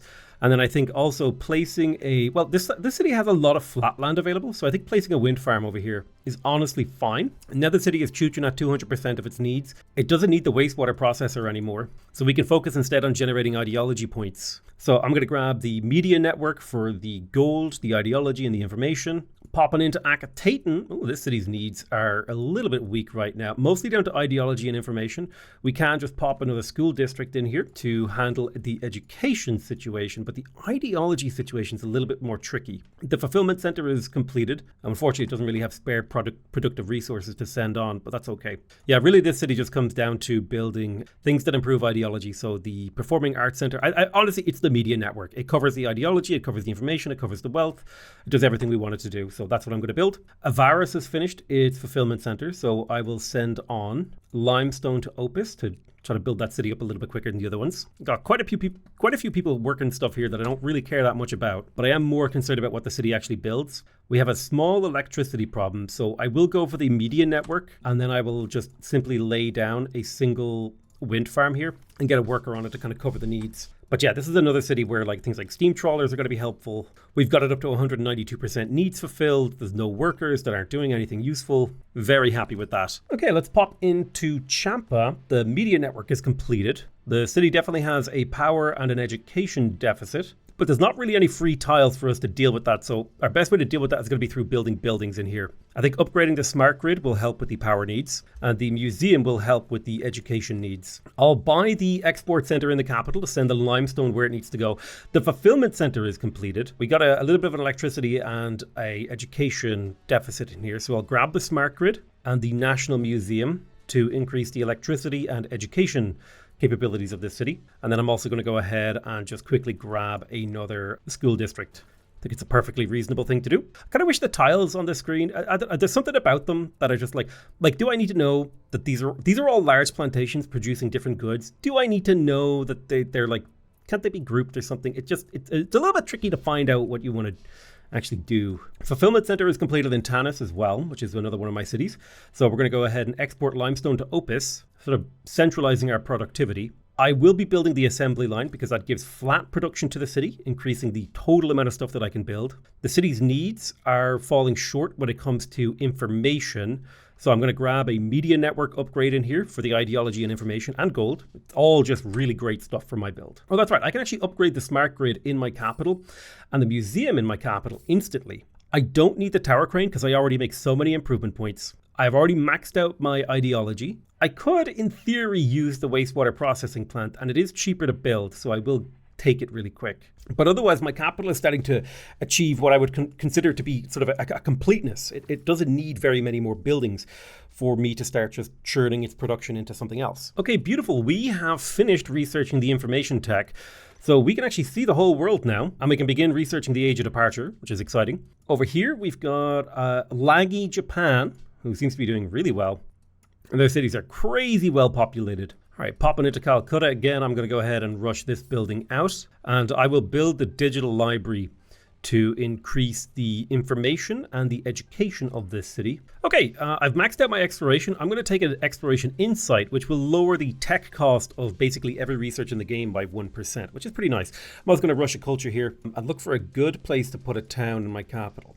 I reckon we could put a nice little town right here, because we can very quickly take our engineering points, max out this town's adjacency by expanding it 3 times. So now this is a level 4 town.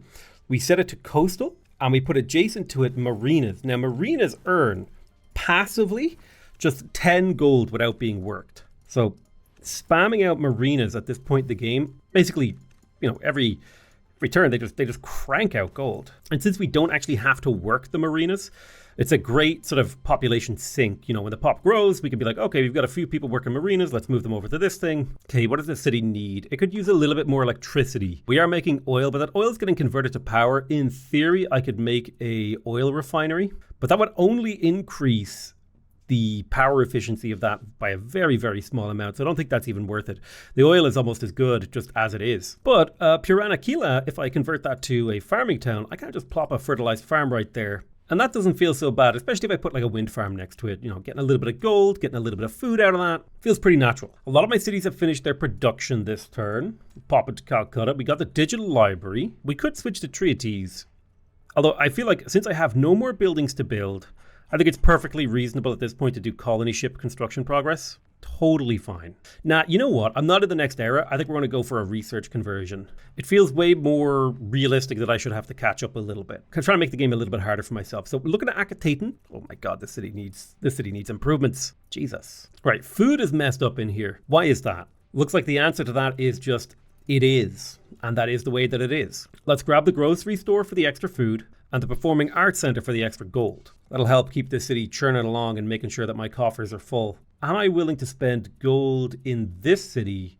No, I think the only place I'm willing to spend gold is in my capital, at least at the moment. Kind of taking a glance at Champa, I don't see anything too egregiously wrong in here. The city seems fine. It's got its national museum. It still has like an education deficit. So I'm going to build the digital library here because it has 6 education on it. And then I will upgrade the sports stadium for the culture, ideology, and wealth. Moving over to Tanis, we're at 197% growth. I'll grab the smart grid for the very small amount of electricity that it provides, and the performing arts center for the wealth. Trying to keep all these cities churning and chooching at their maximum choochability. Opus definitely has a little bit of an electricity problem, so I will go ahead and grab the smart grid for the power and the central power for even more electricity. In terms of democracy upgrades, I'm going to go ahead and just take all of these researches to have a maxed out democracy government, because it just seems kind of fun to me to have that. Military research innovation event. Defense manufacturers +1 knowledge. I think I'm going to take the wealth, because again, that wealth stacks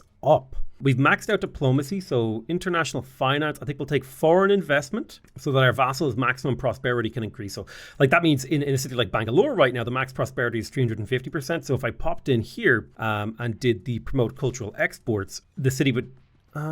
did that not work? For some reason that didn't work. It should have, and I'm very confused. Avaris has finished the media network.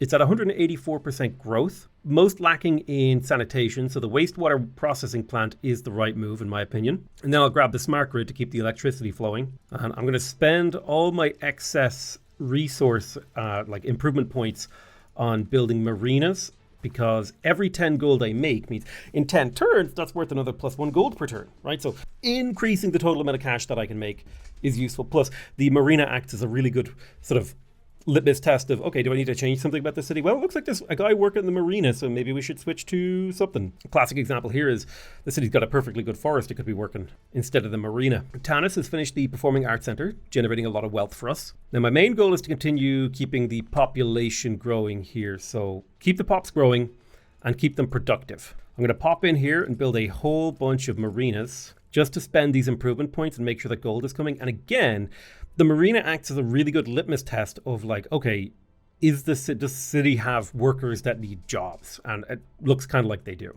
But the needs in here are looking really good. So I can take the time to grab like digital library for the science and Wall Street for the wealth efficiency. Okay, culture rush with gold. Now, I think getting more gold is a really nice thing to do. So over in Champa, I'm going to create a town right there. I'm going to use my engineering points to expand that town once, twice, and 3 times.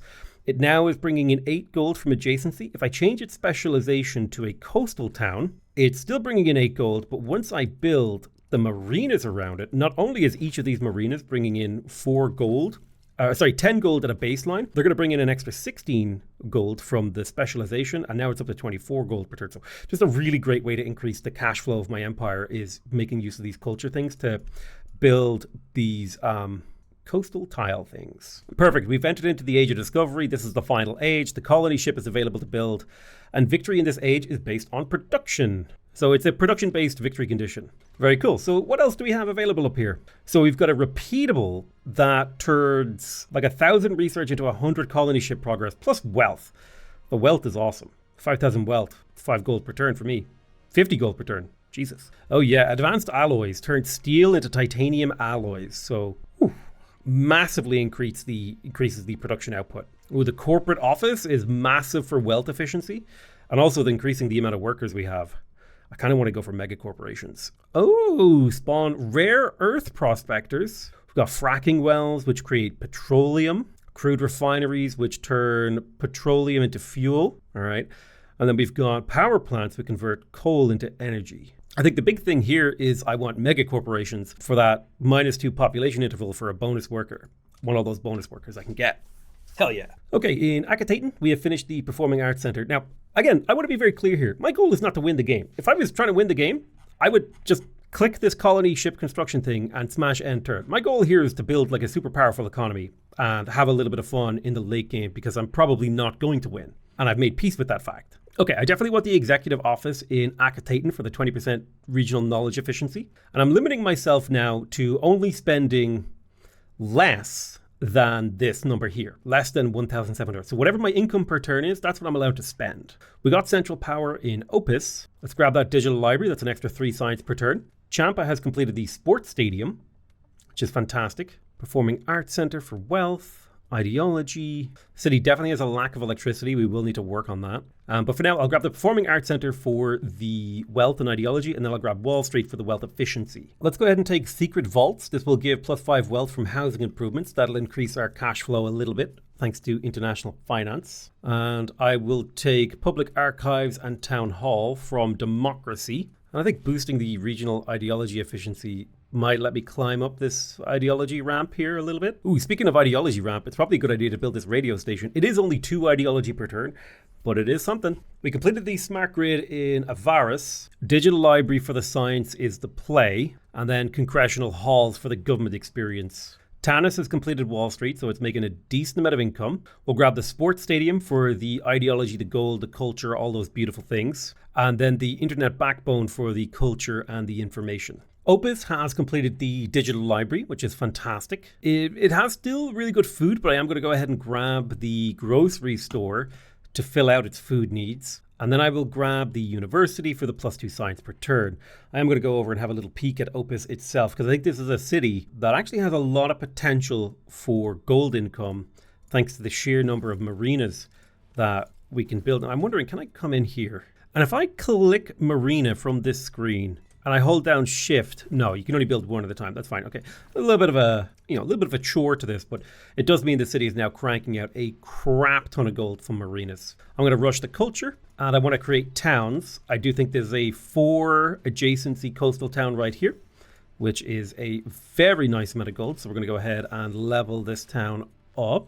Try to siphon out as much gold from it as possible. My nice coastal town, thank you. I'm happy to take any town with an adjacency potential of 3.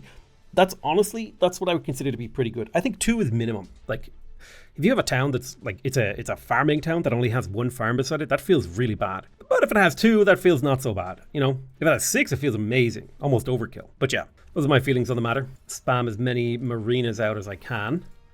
It's basically a way for me to convert improvement points into gold. Effectively. I'm going to propose open borders with Egypt because I might be able to get some trade through them that I can use to increase my gold even further. We'll see what they say. Oh, they rejected. Okay. I tell you what I will do, though. I will spawn an envoy nearby and send it to Egypt because they are not hostile to me. So I'm hopefully going to be able to get them to play nice. Akhenaten has completed the executive's office. It does have a lack of information in here, which I think pretty clearly points to a need for things like the digital library in here. We're making 2,200 gold per turn, which isn't quite enough to justify rush purchasing in here, but we're getting close to that capability. So I'm going to queue up the internet backbone after the digital library, and that should take care of the city's information needs. Champa is another city. It's got Wall Street just completed. And I'm going to put the single turn of production that's required to finish the wastewater processing plant, just so that it has an excess of sanitation that we don't need to worry about. And then we'll probably look to convert into science here, because it's a far more interesting thing to do is to unlock everything and play around with all the toys than to just rush the victory condition. It's my hot take, and I don't plan to change it. Okay, let's pop into Jawi, and I'm going to go ahead and integrate this city. It belongs to me now. I will be doing a lot of work in here, but it's not quite what I want to do at the moment. All right, taking a look at Tanis. Tanis has finished its internet backbone. It's basically got all of the infrastructure I care about finished. I think I will grab the National Museum for the education and luxury bonus, and then I'm going to finish the wastewater plant. And that means we're basically got all of the needs producing buildings we can potentially grab here, and we can start looking into improving the actual city's productivity, because we've got 4 people working in Marinas in Tanis. Although that said, Tanis doesn't have a whole lot of room to do stuff in, so marinas might just be kind of like what we have to offer the city. Now we got a huge overhaul we need to do in the city of Itjawi, or whatever it's called. Step 1, we're going to import stuff for culture. This will make it so that the city is easier to justify, because I think the city costs me 11 culture per turn just to own it. And so it needs to generate a similar amount to justify its existence. All right, what have we got here? We got an apartment building, a textile mill. We'll delete that. We do have a winery. I think it's reasonable to have the winery. We don't need the stone cutters, so we'll get rid of those. Those are not particularly useful, although for some reason they built a lot of them. We do have actually a decent amount of cotton here and some tobacco. We could make some tobacco factories. Yeah, let's actually have the textile factory. We'll upgrade it. We'll lock in these large plantations for resource production. Love it. The winery is also fantastic. We'll lock in both workers in the textile factory, which gets us a lot of textiles, which is a lot of money. Sanitation is a little bit of an issue here. Let's gather another set of large plantation here. What are you? You're a farming town. Honestly, I think that's a bad decision. You're going to be a lumber town now. And we'll surround you with logging camps. That'll provide a baseline production line for the city. This one I don't mind being a farming town, although it probably needs another level.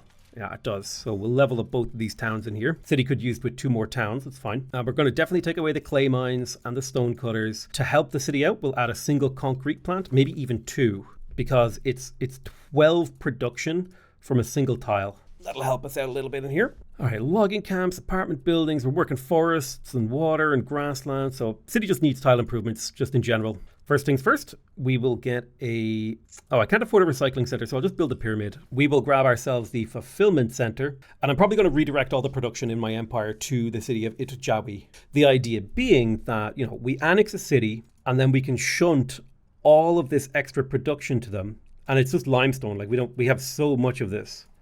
We super don't care.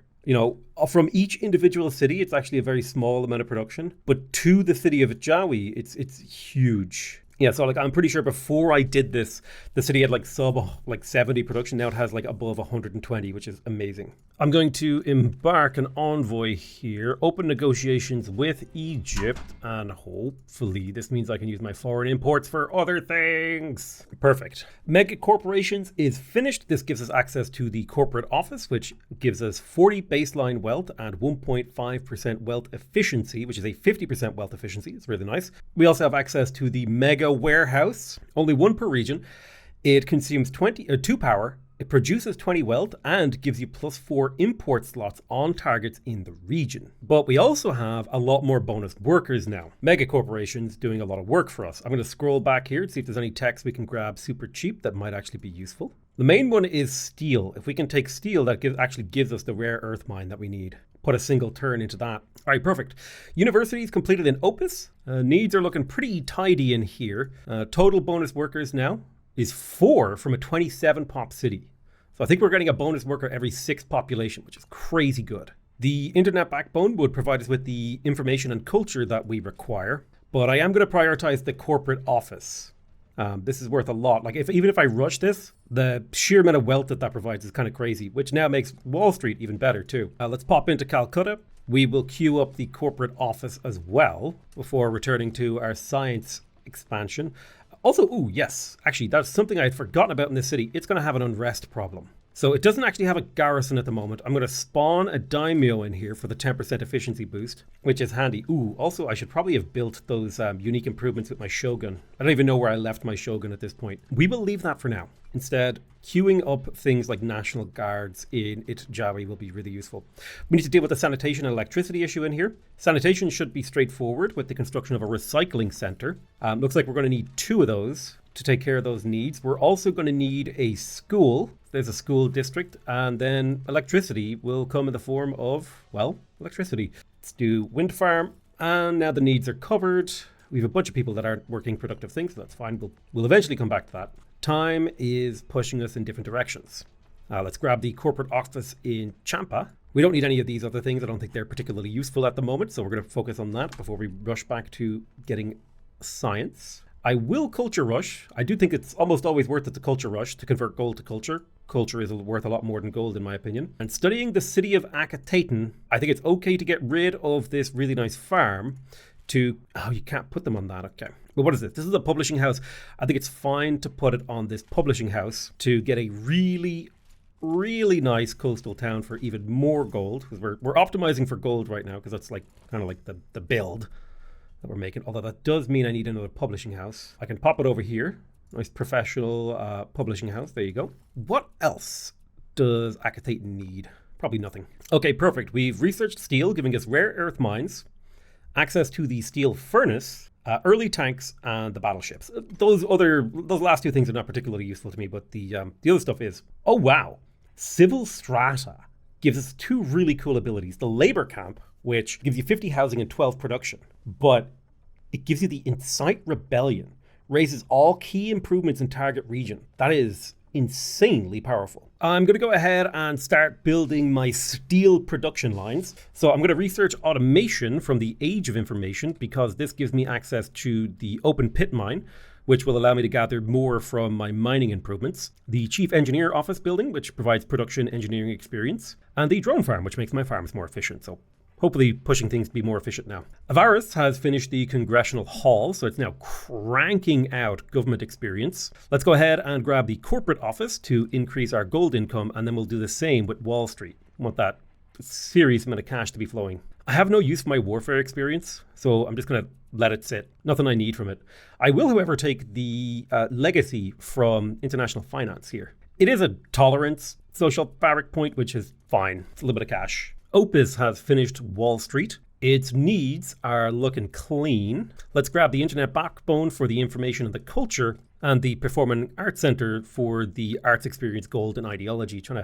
Still trying to compete for ideology here. I'm catching up to the Zulu, which will put me up into 2nd place. But we need to overtake the fundamentalists and try to push democracy to the forefront of the world. Tanis has finished the wastewater processing plant. So we're going to grab the corporate office to increase the gold efficiency in here. Oh yeah, look at that. 3,000 cash per turn. So popping into the capital, this is now a farming area. I'm going to build a mega warehouse in my capital because it's a super good improvement that allows me to import a lot of stuff. So what's most important to import? Considering we are in the midst of a production victory, I think importing anything that gives me production is key. And iron can be upgraded into the stuff that we need it to be. Whereas the people we're trading with are not producing iron at the moment. And iron is fairly cheap. Then again, we could just import like an absolute crap ton of stone blocks. Now let's do iron. Make sure we have all of the possible iron flowing into the city. So Kolkata is importing raw iron. I'm going to start retooling this place to be an iron production house. So I'm going to start destroying these blast quarries and replacing them with deep mines. Oh wait, that makes copper. Oh, copper is fine. Yeah, we're going to get rid of these old blast mines, these blast quarries, and replace them with deep mines in preparation for the switch over to steel production. I do think, having played through, I think God King Dynasty is one of the worst early game legacies, in my opinion. Yeah, I think it's really bad. I mean, its innovation event is bad. Its bonuses are bad. The time it takes to unlock these two and the rate at which they fall off is rough. The pyramid is not very good and it falls off hard. The pyramid tomb is not very good and it falls off hard. The +1 limestone is pretty okay. Expansion into hills. Yeah, just nothing about the God King dynasty.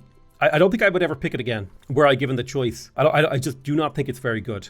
I think it needs a lot of buffs to make it a more viable alternative. So we're focused on producing copper and iron in here. I'm also going to go ahead and destroy these wineries. It's not a part of our long-term strategy anymore. We don't want the paper factory either, which means we don't want the publishing houses anymore, because we're going over to a full-on production goal. Grapes are fantastic, but I think they've outlived their usefulness. So I'm going to destroy these large plantations and replace them with fertilized farms. This is a farming town after all, so it's achieving its goal of producing a lot of food. That gets us a lot of wheat in here. I will keep working the tea. Diplomacy experience is okay for now. And the olives are worth delicacies, but that's probably going to go as well, actually. Although delicacies are really good. 10 food, 4 luxury, and 1 production. That's really, really good. To the point where it might be worth it to import 2 extra olives to make sure we can fill out those delicacies. All right, let's build another school district in here to hit that population need. And then I'm just going to throw down a bunch of concrete plants. The idea being that these will just massively increase the amount of improvement points I have and the amount of production this city has, so I can continue to revolutionize it in the direction that I want. We have finished researching automation, which is the first step in getting open pit mines for our steel production line. Now we're going to move up here to start producing the steel crucible with resource extraction. It converts copper or iron into steel, which is what we want. And then after that, we'll go for advanced alloys, which will allow us to convert steel into titanium alloys or titanium alloys into plasteel. So we can start to get insane productivity. So as part of the preparatory work in our capital, we're going to start upgrading to the open pit mine system. It's going to be a 50% production boost to the current deep mines that I have. So this regular mine went from producing 4 iron to 6. And these regular copper mines will go from 2 copper to 3. And that's our first priority in this first couple turns of switching over to a steel economy. Now, it does mean that our electricity needs are becoming difficult to manage. We can still manage them. They're just a little bit tougher. I'm going to pop into democracy, grab the Science Research Pact, and next I'll go for reformed democracy. Make sure I go through and expand all the towns in my capital so that they're maximum level. Jawi has finished its construction. We're going to build 2 more National Guard in here to make sure the city is well defended and also B, immune to unrest. Okay, let's go ahead and rush culture. Tanis, you could use another town. Oh, you could put one right here on this school district. Let's go ahead and create a town right here. Perfect. Akitaten has finished researching or building the internet backbone. Let's grab the chief engineer's office for the production. More production means you build things faster. And its electricity needs are falling, so we're going to go ahead and grab the smart grid to increase the power of the city. Tanis, on the other hand, has finished the corporate office. It's pumping out a lot of money. It has basically all of the buildings and improvements we want. I am going to build the chief engineer office though, because again, that's a 12 production per turn building, which is fantastic. I'll pop into the capital. I will queue up the chief engineer office and I will quickly buy it to finish it before we continue converting in the production in the city into science. It's kind of more fun to do things this way. Now, looking at the capital, we've got an abundance of raw resources. We don't need the grapes anymore. So I'm going to destroy this plantation. I'm going to destroy this tea plantation as well, I've decided. I will keep the olives because delicacies are very, very valuable for food. We have 7 bonus workers in here, which is fantastic. We have plenty of logs, plenty of iron, and a decent amount of coal. We don't want to build any of these other buildings up here because they are not particularly useful. We have a bunch of workers working marinas, which tells me it's time to build more concrete plants. So I'm just going to throw down a whole bunch of concrete plants. Think of the concrete plant as like a building that just has a really high return on investment over the short term. It costs like 52 improvement points and it produces 12 per turn. So it refunds its cost in 5 turns rather. So it allows us to kind of bootstrap our economy in Kolkata. I'm wondering, can I promote cultural exports in some of my vassals here, like Hyderabad here? Does that actually still work? Yeah, okay, it worked at that time. Sometimes it's a little bit weird because my arts was maxed out. I'll take the final democracy point for the innovation. Tanis is finished with the chief engineer office, which means it's basically finished with all of its production. So we're going to go ahead and do treaties to gain science here. And again, looking at Calcutta, so many workers just not doing anything. So a combination of wind farms to meet our electrical needs, and then delicious concrete factories. Okay, we've depleted the marina employments. We still have someone working in apartment, which means we can probably justify one final concrete plant in here. Perfect. Which puts the city's production over 300, which means it's converting like an absurd amount of science per turn from production to science.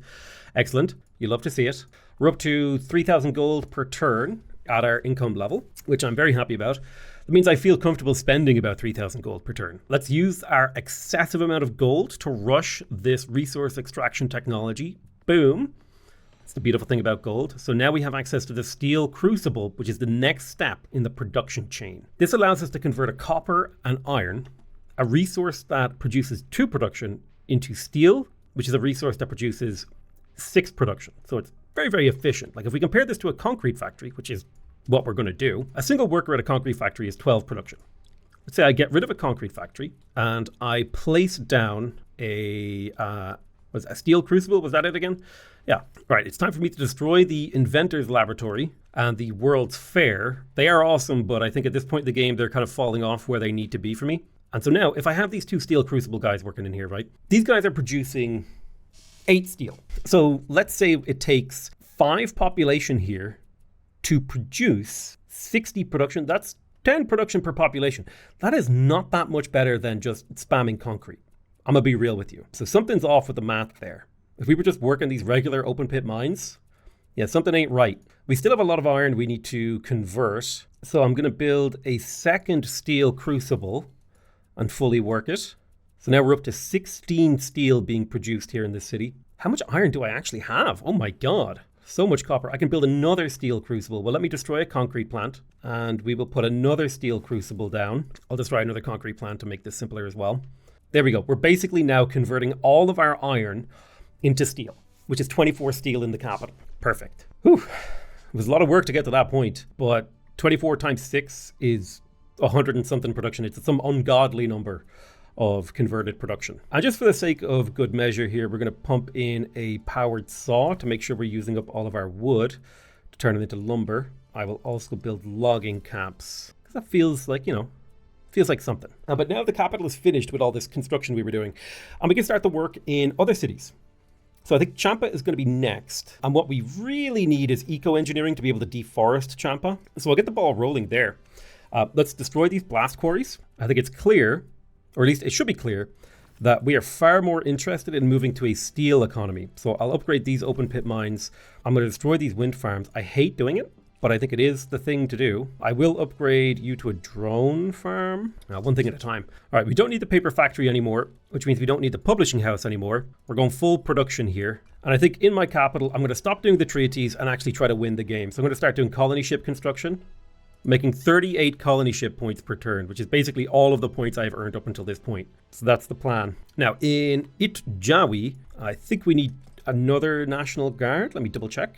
We need 2 more National Guard in there to fill out the city, so we will do that. I'm going to get rid of the ranch. I'm going to get rid of the paper factory. Probably the pyramid at this point as well. It's like far too late in the game for that to matter. Let's get rid of this wind farm. Remember, the big thing we care about is just the total amount of iron we can crank out of this city. And we'll start just popping down wind farms to try to take care of the city's electrical needs in the short term.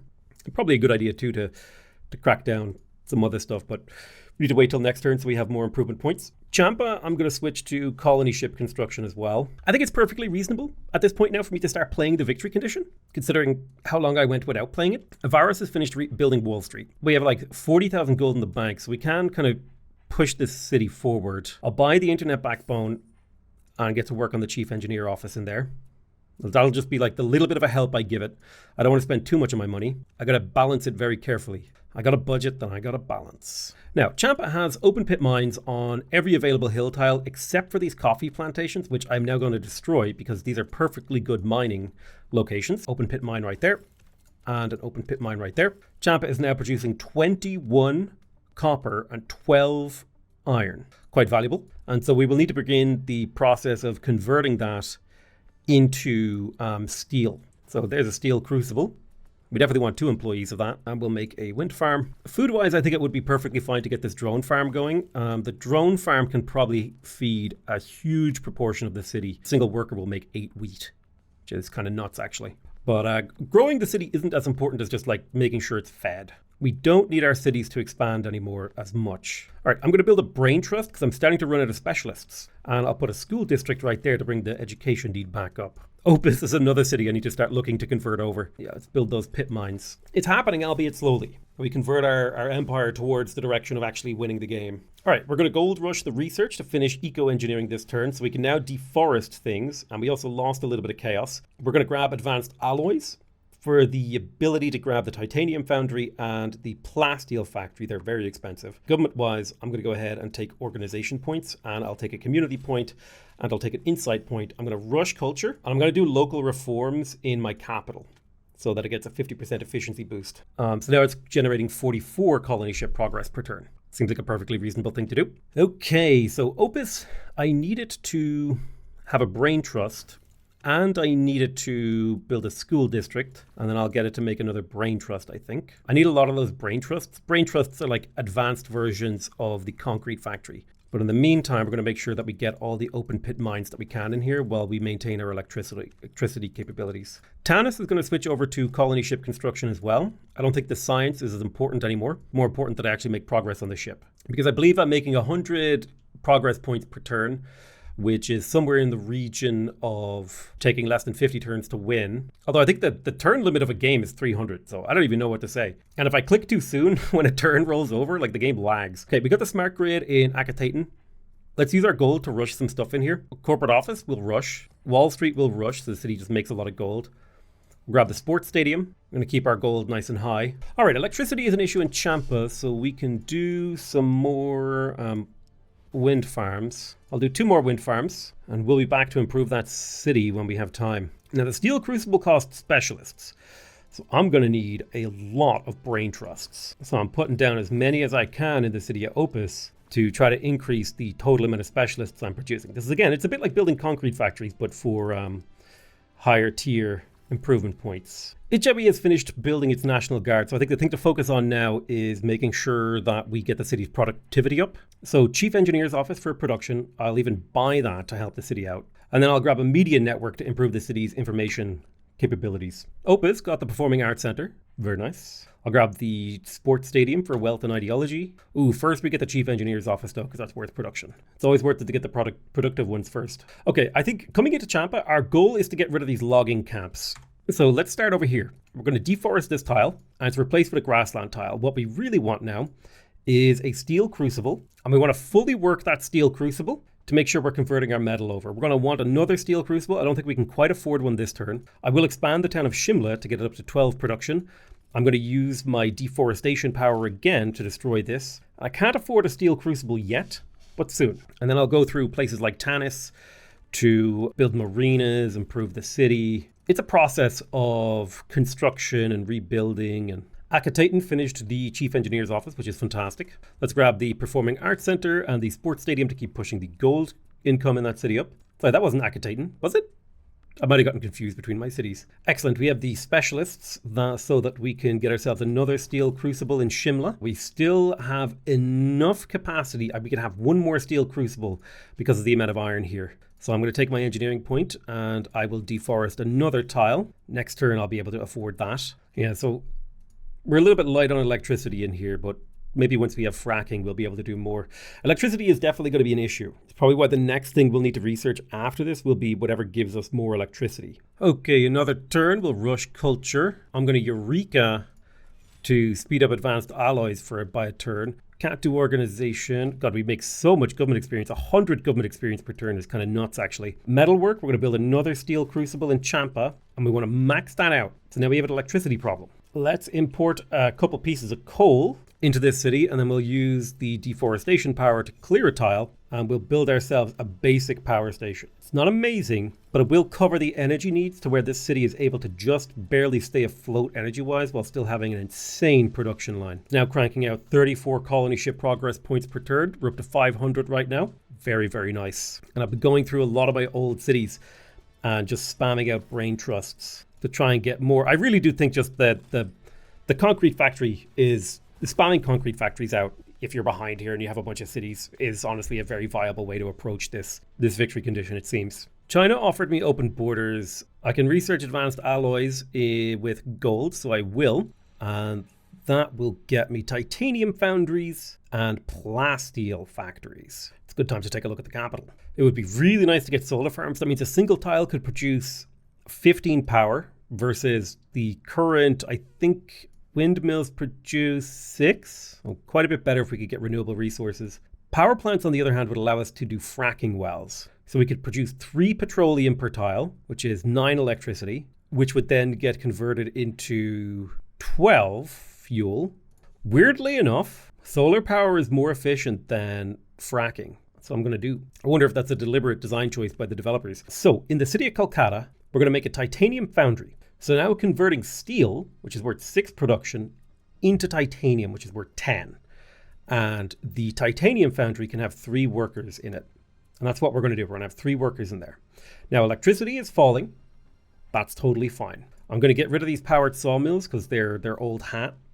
They are good, don't get me wrong, but they're old hat. And we will build some more wind farms, but we do need to find population to work those wind farms. I'm going to pull people off steam trawlers to start working on the wind farms. So we can easily get another titanium foundry worth of steel conversion here, but that will have to wait until next turn. I think there's a lot of merits to the ideas that are going on here in the late game, but I really just, it feels a little undercooked, and it feels a little bit like the game's performance issues in the late game. Like, the game is fantastic, don't get me wrong, I'm really enjoying playing it, but the performance issues in the late game are difficult. They're difficult to overcome. We're going to build another titanium foundry. We're going to pull workers off of food, put them into that titanium foundry. I'm also going to start pulling workers off of my logging camps and put them onto titanium foundries. So we're fully converting 24 steel bars to 24 titanium alloys, which is 240 production for this production line. Kind of nuts, actually. I'm going to deforest a little bit in this city to clear out all these forests here so that I can more efficiently generate electricity in the area, because we're a little bit behind on our electrical outputs. So wind farm, and that's all I can afford from a specialist point of view. So I'll queue up those 2 wind farms. All right, let's see what we can do. Yeah, we need more brain trusts. So I'll plonk those down. Brain trusts are the big thing we seem to be sort of lacking. It's just these specialist points. We need so many of them to get our capital up and running. Ijawi finished the media network. I don't even know if this city's going to be useful before the end of the game, but we'll see. I'll grab the corporate office and Wall Street to try to boost the city's production. Okay, Opus has finished a sports stadium. I will grab the radio station for the ideology and the National Museum for the education and luxury. Are there more efficient moves that I could be making there? Yes, but my brain is beginning to melt in the late game, dude, especially due to the performance issues. A super fun game. Do not get me wrong. I've been having an absolute blast playing Millennia, but the late game performance is staggering. I really need to sit down and write down the things Millennia needs to do before its 1-year anniversary for it to be a successful game. I think that's what I am going to do. I'm going to make a sort of, this is what Millennia needs to do if it wants to be successful. Oh, +1 bonus colony ship progress from bread goods. That is really nice. I'm going to take another organization point from my government, so it's cheaper to expand to tiles. Not that I need that, it's just like a way to spend that money. That's sort of excess currency. All right, I think it's time for us to convert the titanium alloy to plasteel. Let's use our engineering points to deforest the last couple bits of forest here. Kind of turn this. I love the sort of narrative here that I've turned. Like, in order to win this, in order to be the first nation to build a colony ship, we turn this into some sort of hellscape nation that's fed by a handful of farms. You know, the cultural bottlenecking that we're doing here, you know, if you really think about what we've done to our society is fascinating. Weirdly enough, an oil well is less efficient than just putting a wind farm here. So that's what I'm going to do. All right. We've covered our power need. We don't need to have excess power. We just need to be able to cover the need. Let's go ahead and I'm going to destroy something close to the capital. I'm going to destroy this concrete plant here. And we will go ahead and build the plasteel factory. It's going to cost 10 power to work, but it converts 6 titanium alloy to 6 plasteel, which are worth 14 production each. So I want to explore. I really do think it would have been more efficient if I just spammed out concrete factories. I mean, I am able to get an absurd production number up here, which is fun. Yeah, electricity is the big thing we're lacking now. I'm going to start replacing these concrete factories with brain trusts. Because the thing we care about is actually the improved. But the problem is, like, we get rid of the concrete factories and we lower the production of the city. So it's kind of a blah, blah, blah, blah, blah, blah. I don't know. This is not very good. Yeah, concrete factory spam, I think, is a little bit too strong. Okay, awesome. We finished researching solar farms. They're way more efficient per tile. I'm going to go ahead and research technological advancements, which is repeatable. It should give me 100 colony progress and 5,000 wealth. It's cool. I'm going to rush culture. Could do a eureka. Let's do cutting edge. Cutting edge sounds fun. So as far as I can tell in Kolkata, I am working every single possible piece of iron I can get in this city. So let's get rid of some of these solar panels. They are wind things to replace them with solar farms. They're a little bit more expensive, but they're a lot more efficient. In fact, what a wind farm produces 6 electricity. Oh, it gets oh, now I didn't know that. They get a bonus if they're adjacent to water. Now there's an interesting question. Do they get a bonus from being on a hill? Yes. Does that mean if it's adjacent to water and on a hill, it gets a double bonus? Okay, I'm going to delete this open pit mine. I'm going to build a wind farm. It does, in fact, get both. Okay, useful info. So, okay, I know how to get more efficiency out of these. So, solar panels. Now I'm curious. What if I build a solar panel in a desert? Oh, yeah, it gets double bonus for being in a desert, which is amazing. Okay, so build your wind farms on hills and build them adjacent to coast. That's where you want them. Seems logical. Probably is logical. Okay, I'll get rid of this wind farm to replace it with a solar. I regret my choice. I shouldn't have replaced that wind farm. I should have replaced one of these inner wind farms. Okay, Avaris can now work on the colony ship. That seems fine. It's only 14 points of production or points of progress, but it is progress. Yeah, the game needs a serious performance overhaul, but it has potential. That's what I like about it. I just got a little bit of potential. It's pretty fun. But man, whew. All right, we'll kill this solar farm. Or rather, we'll kill this wind farm to replace it with a solar farm. Nice. I don't think it's worth it for me to get more plasteel in here, and I don't care about the growth of this city. So the thing to do is to go through and try to maximize production, mostly through the construction of concrete plants, right? Yeah, I think so. So let's just delete this brain trust and see what happens when I build a bakery. Okay, one bakery. But if I do the maths here, that's actually insane. The ratio for colony ship production is a 10 to 1. So 10 production is 1 colony ship thing, which means every piece of bread here is worth 10 production. That's insane. Wait, why would I ever do this whole production chain, spending God knows how many population to make steel, like plasteel? I need to set up a bakery city, see if I can make it work. Oh, sweet but Jesus, is it really that easy? Okay, I'm going to dedicate Opus to making bread and then just barely staying above the water elsewise. So we have our first drone farm. We need to convert 8 wheat into 8 flour. So we'll build a milling factory. That will convert 6 of the wheat into flour. We'll get rid of these brain trusts because we don't need them, because these just use regular improvement points. And then we can make bakery. We need another mill, which means we need another farm. So I'll build a drone farm, make sure we have people working it. We've 10 wheat. We'll get rid of the concrete plant because we're optimizing for bread. So now we can do another bakery. Let me deforest here. We don't need those forests. We're making bread. You can make 4 bread here. I have another 4 wheat, so I'll deforest another tile. I can make more bread. Am I sending my people to space on the back of bread? What is happening? I'm making a spaceship out of bread.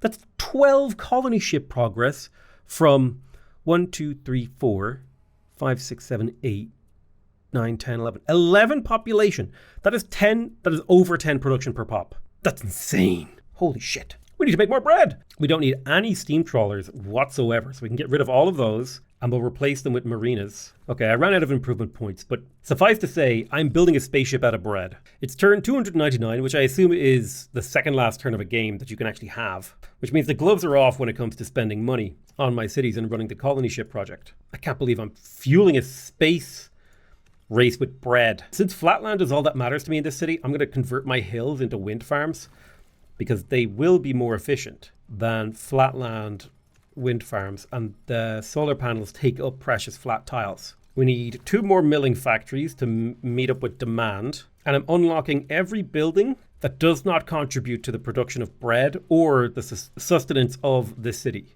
I can get 3 more bakeries. All right, let's do it. Bakery 1, Bakery 2, destroy the brain trust, Bakery 3. I am now producing a very healthy 24 bread in this city, which is providing me with 24 progress towards the colony ship.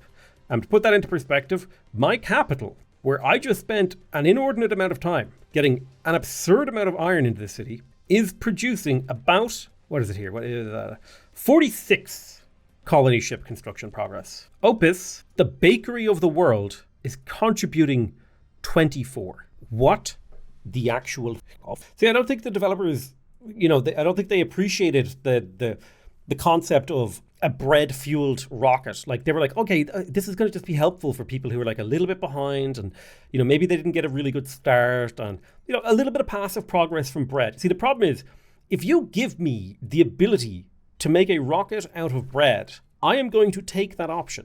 I'm going to push that ability to its limit. That is who I am. It is just part of what I do as a person. If the logical consequence of an ability that you give me means that I'm going to make a rocket out of bread, let me tell you, that rocket is going to be made out of focaccia. It's going to be a sourdough intergalactic explorer. This is insane. I'm building a rocket out of bread. 36 bread. 36 bread. There's 36 bread being produced in this city. My capital makes about 46 colony production. Breadtopia here. Breadtopia is making comparable. What? This cannot be how it's supposed. No, this is a mistake. It's a mistake. It's an oversight. They were like, yeah, it'll be like, people won't use this. They'll just be like, yeah, they'll get a little bit of extra, stuff, and it'll be fine. It's not fine, by the way. I'm building a rocket out of bread. Can you just imagine rolling up to whatever passes for my country's version of like NASA, right? And they're like, right, guys, we're working on this whole thing. We got to escape the planet. There's a competitive thing. The world is ending, and we got to colonize a new world where we could be the dominant power. And it's like, I'm like, listen, dude, I'm going to help you out. And we shut down the steel mills. We close all the mines, and we start making bread. And I just show up to alternate reality NASA HQ with a literal trough of bread, and I just like, where do you want it? And rather than them just being like, why the fuck have you brought me bread? What is wrong with you? They're like directing me to put the bread in specific places so that it can be assembled into a spaceship. That is what's happening right here. I want you to appreciate the absurdity.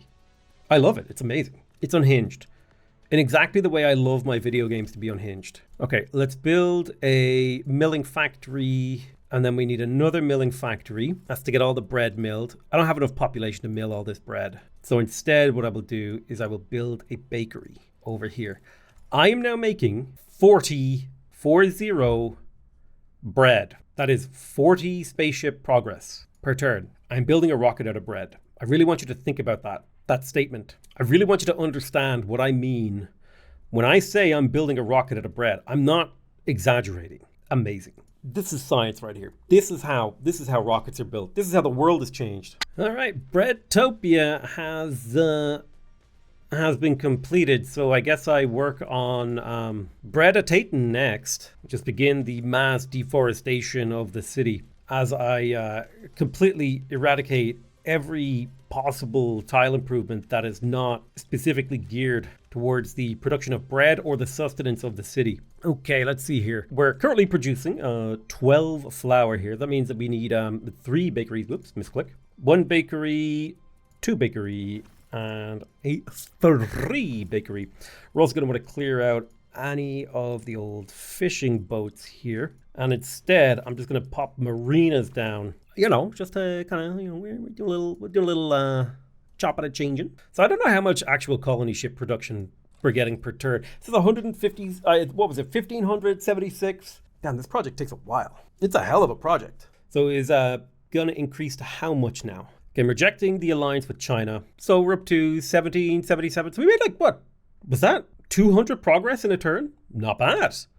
Hey, bread, baby. Bread. 16 bread is 16 colony progress per turn. Excellent. I'm continuing the process of retooling this entire city towards bread production, which means getting rid of any actual fishing boats, instead having marinas produce a lot of gold for us. +4 bonus production from concrete? That's insane. Wait a minute, in terms of raw efficiency? No. Are you telling me if I make a concrete plant, it's worth 24 production? That's 2.4 colony ship progress per concrete factory. That's 24 production per...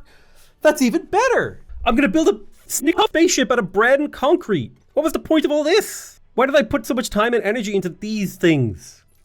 What a waste. Unleash the bread. I can't believe I fell for the game to be, oh yeah, you want to make a lot of production. Nope. What I want to do is I want to make a rocket out of bread and concrete. That's what I want to do. So now I have to retool my entire capital towards that now. So I think it does make sense to have a couple of farms in here to make sure that, you know, city doesn't starve. All right, drone farm, milling factory. I can sustain 2 more bakeries in here now. Bakery. Right, that's as far as I want to take that. Now I'm going to delete. Nope, don't do that. Now I'm going to delete the rest of these farms. And now it says concrete all the way down. Although a couple solar panels, probably a good idea here to make sure that we meet our electrical needs. I just knew it. I just knew I should have just laid down concrete factories and just not even bothered with like the actual thing they wanted me to do. I should have just known that you could build rockets out of concrete. I don't know how do I even title this video? I built a space rocket out of concrete? Like, how do I explain this to the viewer? Do you know what I mean? That this unhinged madness spiral that I've embarked upon has led to building space rockets out of bread and concrete. Okay.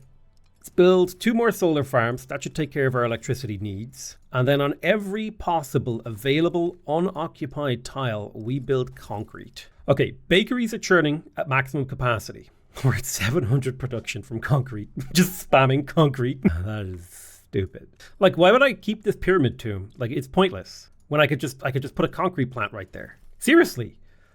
This 6 production hill tile, copper, right? That's what this is worth. This is worth 6 production. It cost me 4 power. Okay? Oof. You add a steel producer, cost me 2 pops, 5 power, 9 power, and it makes me 30 production. Or, now hear me out here, I place a single concrete plant and I just get 24 production. It's a little silly. It's a little goofy. I'm building a rocket out of concrete. Oh, okay. Actually, okay. Now wind farms are starting to win me over a little bit because they benefit from multiple copies of water adjacent. So like a wind farm here will get +9 electricity because 1, 2, 3 water adjacent. Now that's starting to look a little bit better. It's starting to look a little bit on par with solar panels. Big fan of those now. Well, let's do another cutting edge because I mean the last few that I've done have like paid massive dividends. We're currently up to about just over 60% of the way done with the spaceship made of concrete. I suppose we'll just keep making concrete plants here. I'll deforest this and build a solar farm there. I'm trying to keep the city's electricity above. And cities can get negative penalties from going below a certain level of electricity. So let's have a look at Tanis. Oh, Tanis, you have an actual economy? No. Sir, you're now a concrete factory. Although actually the bread line was pretty good, if I remember correctly. It's pretty good for food. Paper factory? Who needs that? Oh, like here's another great wind farm, right? It's on a hill adjacent to 3 water. So it's actually making 15 electricity before it's being worked. It's pretty good. I take back not everything negative I said about them, but I take back a lot of the negative stuff I said about wind farms. Let's have a look at Tanis. We've got 1 bakery, a couple of steam trawlers. Let's unlock those. They're not as important. The logging camps will eventually delete, as will we delete the publishing house. So let's use our deforestation ability to shred the forests around this town. That's a forced march, not the right ability. Where do I have that publishing house? There you are, sir. You're gone. You are surplus to requirements. Instead, we will replace you with a school district and several concrete plants. Excellent. Okay, perfect. Tanis is now a concrete hellhole, churning out 30. Well, it should be more. Do I have to refresh these? What's the big idea? Anyway, it's churning out a bunch of points. We've turned it into basically a concrete hellhole. There's like a couple more logging camps we need to get rid of. But essentially, our work here is done. Onwards and upwards. Let's have a look. Liguria. Maybe I could annex a city that could be a really nice concrete. Oh, Itjawi. Let's begin the process of converting you into a concrete jungle. Delete literally everything except for things that sustain the population of the town. Don't need the textile factory anymore. All the brain trusts are gone. So now if we look at the city, it's basically a blank slate. The only thing it's got is a little bit of logging camps and a couple of concretes. So let's begin. Well, step number one, we need to take care of the food. So a couple steam trawlers seems okay. I definitely think at least one drone farm to take care of the food needs of this city would be good. I guess there's no reason not to do another drone farm and do a similar milling situation. Solar farm and another solar farm there. I've got 8 flour, which means I can handle two more bakeries. 1 and 2 bakery. And that's 12 colony ship progress, 120 production effectively, while also keeping the city happy in terms of food. I'll build a school in here too. Oh, I can't afford it. Well, we'll wait until the next turn. I'm generating my cap of improvement points every single turn. So stupid. It's so stupid. All right, we've got 400 improvement points in the bank. We're at about 3,400 victory points towards the space race victory. Should probably stop importing these. I guess I'll just shove a bunch of gold into the city to help get it out. So yeah, I spent like most of my gold on the city this turn, but that's fine. Let's build. So the city is now officially complete in terms of construction. So we can do colony ship construction. We have a bunch of workers that are not working concrete. Oh my goodness. That just means it's concrete o'clock. It's concrete o'clock. It's concrete o'clock, concrete o'clock. I just put concrete on every tile that I could get my hands on. And I'm going to deforest a tile to place another concrete, which brings this city's production up to 367 on top of 30 concrete. It's so stupid. Oh my god, it's so strong. Deforest a little bit and then place more concrete. It's the only thing we need to do. International finance? Sure. Shogunate? Sure. I'm just like clicking things now. This is how you know you've reached sort of the late game of a 4X game, is when your decisions mean nothing to you and you start just clicking on stuff. Still so much room for activities, aka making concrete. But I have no. Oh wait, there's an open tile here. A little concrete here. I think I've more or less done all the concrete I can in here. It says there's 2 grassland tiles that have no improvement on them. Oh, here's one. Concrete. Where's the other? I always have such a hard time finding them. Yeah, it says there's a free grassland tile somewhere in here. I'm not paid enough to care. He said about a game that, you could construe as it being his entire profession to play. But the nice thing is, it just means like in cities like Breadtopia, I can just squeeze a concrete plant into the corner. And when the city grows, they'll work it. Oh God, Avaris. What do I even do with you, Avaris? Well, I guess we'll start the process of completely uprooting the entire society and replacing it with either bread or concrete. Choose your poison. Bread or concrete. I love my job. Wanna build a rocket out of bread. I'm gonna build a rocket out of bread. Right, I put a solar farm on this nice thing here. That'll take care of electricity. Probably should build at least 1 farm. To go with that 1 farm, there will be a single milling factory and then a single bakery. A single bakery. That'll cover the city's food needs, meaning we can now spam concrete. I wonder how close I am to a victory. Like, Japan got to this era like way before me. I'm shocked that they haven't won the game. Genuinely shocked. Let's go ahead and rush the tech. So we're up to 4,156. Where was I building bread again? Oh, it's over here. Concrete plant. Engineering. We'll deforest this. And then we'll put a concrete plant right there. Concrete plant. Let's finish our culture boost. We'll take a Eureka in the hope that it maybe shaves a turn off our next Eureka event, because I want to see how absurd they are. And I feel like I got a lot of Eurekas this game. Okay, what are we looking at here? 9 concrete plants and a bakery. That's how you build a society. All right, let's see. All right, 31 colony ship progress per turn in here. So 4156 becomes... Wait for it. Wait for it. The game is potentially crashing here. Oh, we made it through. 4506. I did not even get a chance to see what that did. Hold on. Let me reload this. Reload this turn. Oh, it's just I can get a flat 100 colony ship progress for a Eureka. That seems kind of bad. Oh my god, the game's performance somehow got worse. If it was even possible.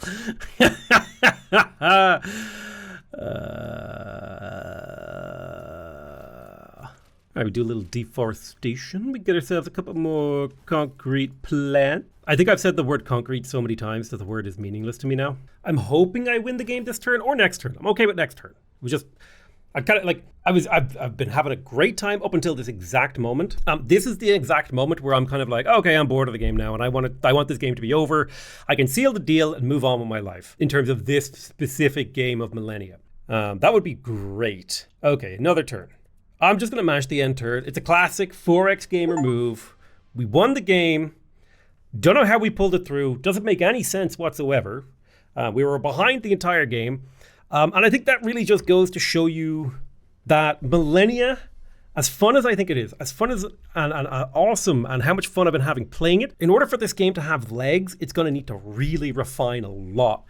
So look forward to a video from me talking about what I think Millennia needs to do to go forward into the future. But, you know, I want to say I had a great time playing this game. It was super fun and interesting, but I've done 4 6-hour long videos now on this game. So I think I'm probably going to put out a couple of more small videos talking about what it absolutely needs to do going into the future. And then I will probably do maybe a couple of guide videos, some basic stuff, maybe some tier lists, some real basic sort of, here's what I think the game is about, what it needs work on, all that sort of stuff.